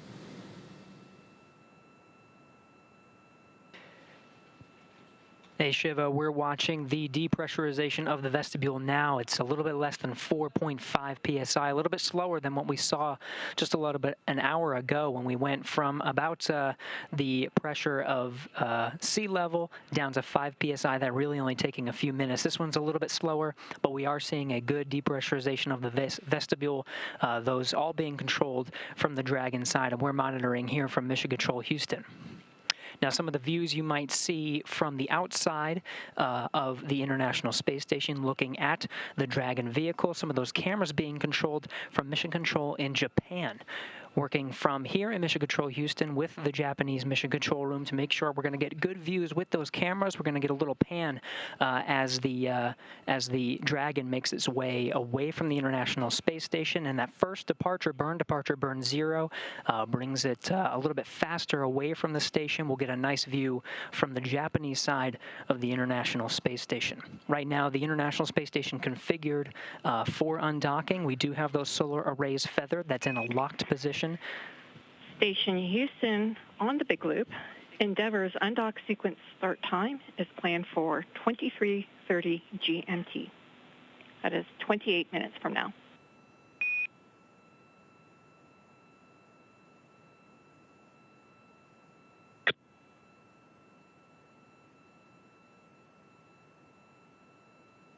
You heard that from Capcom here in Mission Control Houston. That is Leslie Ringo here in Mission Control Houston. That start time is 4:30 p.m. Pacific, 6:30 p.m. Central. That is the on-time start time for the undocking sequence. Once that kicks off, that'll be the initiation of the umbilical retraction, followed by 12 hooks that are keeping Dragon in place attached to the International Space Station. Those will drive and be released 6 at a time. They're in 2 gangs. And then, of course, there's 2 undocking burns, more like pulses, just short little burps, that are going to physically separate Dragon from the International Space Station vehicle. You can hear right now everything going according to plan. We're right on the timeline. That physical separation, as long as we're on the timeline, should happen at 4:34 and 58 seconds p.m. Pacific time. Everything going well. We'll continue to monitor the depressurization of the vestibule from here in Mission Control Houston. Until then, we'll send it back over to you in Hawthorne. Thanks, Gary. So once Bob Behnken and Doug Hurley arrived at the space station on May 31st, it did not take them long to get to work. During the time on board the orbiting laboratory, as we mentioned, Bob Behnken ventured outside the hatch 4 times for spacewalks to upgrade those batteries, and Doug Hurley used the Canadarm2 to command the station's robotic arm from the inside of the station. But when they weren't focusing on the outside of the station, they continued science and research inside the orbiting laboratory. Of course, as we mentioned, they also exercised the mandatory 2 hours each day. And many of you have seen some of the incredible pictures that they took of our home planet. This is one beautiful view of a sun glint off the ocean. And then there's also one that we have from Comet Neowise in July. If you had the opportunity to see that from the ground, we saw our astronauts had a great shot of that from the International Space Station. Yeah, they had some really cool opportunities. We're sharing a lot of those photos on Twitter. And of course, you know, earlier this morning as they've been preparing for undocking, they had some work to do as well in packing cargo into the Dragon spacecraft. So underneath their seats, they've got room for powered and unpowered cargo. Right now, they're bringing home about 150 kilograms or about 330 pounds of cargo. Most of that is science and sampling hardware. About 94 kilograms or about 200 pounds of it is science that's happening aboard the space station. And Dragon does have the ability to return a lot of that cargo so it can come back to labs here on Earth who can continue to do human science studies on those biological samples and cold sample studies on those cold samples that they're returning. And it's really something that we've been doing even since our previous version of Cargo Dragon, just continuing that capability with Crew Dragon. Yeah, that's one thing I was going to mention. When the astronauts know that there is a Crew Dragon or a Cargo Dragon vehicle coming, they know it's about to get really busy with a lot of science. Because Cargo Dragon is currently the only vehicle cargo resupply ship we have that can bring back cargo. The others disintegrate, burn up in the Earth's atmosphere upon re-entry.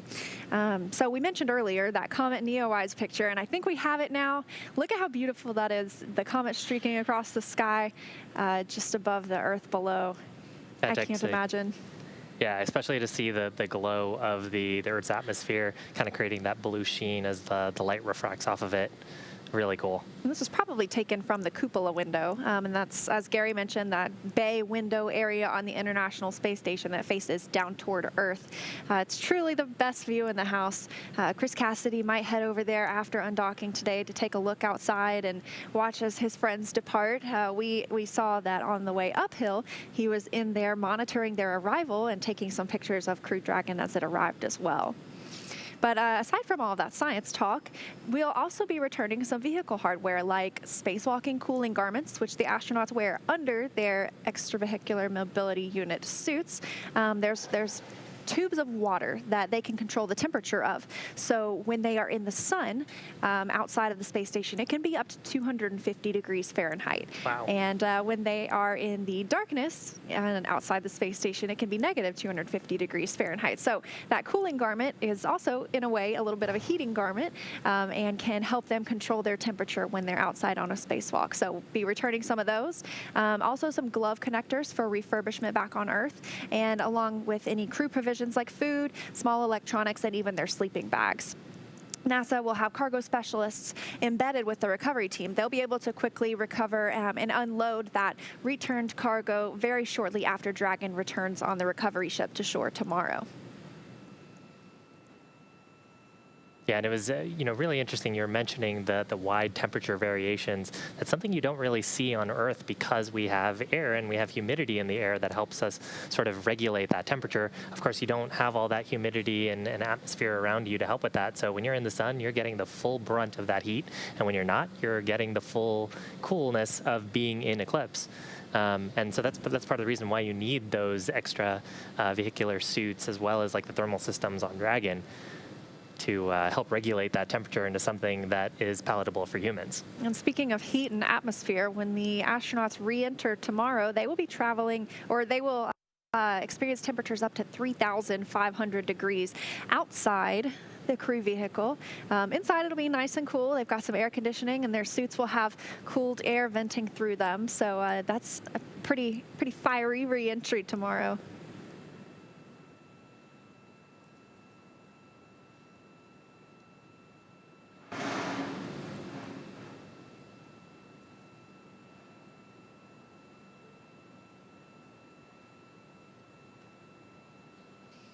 Another view on your screen of the Dragon spacecraft. And now looking at a camera that's positioned just behind Bob and Doug. So Doug in the left-hand seat, Bob in the right-hand seat, monitoring the vehicle. Looks like they've got the forward view, so on each of their individual panels. You can sort of tell that because it looks like they've got an attitude ring in front of them. And then they've got a view in the middle that has their procedures and cue cards up for what they can expect next.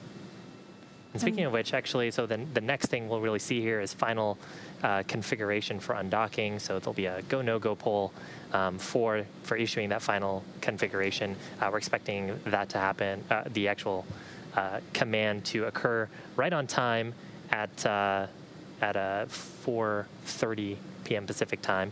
And then shortly after that, we'll have a couple of those undocking bursts that will just separate any sort of friction, any sort of forces that may have statically built up while Dragon's been hanging out on station. And separation is planned for 4:34 p.m. Pacific time, 4:34 and 58 seconds, actually. Yes, so from the time that command is sent from the ground to start undocking, as you mentioned, those hooks have to be retracted, those 12 hooks, 2 sets of 6. The umbilical that has been providing power to Dragon from the International Space Station will detach, and they will use those 2 short bursts to begin their journey home. Yeah, and a lot of those steps are automated. Once we issue the command for undocking configuration, operators here in Mission Control will be monitoring that Dragon performs the correct state transitions. Dragon has flight computers aboard that they're triplicated for redundancy, so if one of the flight computers gets out of sync with the others, you still have the other 2 to make a good call. And of course, we have ways of resetting them and trying to understand those faults. That's part of the job of the mission controllers, to make sure they understand the health and status of the vehicle. So those flight computers will transition the vehicle through a number of states and then activate those thrusters. We'll have a couple of short bursts from the service section Draco thrusters. So those are the thrusters on the lower part of the vehicle, just above the heat shield and the trunk. And we won't be using the forward bulkhead Draco thrusters that are underneath the nose cone. We'll see those 2 bursts that'll help take Dragon up and above, away from the International Station into a slightly higher orbit, letting Space Station move ahead.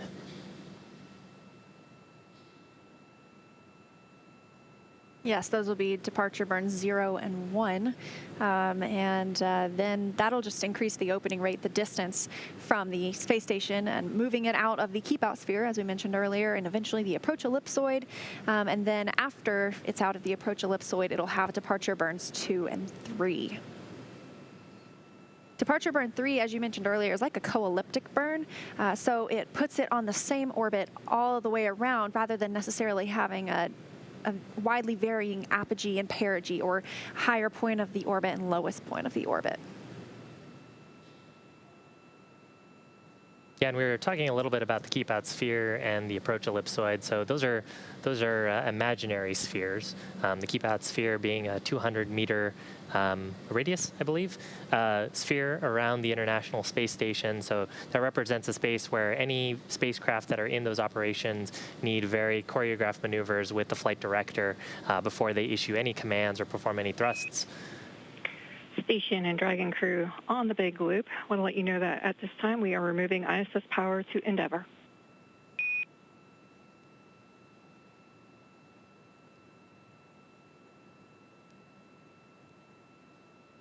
Okay.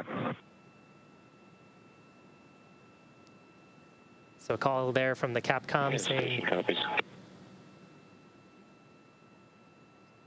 that both the station crew and, of course, Bob and Doug no longer receiving power from the International Space Station through those umbilicals on the docking mechanism. Yeah, so Dragon is operating on its own power, generated and gathered by those solar panels wrapped around the trunk of the vehicle. And that's actually a very similar look to the new Cargo Dragon. For all of the Dragon missions until now, we saw solar wings with solar arrays, and now the Cargo Dragon missions will have the solar arrays wrapped around the vehicle, just like we see here with Crew Dragon. Yeah, and actually it's something that adds to the overall reliability of the vehicle.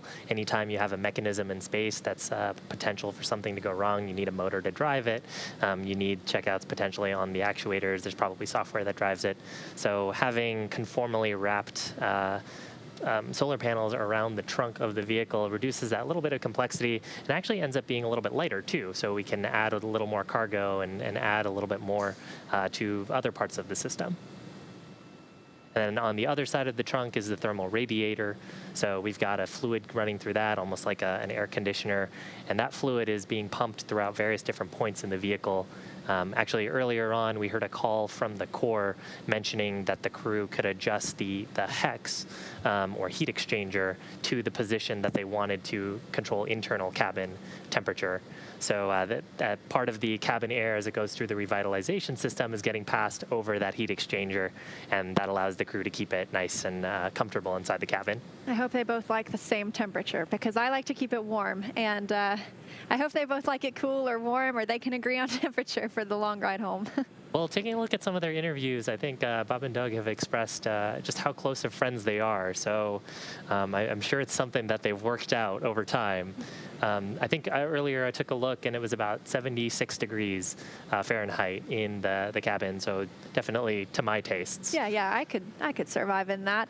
And yeah, you mentioned they are very close. They were selected as part of the same astronaut class. So they went through astronaut training together and ultimately remained very close friends, and now get to fly a once-in-a-lifetime mission like this. Yeah. I mean, flying a test mission together with your best friend has got to be very fun. Of course, our favorite space dads here at SpaceX. So just a look at these two mission controls. On the left, you have the International Space Station Flight Control Room in Houston, and that's the team that's monitoring and sending signals and controlling the International Space Station side of these operations.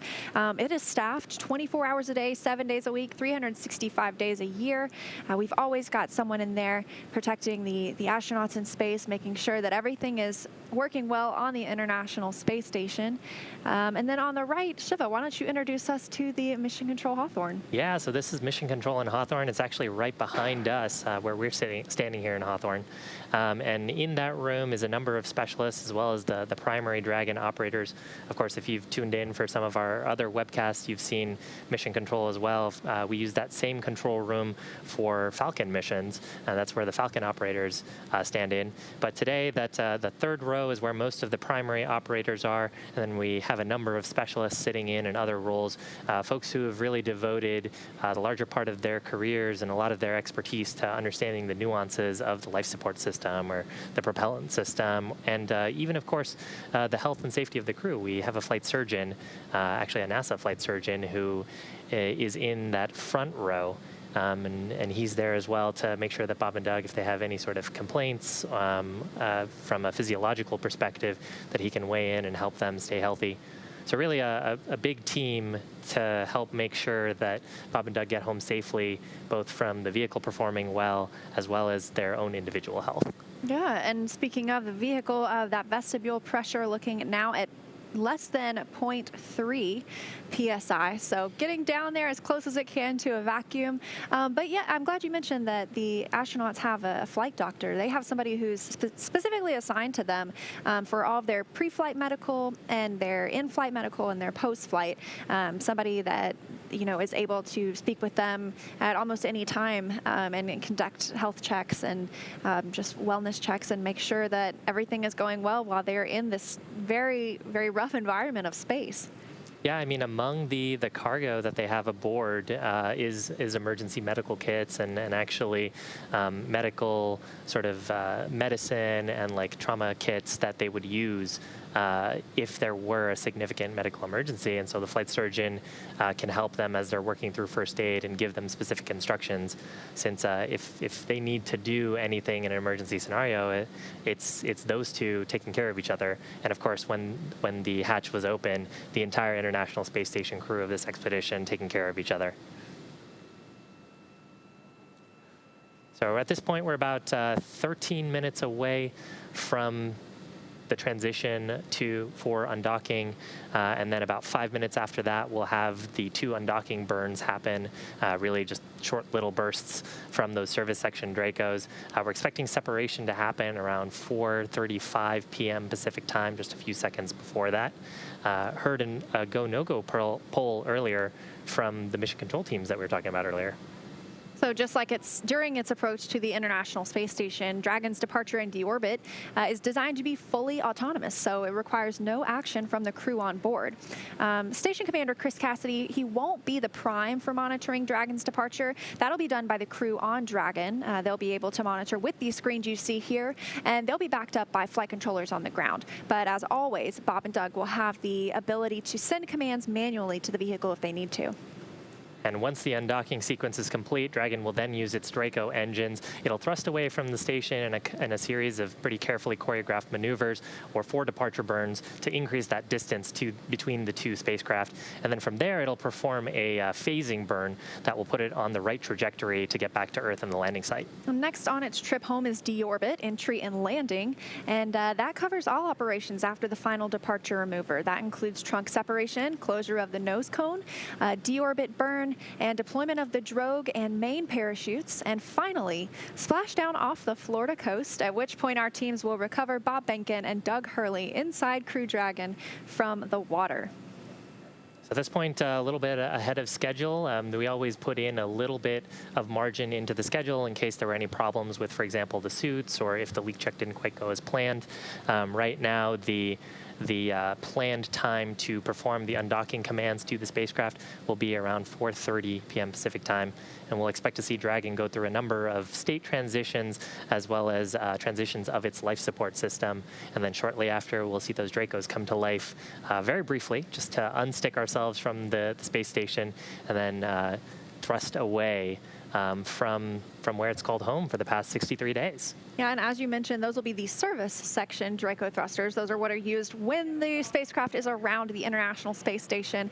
We don't want to use something as powerful as those nose cone thrusters, the forward bulkhead thrusters, I should say, just yet. But that's what we will see being used for the deorbit burn tomorrow. Yeah, those forward bulkhead thrusters just a little bit more efficient because they can expand the propulsive gases a little bit more.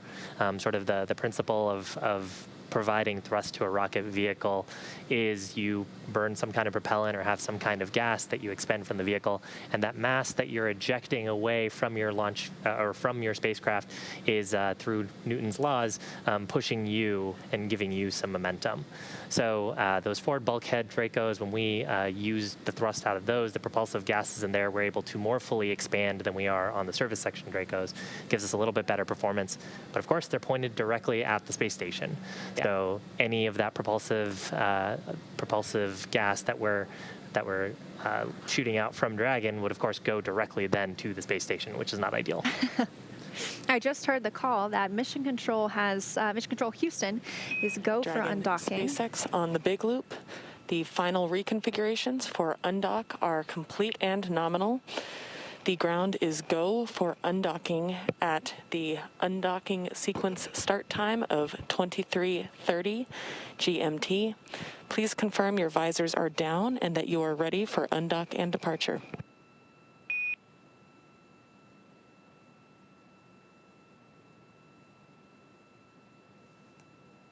Dragon copies, go for undock on time. Our visors are down and we're ready for departure. We copy all.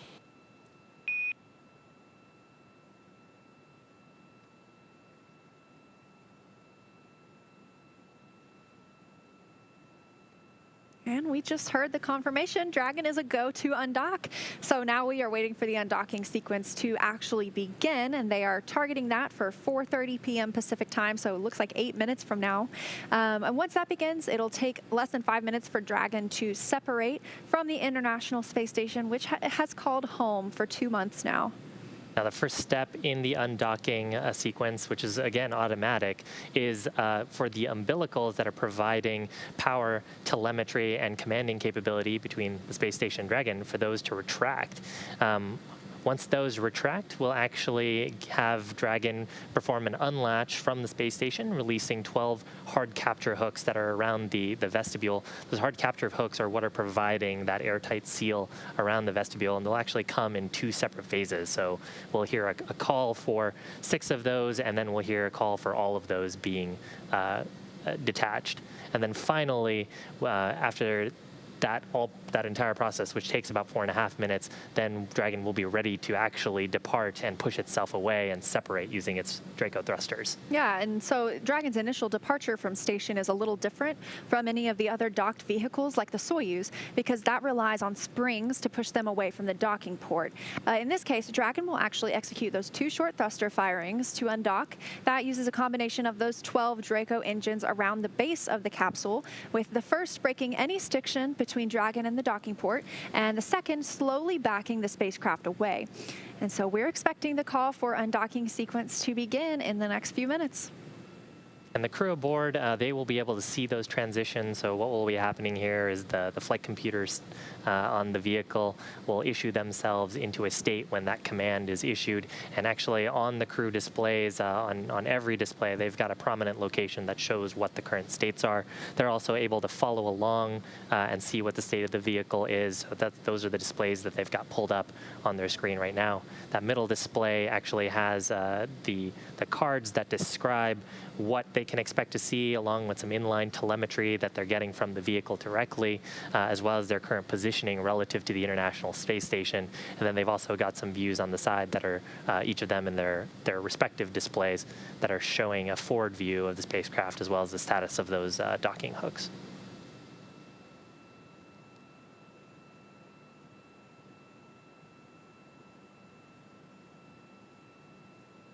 At this point, the umbilicals both still installed because that command has not been issued. And the vestibule should be pretty close to vacuum. Getting closer every second to that undocking command being sent. We're looking for that in about 5 minutes from now. Taking a look at data here, I see the vestibule is reading as 0.1 psi. So definitely not very friendly to humans.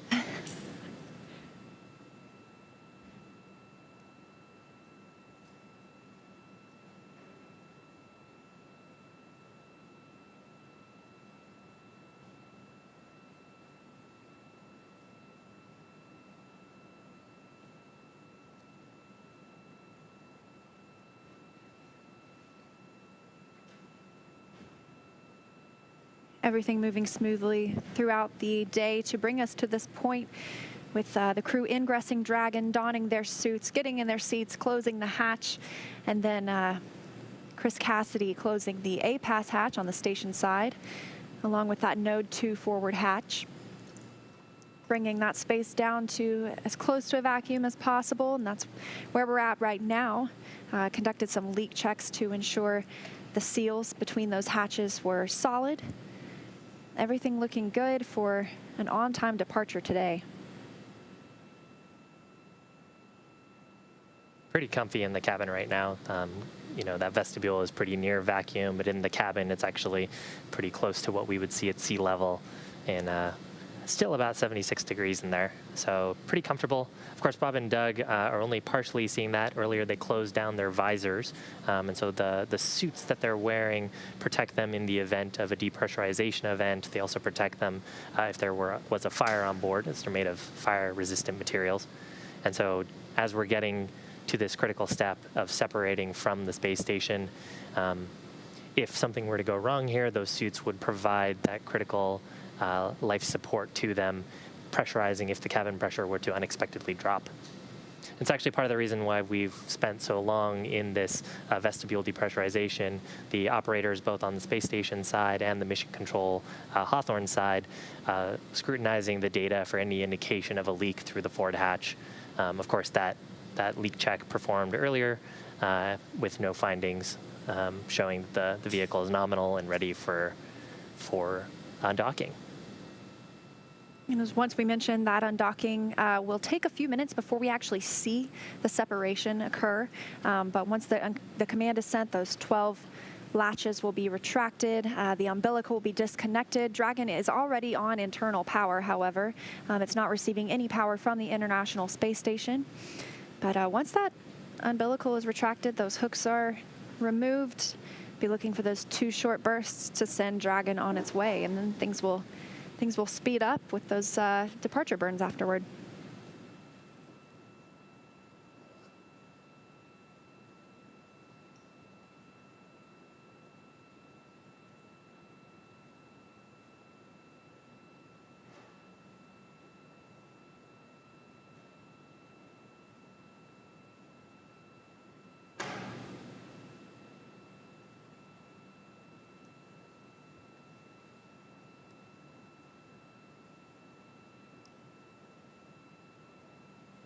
Just a couple of minutes away from that on-time undocking. That'll be 4:30 p.m. Pacific, 11:30 p.m. GMT, or the time that the astronauts use aboard the International Space Station.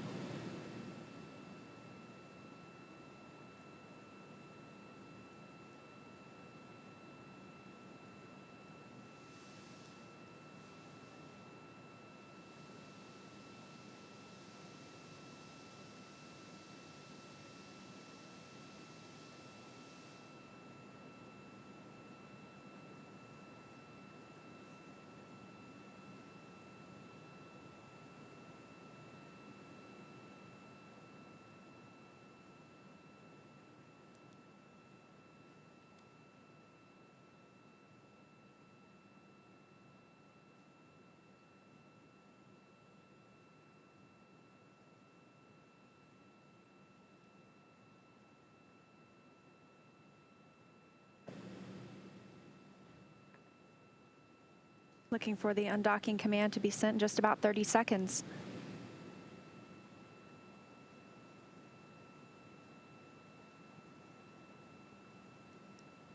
And again, a quick preview of what we expect to happen. Umbilicals will retract, then we'll see those docking hooks disconnect, and then we'll actually see those undocking burns, followed pretty shortly after by a departure burn.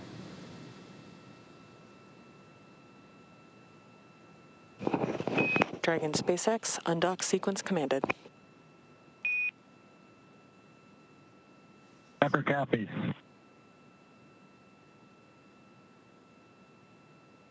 So that undocking sequence right on time. And that was 4:30 p.m. Pacific time, 11:30 p.m. GMT. The umbilical now retracting.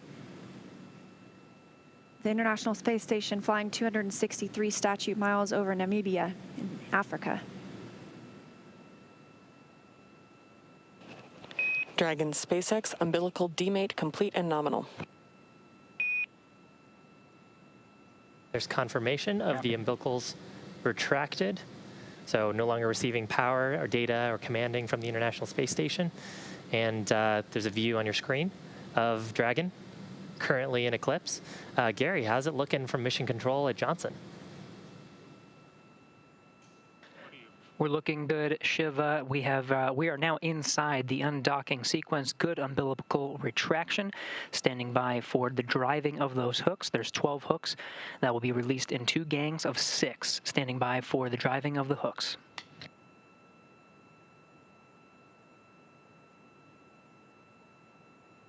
Here we have good motion on the primary set of hooks.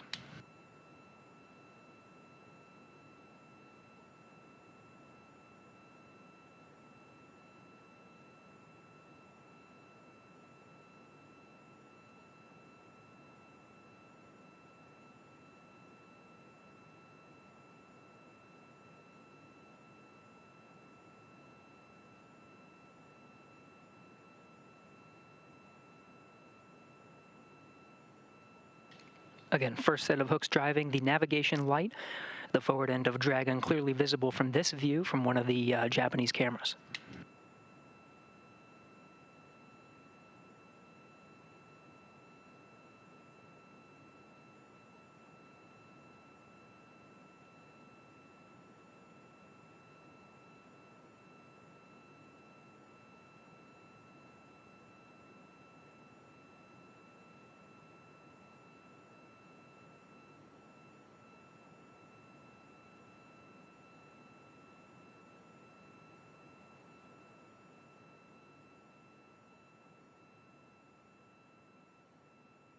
Again, we are inside of the undocking sequence now. Good umbilical retraction, and we're driving the first set of hooks.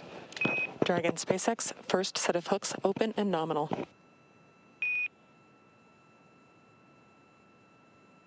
Copy, nominal hooks in the first set.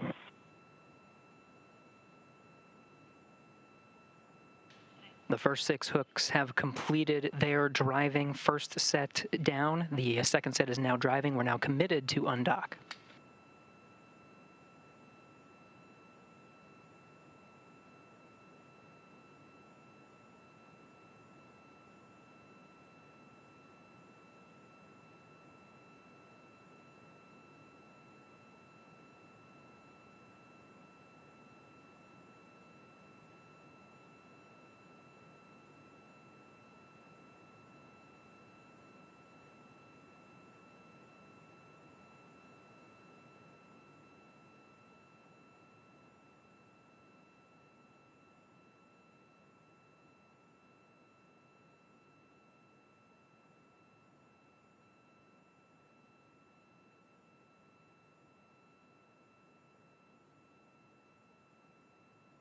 Seeing good motion on that second set of hooks.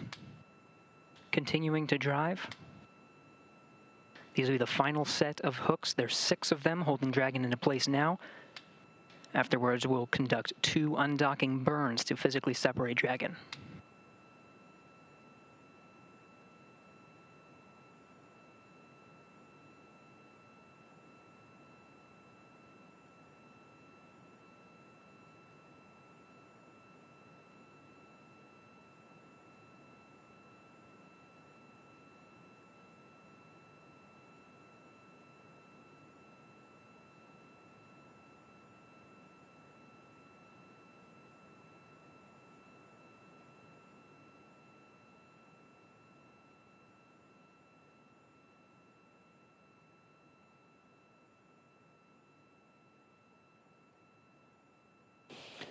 Dragon SpaceX, all hooks open and nominal.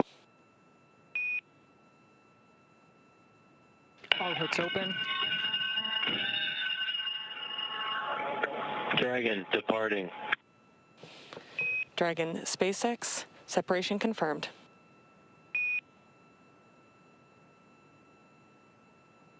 Okay, separation confirmed. Great burns. Physical separation, 4:35 p.m. Pacific. Thrusters looking good. Counting down to a nominal departure burn 0 coming up shortly.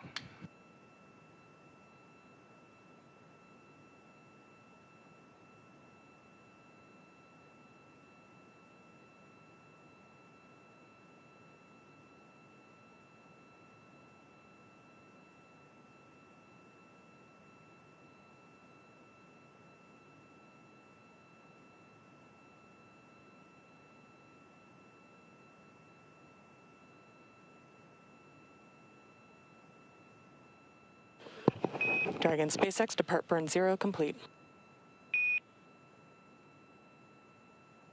Copy complete. We're visors up.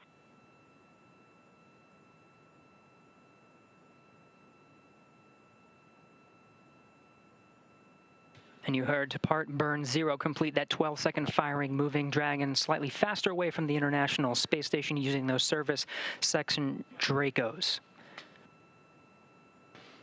And with that, Bob and Doug have concluded their stay aboard the International Space Station. They're on their way back to planet Earth. Confirms a physical separation at 4:35 p.m. Pacific as the station and Dragon were flying 267 statute miles over Johannesburg, South Africa. 2 good undocking burns and a nominal departure burn 0. Next departure burn coming up in about 5 minutes. We'll be monitoring Crew Dragon throughout the departure sequence, but with Dragon flying free, that'll do it from us here in Mission Control Houston. Godspeed, Bob and Doug. To take you through the rest of the departure sequence, we'll send you back over to Hawthorne. Thanks, Gary. Departure burn 0 sets Crew Dragon, Endeavour, and Bob and Doug on their journey home. Dragon ship Endeavour is now on a trajectory to head up and over the station before additional maneuvers will change its orbital path to take it below and in front of the station. Dragon will autonomously accomplish that through 3 additional departure burns, with that next one coming up in just a couple of minutes to get Bob Behnken and Doug Hurley well away from the space station and on their way home. Beautiful view, just had a beautiful view there of the relative navigation sensors providing an infrared view of the International Space Station as Bob and Doug drift away from it. And of course, as they are drifting away, going into that slightly higher orbit, just because of balancing the force of gravity along with their centripetal acceleration, they will move a little bit slower than the space station. And so we'll expect space station to sort of drift ahead, and then as they conduct those additional burns, getting out of the approach ellipsoid and the keep out sphere, then they will come back down below space station with their apogee being about 10 kilometers below space station and slowly reducing their perigee. Next up in just a couple of minutes, scheduled for 4:40 p.m. Pacific time and 11:40 p.m. GMT will be depart burn 1. That's a 20-second burn to further increase the opening rate between Crew Dragon and the International Space Station. Yeah, and that view, what we just previously had, and you can actually see it on the right-hand screen of Bob's display, is a relative navigation sensor that's providing an infrared view from the forward hatch of Dragon, looking back towards the forward module of the International Space Station. So that's where Dragon has been for the last 63 days. Coming up in less than a minute is departure burn number 1. This burn coming just about 5 minutes after separation. And this is going to increase that opening rate between the space station and Dragon. And separation occurred on time today, as with everything else occurring on schedule, sending Bob Behnken and Doug Hurley back toward Earth, back toward home. So very, very exciting moment. We should expect to hear a call out here for departure burn number 1. Departure burn number 1 is pretty short. It only lasts about 21 seconds, but it's the burn that's going to get us on our way up, out, and away through the keep out sphere and through the approach ellipsoid. Again, the keep out sphere, about 200-meter sphere around the International Space Station, and the approach ellipsoid, 4 by 4 by 2 kilometer ellipse. If you imagine 2 Central Parks in New York City next to each other, that's about how big that is.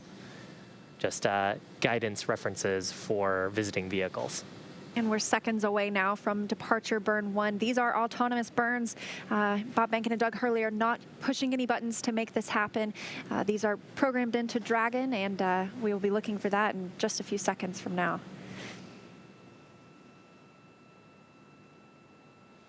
That's a view from the space station. Those 2 lights, the green light is the view that on the right-hand side of the Dragon vehicle. That would be the side that Bob Behnken was sitting on, and the red light, the side that Doug Hurley was sitting on. It's actually made pretty quick work getting away from the station. Gonna look up some data, see if I can get the actual distance to station right now.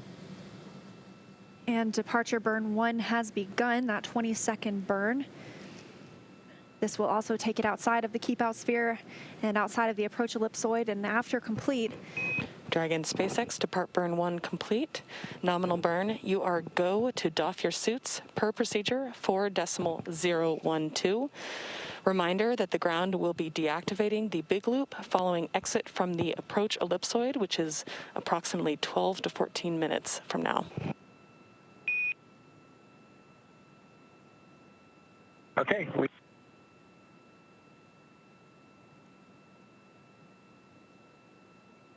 Station Endeavour on the big loop. Go ahead, Endeavour. Chris, we just can't thank you enough. It's been an honor and a privilege to be part of Expedition 63 with you, Anatoly, and Yvonne. It's been a great 2 months, and we appreciate all you've done as a crew to help us prove out Dragon on its maiden flight. I'd also like to thank Zeb and his team in Mission Control in Houston for the incredible amount of work they did to make the dock to ops successful for Dragon, and also the teams at SpaceX that keep us going towards the end of our mission that we look forward to splashdown tomorrow. I'd also like to wish you a great success on the rest of your expedition and a safe flight home in the fall. Take care, friend. Endeavour, Thank you, Chris.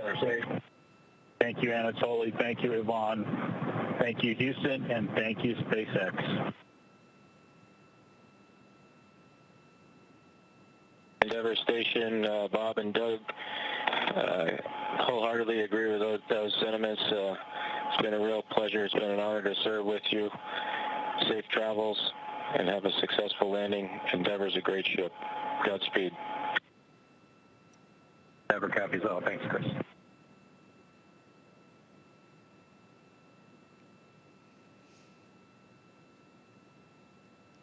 And we just heard some kind words exchanged between Crew Dragon Endeavour with Bob Behnken and Doug Hurley now on their way home. ISS and Dragon on the big loop. Endeavour has exited the keep out sphere.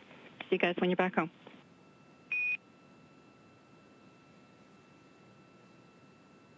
Endeavour copy.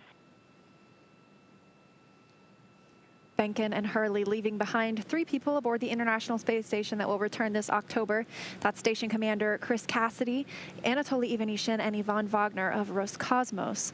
So you just heard they exited the keep-out sphere. That's an imaginary sphere, 200 meters in diameter, and that is around the space station. So it's one of the several safety zones set up to govern any visiting spacecraft either arriving or departing the station. Before moving into the keep-out sphere, spacecraft have to be configured where they would not cross that boundary for at least 4 orbits, even if, as we mentioned, the spacecraft were to, for some reason, lose all of its maneuvering capabilities. Yeah, and that capability, really what we're looking to hear is that the spacecraft is what's called on what's a, I am having such a hard time saying that. You'll get there. It's on a 24-hour safe free drift trajectory. And that's what the call that we're hoping to hear from. So exactly as you mentioned, Leah, if we were to completely lose commanding authority over the spacecraft, we would want to make sure that we wouldn't potentially re-interact with the International Space Station in an uncontrolled way. And so these burns helping us to get out and away from the space station in a way that we could, if something were to go catastrophically wrong on the vehicle, protect the crew aboard the space station, of course the crew aboard the spacecraft until you were able to recover. Of course, Dragon spacecraft has been really rock solid this entire mission and has a lot of redundancy into it. So that scenario is pretty unlikely, but it's a good safety standard that we design all of our spacecraft to. And this departure burn 0 and 1, as we mentioned, is bringing Dragon up and over the International Space Station. It's not just making a straight journey home. That will be determined later once the phasing burn is complete, and then the deorbit burn, which commits us to leaving space to bringing Bob Behnken and Doug Hurley back into Earth. The next Dragon on Dragon to ground comm check with the cabin mic. I hear you loud and clear on Dragon to ground. How me?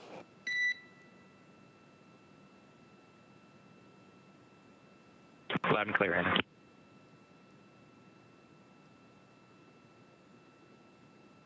As we heard, they are now testing out the cabin mic, so they may be beginning to doff their suits, take off their suits, which is allowed now that the first 2 departure burns have been completed. And the next is scheduled for 5:27 p.m. Pacific time. That'll be depart burn 2, and that'll be 12:27 a.m. GMT. So it's really the middle of the night for the space station crew right now, and they'll be getting ready to go to sleep pretty soon. But our astronauts are awake for several more hours before they get their sleep period later. Of course, they all got a chance to take a quick sleep shifting nap to be alert and awake for these operations. And, you know, as you mentioned, the crew are in the middle of doffing or getting out of their suits. That was a pretty dynamic period of time around the station, a time where there could have been a potential depressurization, or if there were any problems with the thruster, we would want the crew suited. Of course, with that big burn out of the way and Dragon now on a confirmed trajectory away from the space station on its way out close to exiting the approach ellipsoid, Bob and Doug can get out of those spacesuits and get into something a little bit more comfortable. And that test step of verifying the cabin mic, the spacesuits actually have 2 microphones in them just towards the near the jaw, actually in the base of the helmet. And so with Bob and Doug removing those spacesuits, they're testing their cabin mic just to make sure that they still have good communications with the crew operations responsible engineer here in Hawthorne. So we should expect a few more calls here as Dragon moves away from the approach ellipsoid. We heard a couple of calls from the Capcom as well about deactivating the big loop, so to speak, and transitioning to Dragon to ground. The big loop is a comm network that connects flight controllers and Mission Control Houston, the International Space Station crew, visiting vehicles, and of course, like our Mission Control team here in Hawthorne, all together on one comm loop so we can all communicate with one another if anything needs immediate attention. As we step out of integrated operations or joint operations with the International Space Station, we'll transition into mission control here in Hawthorne, having mission authority, and transition all of those calls to the Dragon to ground loop. Yeah, so life on space station is kind of back to normal now that Dragon has departed, and they are still monitoring the departure. The crew on board Crew Dragon is specifically, and I can imagine that the astronauts aboard the space station might be looking out and getting a final last view of Dragon before it returns to Earth, maybe in those bay windows, that cupola window we have on the International Space Station. Now, as we mentioned, Dragon is outside the keep out sphere, and it is a little more than 500 meters away from the International Space Station. So we'll be looking for it to exit the approach ellipsoid coming up here in about 6 minutes. Yeah, right now, Dragon moving away just under 1 meter per second, or close to like 3 feet per second away from the space station. And as it really starts to get further and further away, that speed will pick up a little bit until we get into an orbit where eventually we will have our highest point of our orbit be about 10 kilometers below the space station. And coming up after that approach ellipsoid exit, we'll also have 3 more burns scheduled for today, so 2 more departure burns as well as a departure phasing burn. And then that should button up the major activities for today, and Bob and Doug will hopefully be able to get some rest before a pretty exciting day tomorrow. Yes, I can imagine they are very excited, and tomorrow they'll wake up and then several more milestones to look forward to, including, as we mentioned, that deorbit burn, that final commitment to bringing them home, because if there were a change in potentially the weather over the next several hours, we would still be able to have Bob Behnken and Doug Hurley in Earth's orbit, and they have enough crew supplies on board that they could stay there until a couple of days. That way we would have an opportunity for the weather to clear or for us to find another splashdown site. But everything's looking good for us to come home to Pensacola tomorrow.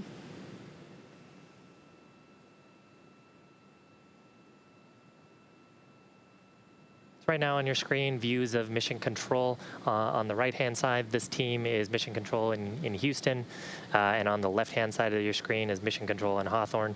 Currently still in joint operations as we're still in the approach ellipsoid, and as we transition out of that 4 kilometer by 2 kilometer ellipse, we will transition mission authority to the mission director here in Hawthorne.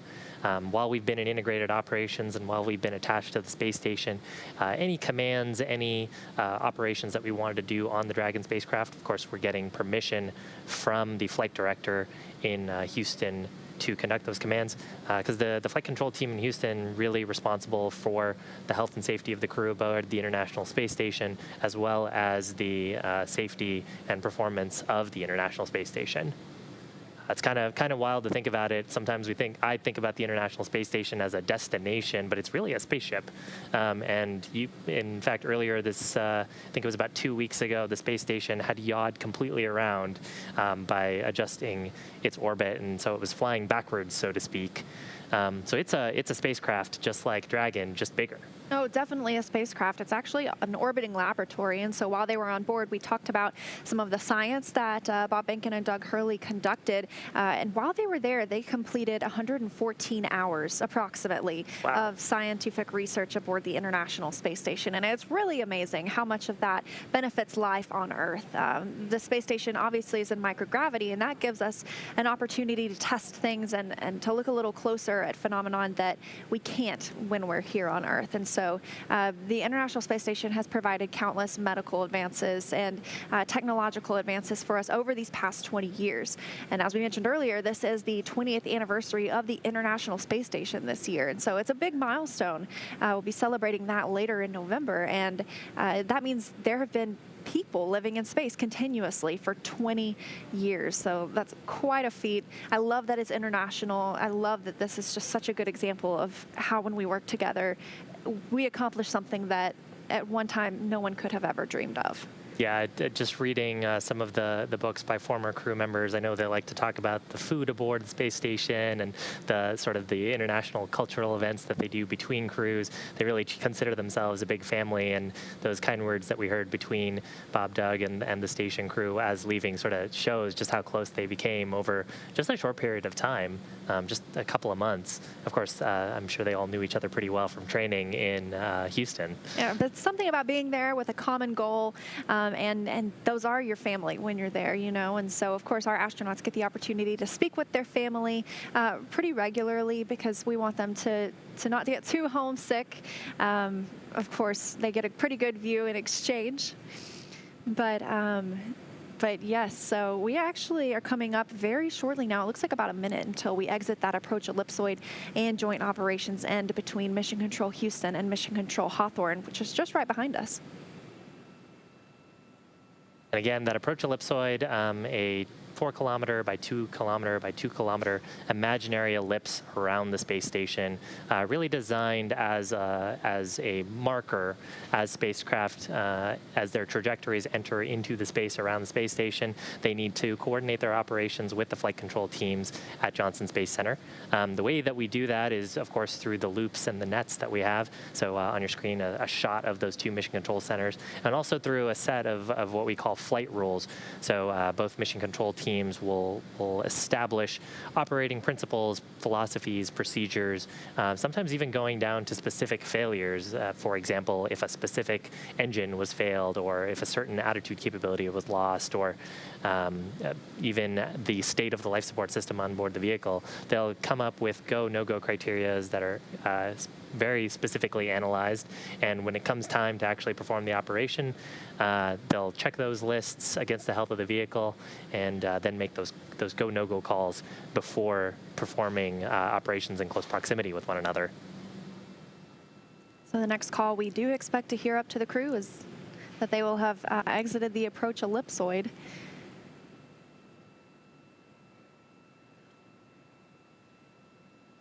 Everything occurring on time for Dragon.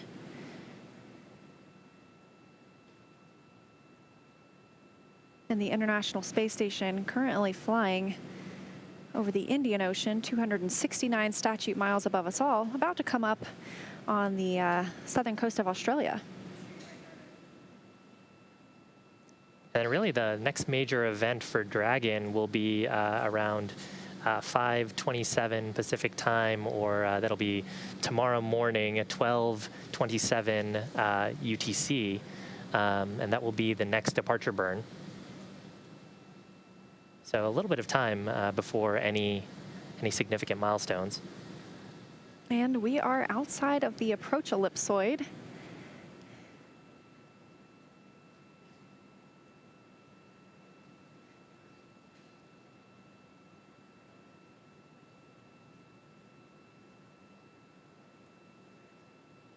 So now that we are outside of the approach ellipsoid, as we said, everything happening like clockwork today for their departure. Dragon SpaceX on the big loop. Dragon has exited the approach ellipsoid and is on a safe free drift trajectory. Houston will be taking down the big loop shortly, and expect ISS audio traffic to cease.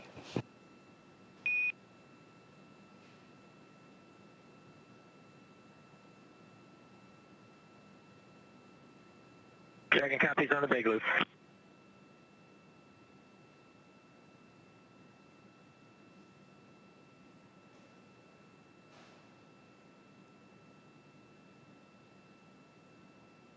So with that exit of the approach ellipsoid, or the AE, that other imaginary three-dimensional ellipsoid measuring 4 kilometers by 2 kilometers, in the same family as the Keep Out Sphere, as we mentioned, that means that they are now 24 hours safe in a free drift trajectory. So if the spacecraft were to lose maneuvering capabilities, it wouldn't cross into the approach ellipsoid. We heard that call from the Corps here on the ground in Mission Control Hawthorne up to the crew aboard Crew Dragon Endeavour. The crew acknowledging that call. They typically do some comm checks on Dragon to ground when they transition out of the big loop. Of course, we heard those earlier while they were doing their suit doffing. Suit doffing, again, being where they remove their spacesuits, get out of them, and then they'll transition into something a little bit more comfortable, probably a polo and maybe just some pants. And really, they'll just be in a monitoring mode until the next major event, which is the depart burn number 2. That's scheduled for about 30 minutes from now. And that depart burn 2 will really increase the rate away from space station and start reducing both the apogee and perigee of Dragon's current orbit. And following that, there'll be an additional depart burn as well as the phasing burn. Coming up later on in today's broadcast, the phasing burn being actually a much larger burn than these 2 departure burns on the order of 6 minutes. And so that departure burn 2 will be the longest one we've seen so far today, and that'll be a 43-second burn. It will send Dragon down and lower its perigee, the lowest point of its orbit, to beneath the station. It'll move down and out in front at perigee. And so we can, on your screen, is sort of where we're conducting this burn. So depart burn 2 at the apogee, performing an orbital burn or imparting velocity to the spacecraft at the highest point of the orbit is actually the most efficient way to move the opposite end of the orbit. So in this case, because we want to bring our perigee, or lowest point of our orbit, down a little bit further, we're trying to conduct that burn at the apogee and get the most bang for your buck and most mileage out of that propellant. After they'll have depart burn 3. That'll be a 41-second burn. So as we mentioned earlier, it's kind of like a co-elliptic burn, and it will keep Dragon always down below the International Space Station. Later tonight, we'll be looking for a phasing burn. That'll be the longest one we've seen so far at over 6 minutes. And it'll put Crew Dragon on the proper orbital path to line it up with the splashdown zone. And then eventually we will have our deorbit burn tomorrow. We'll see the nose cone close. We'll see the trunk jettison, and they will come on home looking for a splashdown tomorrow in the Gulf of Mexico, specifically at our Pensacola landing site. Yeah, the departure burn, taking a look at the data, expected around 10:48 Pacific time plus 7. Let's see, that would be around 5 o'clock in the morning or so. For GMT. GMT. And again, that's the last major burn plan for tonight. That'll happen right before Bob and Doug end up getting some shut-eye for the night. They'll get about 8 hours of sleep, and then tomorrow morning get a wake up from the Corps to get them started on preparation steps for the final burn of the mission, which will be that deorbit burn, and then hopefully a successful re-entry. I don't know if you heard when they arrived on the International Space Station, Commander Chris Cassidy asked Bob Behnken and Doug Hurley how the ride was, and of course they said it was very smooth, and asked how if they got any sleep, and they said yes, they did get some sleep. So I'm hoping they get the same opportunity tonight that will leave them very refreshed and ready for their splashdown tomorrow, their reunion with their families, and tomorrow they will also arrive back in Houston. So they will fly back to Ellington Field, and that's part of the Johnson Space Center. It's where we do a lot of our astronaut training in the T-38 48 aircraft. And so they will arrive back there tomorrow, have a welcome with their families, and then it'll be, 3 people on the International Space Station until October. And that's a pretty busy day for them, because I think tomorrow morning they'll get up around, I think I know the time in Pacific, they'll get up around, I want to say 5 a.m. Pacific time, and if their splashdown time is around noon, and then if they're flying to their final site near Ellington Field, that's a pretty packed day considering they've been up that long. Oh yes, absolutely. I think it's definitely one of the most dynamic days of the mission, with the deorbit burn, with the splashdown, and then eventually flying back, being recovered in the ocean, and then getting to see your family after 63 days. It has to be pretty exciting. We were talking a little bit earlier.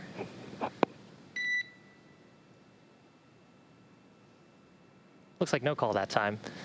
One thing we are expecting here is the teams here in Mission Control will be conducting a go, no-go poll for the upcoming departure burn, just to ensure that the vehicle systems remain healthy. Before each of these burns, the core, the crew operations responsible engineer, will give a call up to the crew to let them know if the Mission Control team believes Dragon is healthy for the burn. And then after those burns as well, we expect a call from the core to provide a quick status update on performance of the system and whether the burn was nominal. Some of the things we're looking for there are, of course, performance of the engines, as well as the amount of impulse transmitted to the vehicle. The navigation officer, of course, paying close attention to the amount of momentum transferred to Dragon, as well as the current orbit as described by onboard navigation sensors. So all part of the responsibilities of the Mission Control team. That burn expected about 25 minutes from now. At 5:27 p.m. Pacific time, or about 12:27 UTC. 12 a.m., so 12:27 a.m. UTC. So we don't have a signal from Dragon at this moment, so we're not getting those views that we had earlier, but we are taking your questions. So if you're watching and you are on social media, specifically Twitter, feel free to use the hashtag AskNASA, and we will try to answer your question here on air. This one comes from Amal, who asks how much time it will take for the Dragon spacecraft to reach Earth after undocking from the International Space Station. Well, Bob Behnken and Doug Hurley have begun that journey, and they are on their way, scheduled for splashdown tomorrow at 11:48 a.m. Pacific time, and that would be 6:48 GMT, or Greenwich Mean Time. Dragon SpaceX on Dragon to ground. Friendly heads up that your audio destination is on ISS. So if you are calling us, we will not hear you.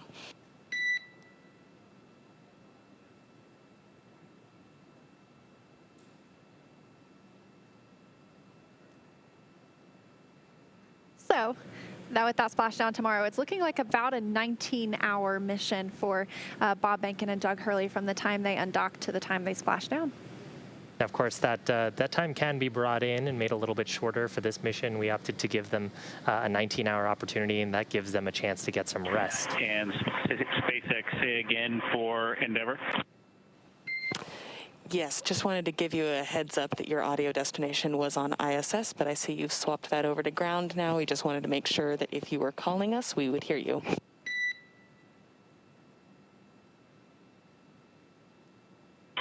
Okay, Anna, thank you. Appreciate the heads up. That fuzzy little dot is a view from the International Space Station looking at Dragon, currently on its way away from the International Space Station.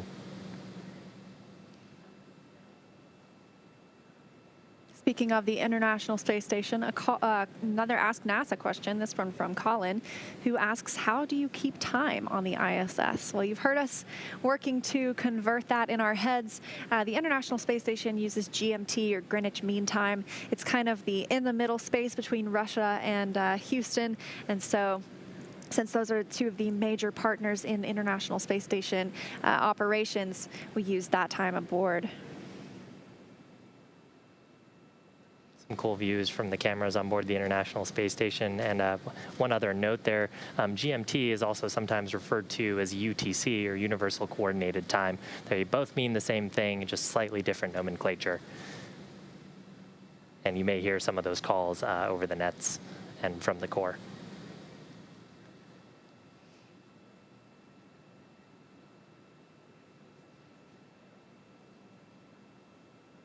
It's now been 30 minutes since Crew Dragon separated from the International Space Station, an on-time departure. Separation coming at 4:35 p.m. Central, 11:30 p.m. GMT. It has completed its first 2 departure burns, Depart Burn 0 and Depart Burn 1. And the next will happen in about 22 minutes. We'll be looking for Depart Burn 2. The astronauts, Bob Behnken and Doug Hurley, are now out of their spacesuits. They won't need to put those back on until tomorrow, just before the deorbit burn. So another question on social media right now lines up well with the view we have of Dragon. From Michelle, why is Dragon glowing right now? And actually, Dragon isn't glowing. What we're seeing is the reflection of the sun. So right now, both Dragon and the International Space Station not in the Earth's shadow. And just from this view on the camera, compared to everything else being so dark in the background of space, Dragon is just coming out looking a little bit whitewashed just from the exposure. So not glowing, but just seeing the reflection of the sun as we sort of adjust the white balancing.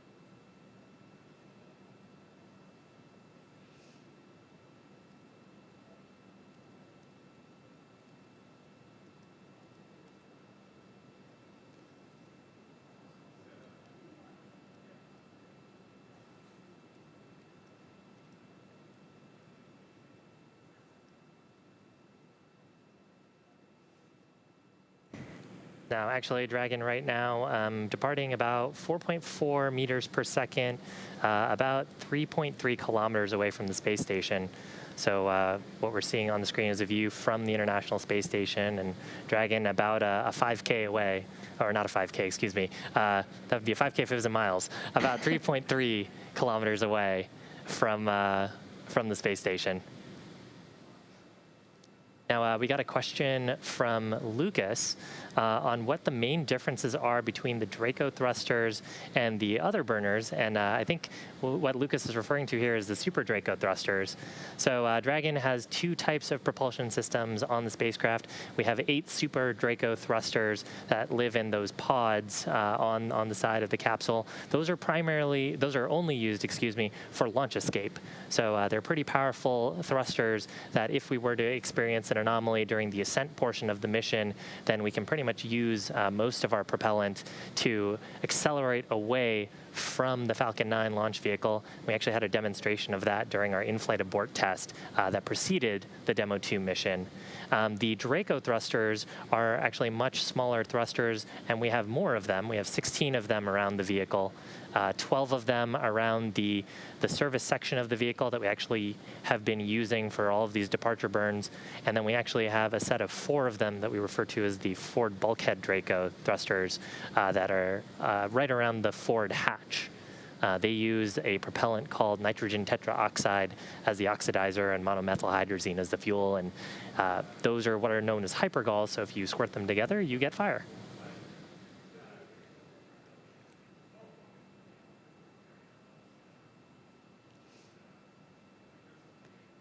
And And we have another question from Kate, actually from her 4-year-old son, Fritz.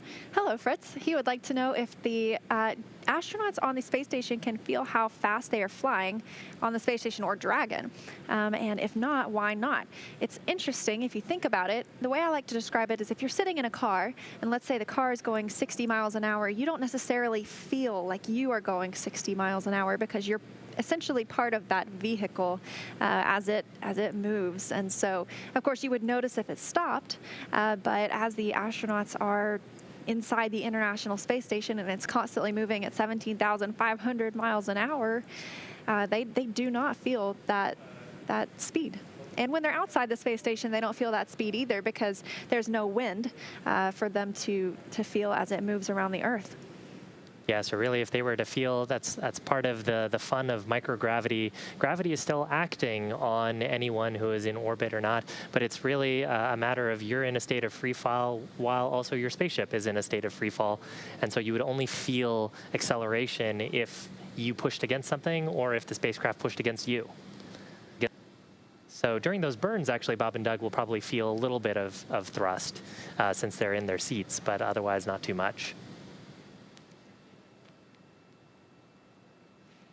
And we have a question here from Glenn about if the astronauts can get out of their seats during any part of their trip home. And that's partially true. So actually during this phase of the mission, the crew are actually free to roam about the cabin, if you will. But during earlier portions of the mission, we actually had them be seated. So during the earlier undocking burns, the crew were seated. Part of the reason for that is if there was a depressurization, we would actually need them to be seated so that their suits could act as safety devices for them. And then, of course, when we get to deorbit, that's a pretty dynamic time as well, where they will be seated. But as for this moment right now, they actually have the opportunity to be out of their seats, as you mentioned, roam about the cabin, and out of their suits as well. So they may have donned or put on some much more comfy clothes for this relaxing portion of the ride, all up until deorbit burn tomorrow.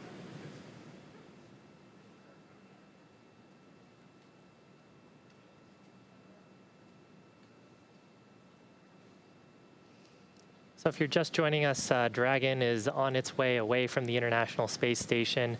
We separated from the space station around 4:30 p.m. Pacific time, 4:34 p.m. Pacific time. And actually, is that right? Do I have my time wrong? We did. Separation was on time at 4:35 p.m. 4:35, that's what it was. Pacific time, and 11:30 p.m. GMT. And spacecraft is now on its way away. We're awaiting departure burn number 2. So we've conducted 2 undocking bursts from those Draco thrusters, as well as the first departure burn and first and second departure burn. Now departure burn number 2 coming up, where it'll last about 43 seconds, and we'll use a combination of the service section and forward bulkhead Draco thrusters to reduce the lowest point of the orbit, the perigee of Dragon, get that a little bit closer towards the Earth's atmosphere. Oh, we've got a question from Karen's 9-year-old who wants to know what the astronauts eat on the International Space Station. And they actually get a variety of choices. We have a food lab at the Johnson Space Center in Houston, Texas. And before the astronauts go on a mission, they have the opportunity to go and taste test some of their foods. And so there are a variety of types of food that are available aboard the station. A lot of it needs to be reheated with hot water.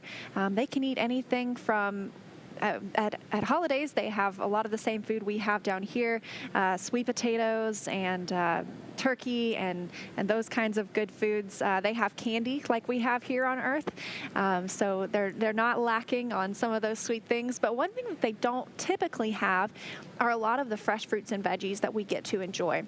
And so that's one of the things that can sometimes arrive on a Cargo Dragon spaceship, and the crew loves it when it happens, but it's hard to get that food up to them just because it has to be fresh when it is packed and when it's launched and by the time it arrives. And sometimes that can be several days. So whenever they can do a late load of that cargo and get some of those fresh fruits and veggies up to them, it's always greatly appreciated. And there's always some good pictures of people juggling oranges. SpaceX on Dragon to ground. The ground is go for depart burn 2.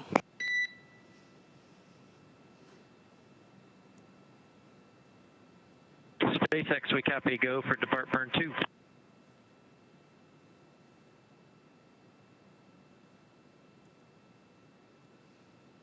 So confirmation there from the core and a good readback from the Dragon spacecraft that vehicle is go for depart burn number 2. That's expected just in about 12 minutes from now.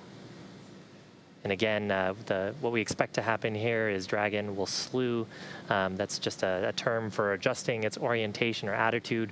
So there'll be a few Draco pulses to adjust the orientation of the spacecraft. And then we'll use a combination of those forward bulkhead and service section Dracos to perform this burn. Burn's expected to last about 43 seconds, and that really just that little of impulse because of the orbital altitude we're at will lower the perigee to our desired target. And then the burn after that will get us into our holding orbit below the International Space Station, where we'll be about 10 kilometers below Space Station before performing that final departure phasing burn for the afternoon. And this is the third of those 4 departure burns. As you mentioned, this one lasting about 43 seconds. Depart burn 3, which is scheduled to be at 6:14 p.m. Pacific time, or it looks like 1:14 a.m. GMT. That would last about 42 seconds. So that'll be the next burn until we have the phasing burn later this evening, and then it'll be time for Bob Behnken and Doug Hurley to get a little shut-eye. Before that, of course, they'll get a chance to have a meal aboard the space station, or a meal aboard Dragon. They've got plenty of food and water on board the spacecraft, of course, for the expected trip of this mission, which would have them landing tomorrow. And they really have like meal ready to eat on board the Dragon spacecraft. We actually have a question here from the Denver OG. How many Gs do they experience on reentry? So Gs here referring to the gravitational force that they'll experience from the reentry forces. Took a look at the data earlier from the Demo 1 mission, as well as some of our simulations, and we're expecting the crew to experience somewhere around 4 to 5 Gs during reentry. A lot of that will actually happen when the chutes deploy. Then on the way up, I believe they experienced on the order of 3 to 4 Gs during Falcon 9's ascent. So nothing too far out of family for the crew members.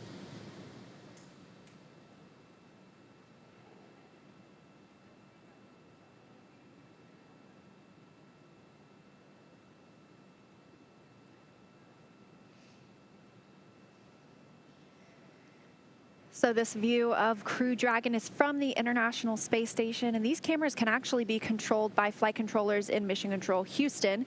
Joint operations with Mission Control Houston have ended now that Crew Dragon is outside of the approach ellipsoid. It is entirely under the supervision of Mission Control here in Hawthorne. However, Houston is still monitoring the status of the astronauts and the vehicle. But these cameras can be controlled by teams on the ground. They help us to find what we're looking for whenever the astronauts are on a spacewalk, or to get a better view of an arriving or departing spacecraft as we have today.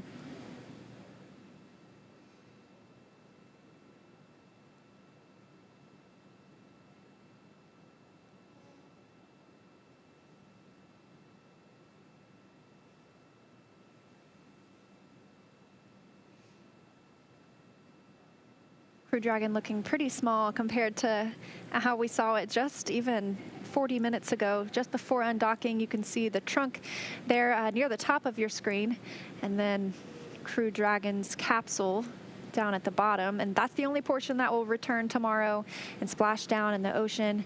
The trunk itself will be jettisoned and will burn up upon re-entry into the Earth's atmosphere.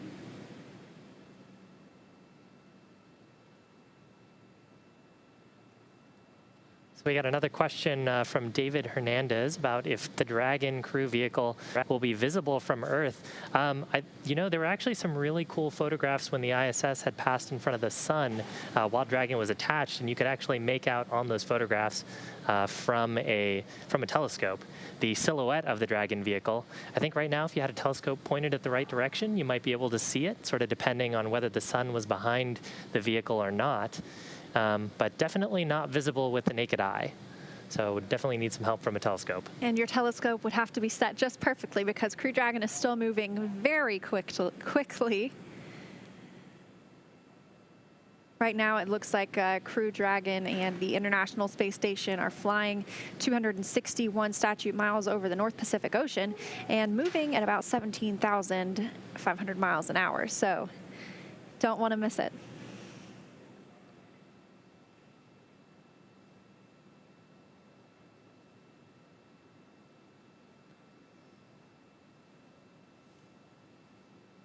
So we have a question from Supermom HK fan, actually from their 5-year-old.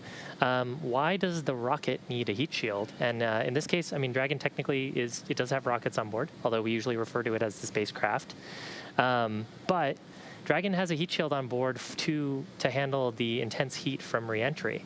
So as Dragon hits the Earth's atmosphere, we're going to slow it down a little bit, but we really use the atmospheric drag to slow down the spacecraft. And as the Dragon spacecraft hits into that part of the Earth's atmosphere, it'll actually compress the air and form a plasma at the base of the heat shield. And that plasma is very hot, very, very hot from the friction and compression. And they'll reach at approximately 3,500 degrees Fahrenheit on the outside of the vehicle. That's probably not uncommon for Bob Behnken and Doug Hurley, considering they both live in Houston. They're probably used to pretty hot temperatures outside, but they'll be nice and cool inside with air conditioning, as anybody in Houston, Texas knows is a necessity. Yeah, actually, when we get to that phase in the mission, ground controllers here in Hawthorne will do a check on the internal temperatures, potentially run some cooling, because before we get to that phase, we'll actually detach the trunk, and with that goes our ability to radiate away heat. So we'll actually do some pre-cooling on the cabin and flow some nice cool air to Bob and Doug during that pretty toasty portion of the mission. And a cool little glimpse right here, you can see Crew Dragon and the nose cone open, and that will remain open until after the deorbit burn tomorrow.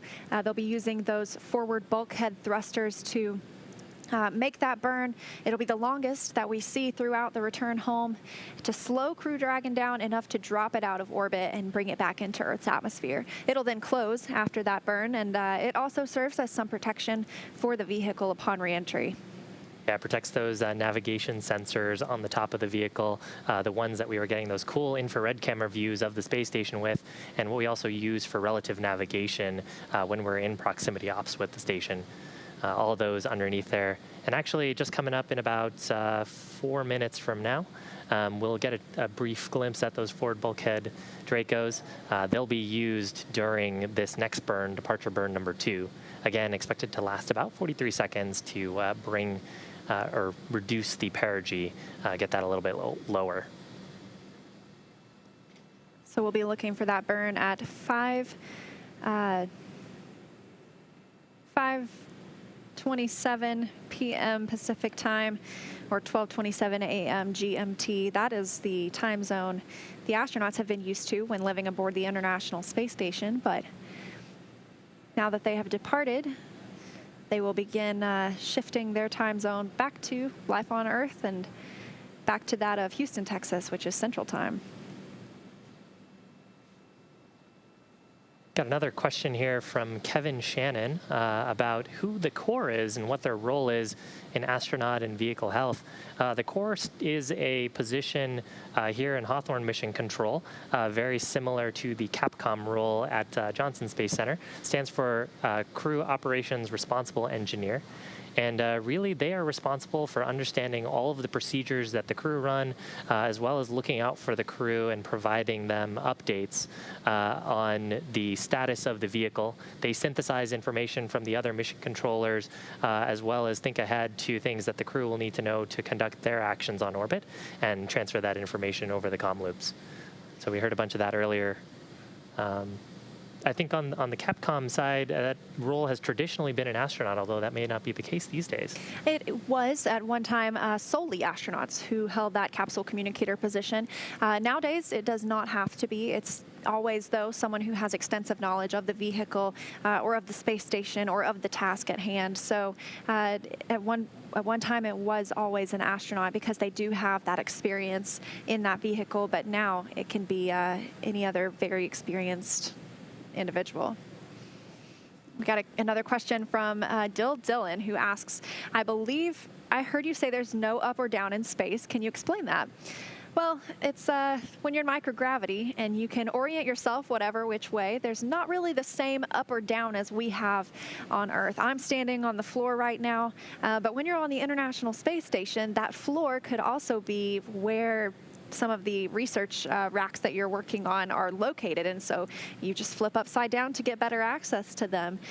So there's not necessarily an up or down because that gravitational pull is not as strong. They're in microgravity, and so direction really goes out the window when you become an astronaut on the space station.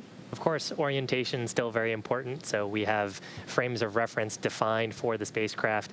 If you noticed, when we were showing views of Dragon attached to the space station, the nose cone was up, so to speak. Dragon fits to the pressurized mating adapter in a very specific way. So the guidance officer and the prop systems officer and the team here are, of course, understanding the orientation of the vehicle, but up or down is sort of a relative sensation.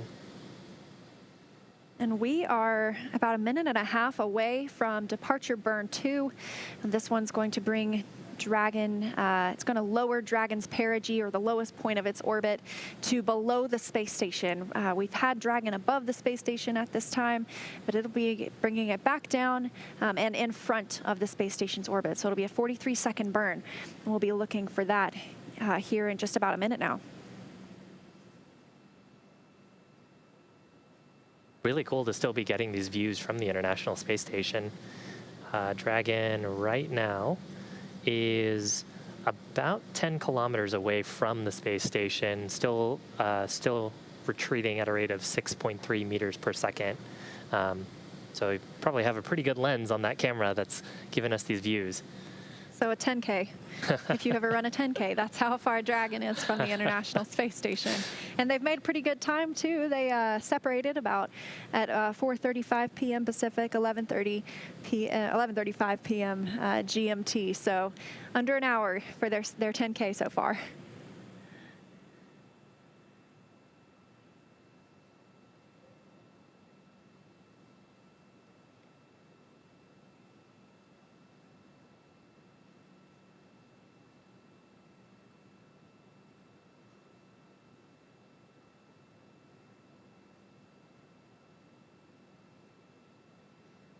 Depart burn 2 in just a few seconds.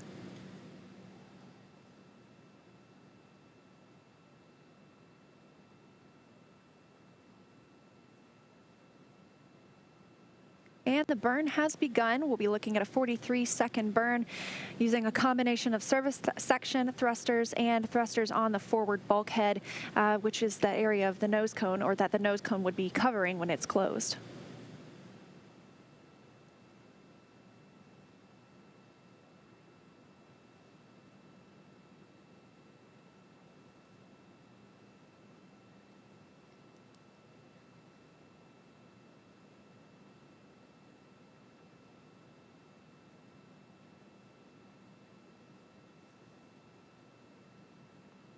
Dragon SpaceX, burn complete, nominal burn. Dragon copies, nominal burn. There's confirmation from the core of a nominal burn, that burn happening just off the west coast of the United States, out over the Pacific Ocean. And the next burn will be depart burn 3. That'll be almost 42 seconds, specifically 41.8 seconds. And that will occur at 6:14 p.m. Pacific, 1:14 a.m. GMT. That'll be the last of those 4 depart burns. And then we'll be looking later tonight to the phasing burn. Yeah, and in between them, Bob and Doug will get some time to get a meal, and of course they'll start into their sleep preparations.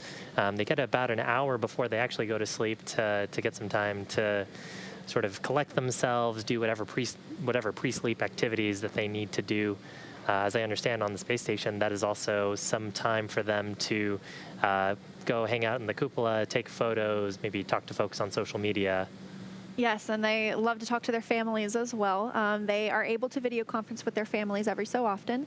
It's very important to us that we keep the astronauts connected with their families. It's important for mental health, and we've seen a lot of this on Earth recently with going through the coronavirus pandemic, people being apart from each other, and we've seen people connecting virtually now more than ever.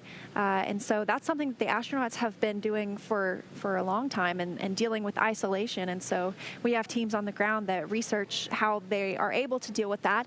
And it also feeds into the future of spaceflight. You know, looking at when we go out on these missions to the moon and eventually Mars, that the astronauts will be gone for extremely long periods of time. How do we give them the opportunity to feel at home, to feel connection with people back here on Earth? Yeah, especially interesting problem when you consider that Mars is just the light and signal delay can create either anywhere from a 25-minute delay to about a 45-minute delay, which is actually part of the reason why it's even more impressive about like Perseverance and the other Mars rovers that have to do everything totally autonomously. There's really no time for a ground operator to issue a command and then see if it worked. But that adds an interesting aspect to connecting with your families, because that's a long time to have to wait for a reply. It would be. Now, a lot of the research we're doing right now on the space station is in preparation for that. We've got the Artemis missions coming up. We're looking to go back to the moon for the first time in almost 50 years, and that's scheduled to be in 2024. We'll be putting the first woman and the next man on the moon, and so a lot of the research we're doing on the International Space Station is paving the way for how we're going to establish a more permanent human presence on the lunar surface. So next expected burn is departure burn number 3. That's expected at 6:14 p.m. Pacific time, or that would be about 1:14 a.m. UTC or GMT or Greenwich Mean Time. And again, as mentioned previously, 41.8 second burn that will use a similar combination of service section and forward bulkhead Draco thrusters. Those service section thrusters to really provide attitude control, make sure that the forward bulkhead thrusters are pointed at the correct location, and then those forward bulkhead Dracos providing the majority of the impulse for that burn to reduce, to finalize us in an orbit that is co-elliptic with the station, so on a similar ellipse, but with the highest point being about 10 kilometers below the current space station altitude. And speaking of those forward bulkhead thrusters, we have another Ask NASA question. So a reminder, if you are watching on social media, on Twitter, go ahead and use the hashtag AskNASA. Send us your question, and we'll see if we can get that answered on air. So this one's from Gary. He wants to know why the nose cone can't be closed now, and it's because we're not done using it yet. That won't be closed until tomorrow after the deorbit burn. So we've seen those first 3 burns now accomplished, and looking forward to departure burn 3 coming up next. And they will once again use those forward bulkhead thrusters that are located under the nose cone. So don't want to cover those up just yet, but it will be closed prior to reentry. Yeah, another note there is there's also a number of navigation sensors beneath the nose cone that help Dragon know where it's pointing in space, and also help it communicate with those tracking and data relay satellites. So not only is it for those burns, and we have a couple of big ones left before this mission is complete, but also to help Dragon know just where is it around planet Earth. We've got a question from Hurricane Force, who asks, how can kids work toward being future astronauts or work with NASA? That's a great question, and I will give some advice that the astronauts give. I've always heard them say to pick something that you love to do, because the path to being an astronaut is very, very difficult, and it requires a lot of studying and you know, learning and growing in your field, and so that's much easier to do if you enjoy what you're doing. And so typically we would, you know, encourage you to pick something in the science, technology, engineering, or math career or field, and then pursue a career there. And then we have astronaut applications open every few years or so. We pick just around a dozen astronauts to come and go through 2 years of training, which will set them up for readiness of future missions. But working with NASA has a lot of different career opportunities. Obviously, I work in communications, and so NASA needs people to help tell the story. So even if maybe STEM is not necessarily your thing, you can still have a great part of NASA and be part of the NASA family. I think the best piece of advice I've heard from crew members and otherwise is to stay curious. And if there's something that sounds really interesting to you, don't take someone else's word for it. Go do your own research, stay curious about it, go learn about it, and you'll probably become the person who knows more than anyone else about it. That's a real good way to get to work on cool things like this. Well, this is an interesting question, and I'm not sure I know the answer to it. This is a question from Lucas the Hunter. What does space smell like? You know, I personally haven't been, so I haven't had the opportunity to try it. But I've heard a few different things from the astronauts. One has said it smells like burnt cookies or burnt steak. So the common theme there is it smells a little like something that burned. So, like I said, I haven't gotten to try it out. Dragon SpaceX, no rush, but please let us know when it is okay to come back on board with video.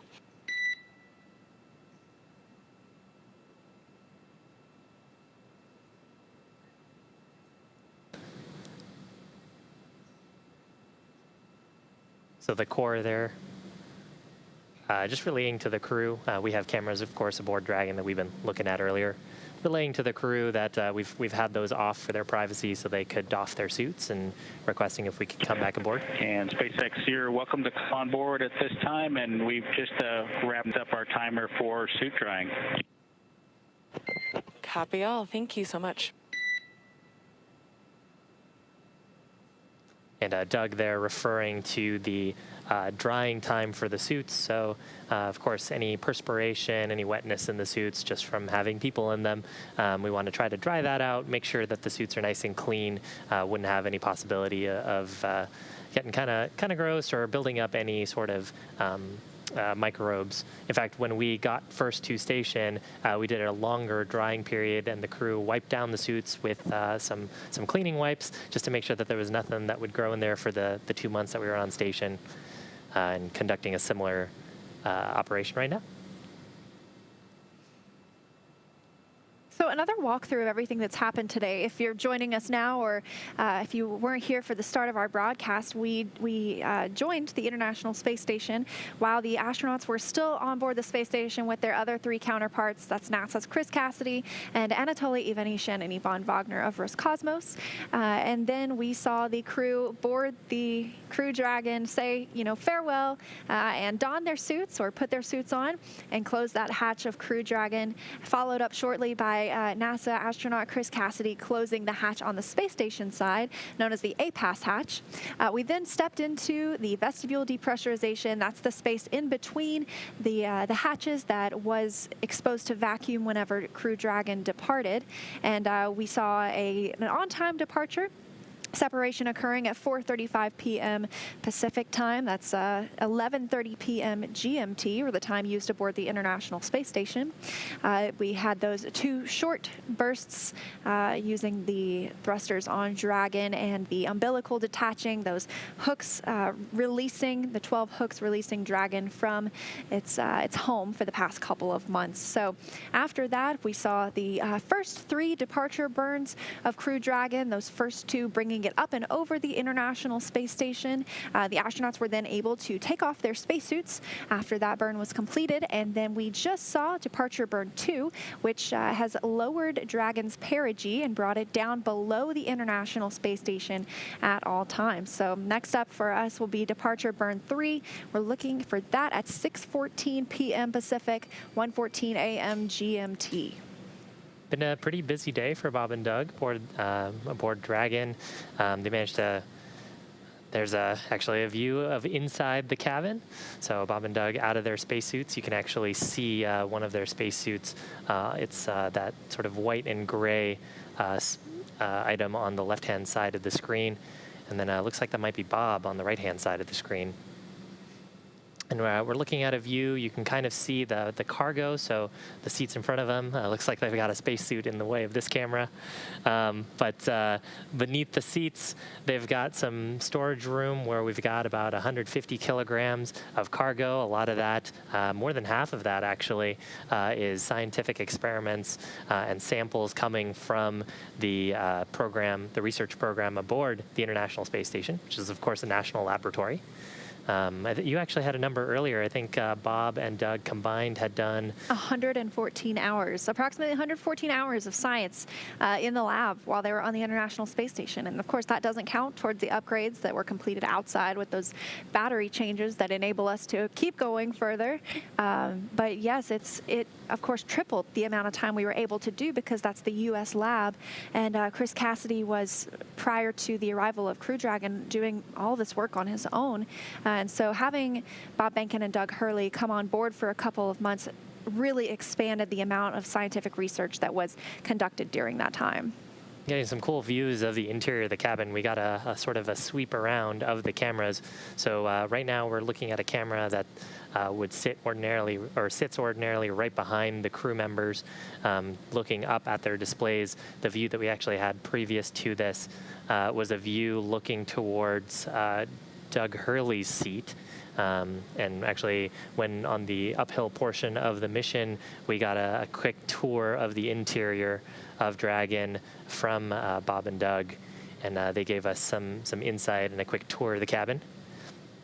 And it looks like Bob just putting his suit away in his suit storage bag, suit drying complete. They were wearing those suits earlier just in case they needed to. The suits really for their protection if there was a depressurization or a fire in the spacecraft. Now that we're past some of those dynamic moments close to the space station, the risk of one of those events is pretty low. The suit storage bags, though, of course, will be kept in close proximity. So if there were any sort of anomaly later on in the mission, Bob and Doug could quickly get into them. And pretty cool. They're actually pretty much a single-piece design. They can be put on within less than 15 minutes. As you mentioned, I think you made a good call. It looked like a polo and some khakis to me. So they're now out of those suits and able to relax until before the deorbit burn tomorrow. Probably a lot of Velcro on those as well, I'm guessing. I know on space station side, they tend to have a lot of Velcro on pretty much every surface. Yes, it's interesting. The astronauts use Velcro on, their pant legs will have strips of Velcro, and anything that they work with, their spoon or some, like their drink bags might have a little spot of Velcro on the other side. So that way, if they need to put it down, they can't really put it down, and they don't want it to float away and become lost in the recesses of the vastness of the International Space Station, and so they can just tack it to their little Velcro spot on their little pants leg and come right back to it. Yeah, and you might wonder how something would float away. There's, actually a couple of things. One, it's really hard to impart something with no force. If you've watched videos of crew members on the space station sort of playing with their food or playing with drink bags, they might put something and it'll start to twist and turn, move, and they'll grab it and move it close to them, and it'll start to twist and move. And the other, there's actually a life support reason for doing that as well. As the crew members are exhaling carbon dioxide, unless you have really good circulation in the life support system from all the fans and scrubbers on board your spacecraft, that carbon dioxide will tend to sit and bubble and create pockets of unbreathable air. So the life support system is also providing a lot of positive pressure and moving gases around the cabin just to make sure that we are circulating and revitalizing that air, running it through our scrubbers, and of course regular injections of oxygen so it's nice and breathable. Our coverage of the return of the SpaceX Crew Dragon from the International Space Station continues Sunday. Starting at 10 a.m. Eastern, we'll have live coverage of the final preparations before the spacecraft begins its trip back to Earth. Weather permitting, the vessel is scheduled to splash down off the coast of Florida at 2:42 p.m. Eastern, with a news conference to follow at approximately 5 p.m. Eastern. That's live Sunday on C-SPAN. The SpaceX Crew Dragon capsule Endeavour, with astronauts Douglas Hurley and Robert Behnken, is scheduled to splash down Sunday afternoon in the Gulf of Mexico near Florida. Earlier today, the crew held a brief farewell ceremony before undocking from the International Space Station. Here's that ceremony, followed by the undocking, courtesy of NASA TV.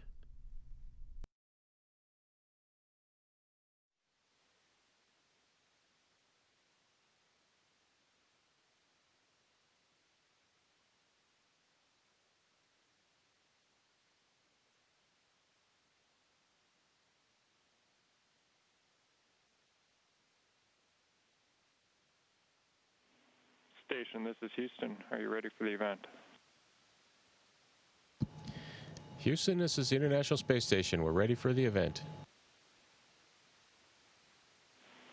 Copy that. We're also ready to, so over to you.